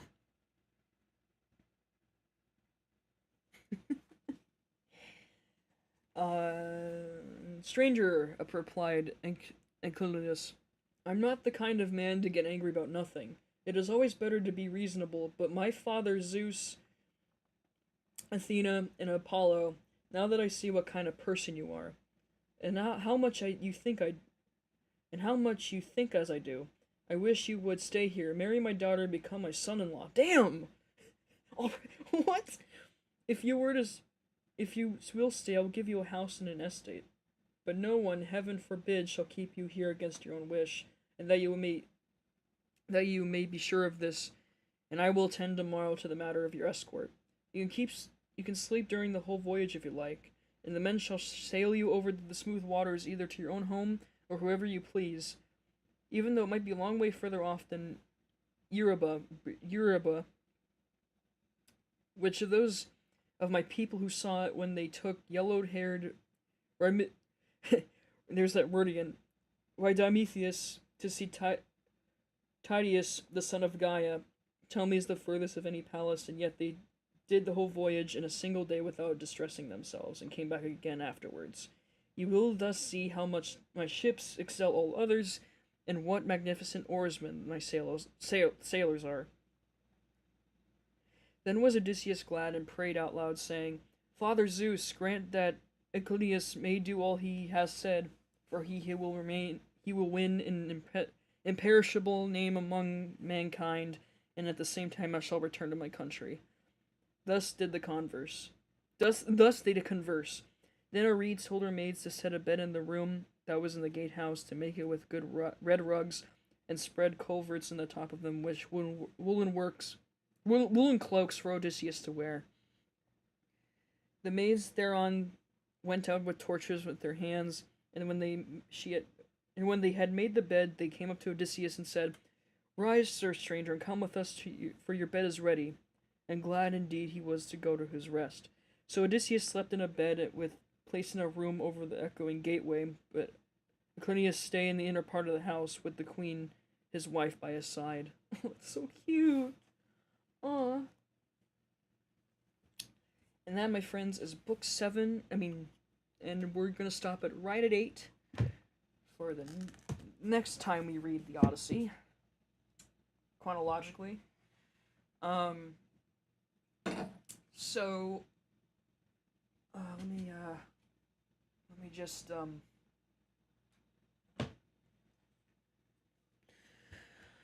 all right.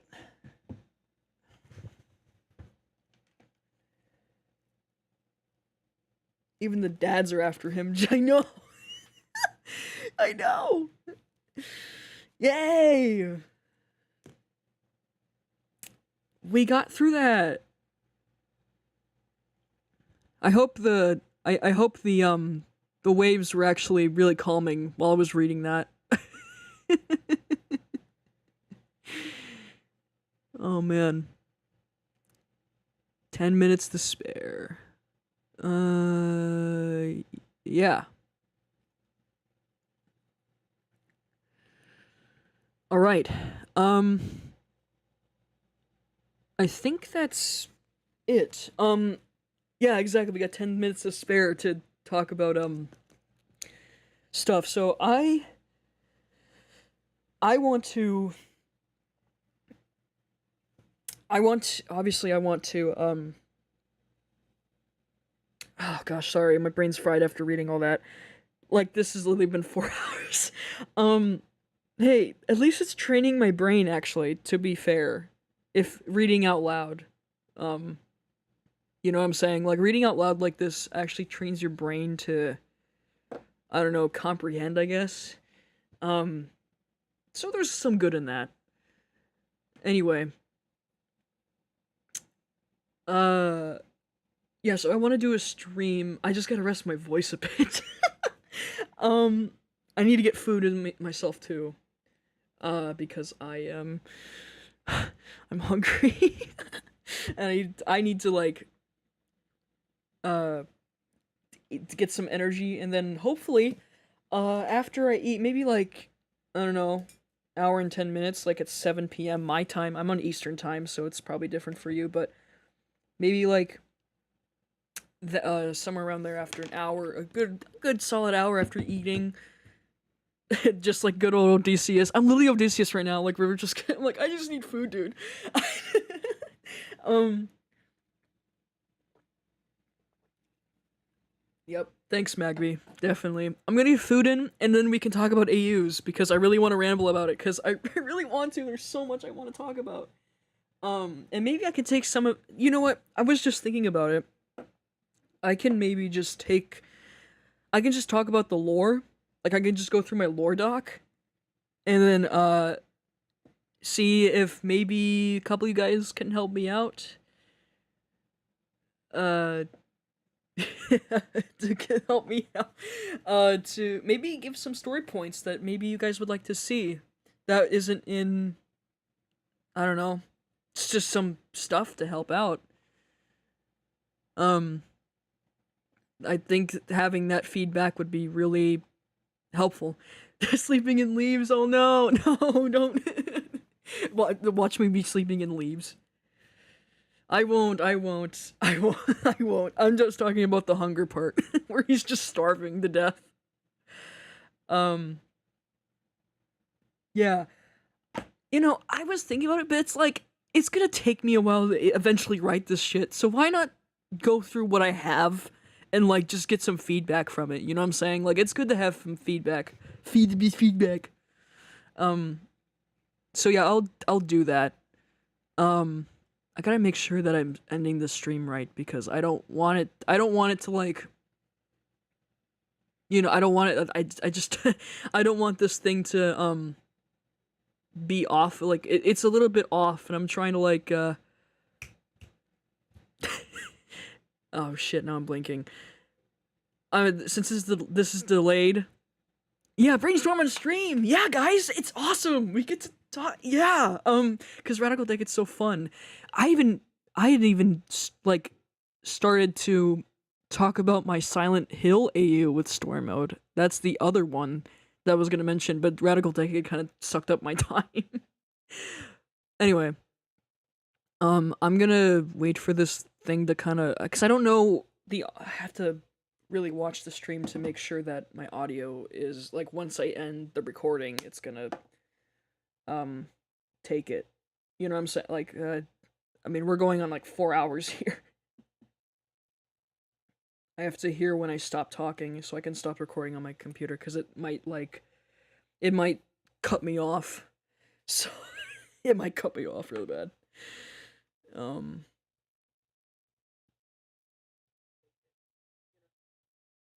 currently trying to connect to my headphones on my iPad so I can like listen to where I'm at.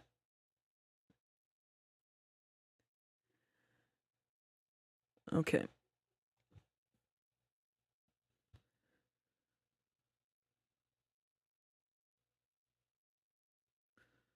All right, I'm gonna give my future self some time, or my past self. If my future self hears myself saying bye, that's when I cut it. So that's what's gonna be. Hopefully, I can get on here by 7. But if it's not, it can be like a late night stream or something. I'll see you guys in the next one. I gotta wait for my future self to get here.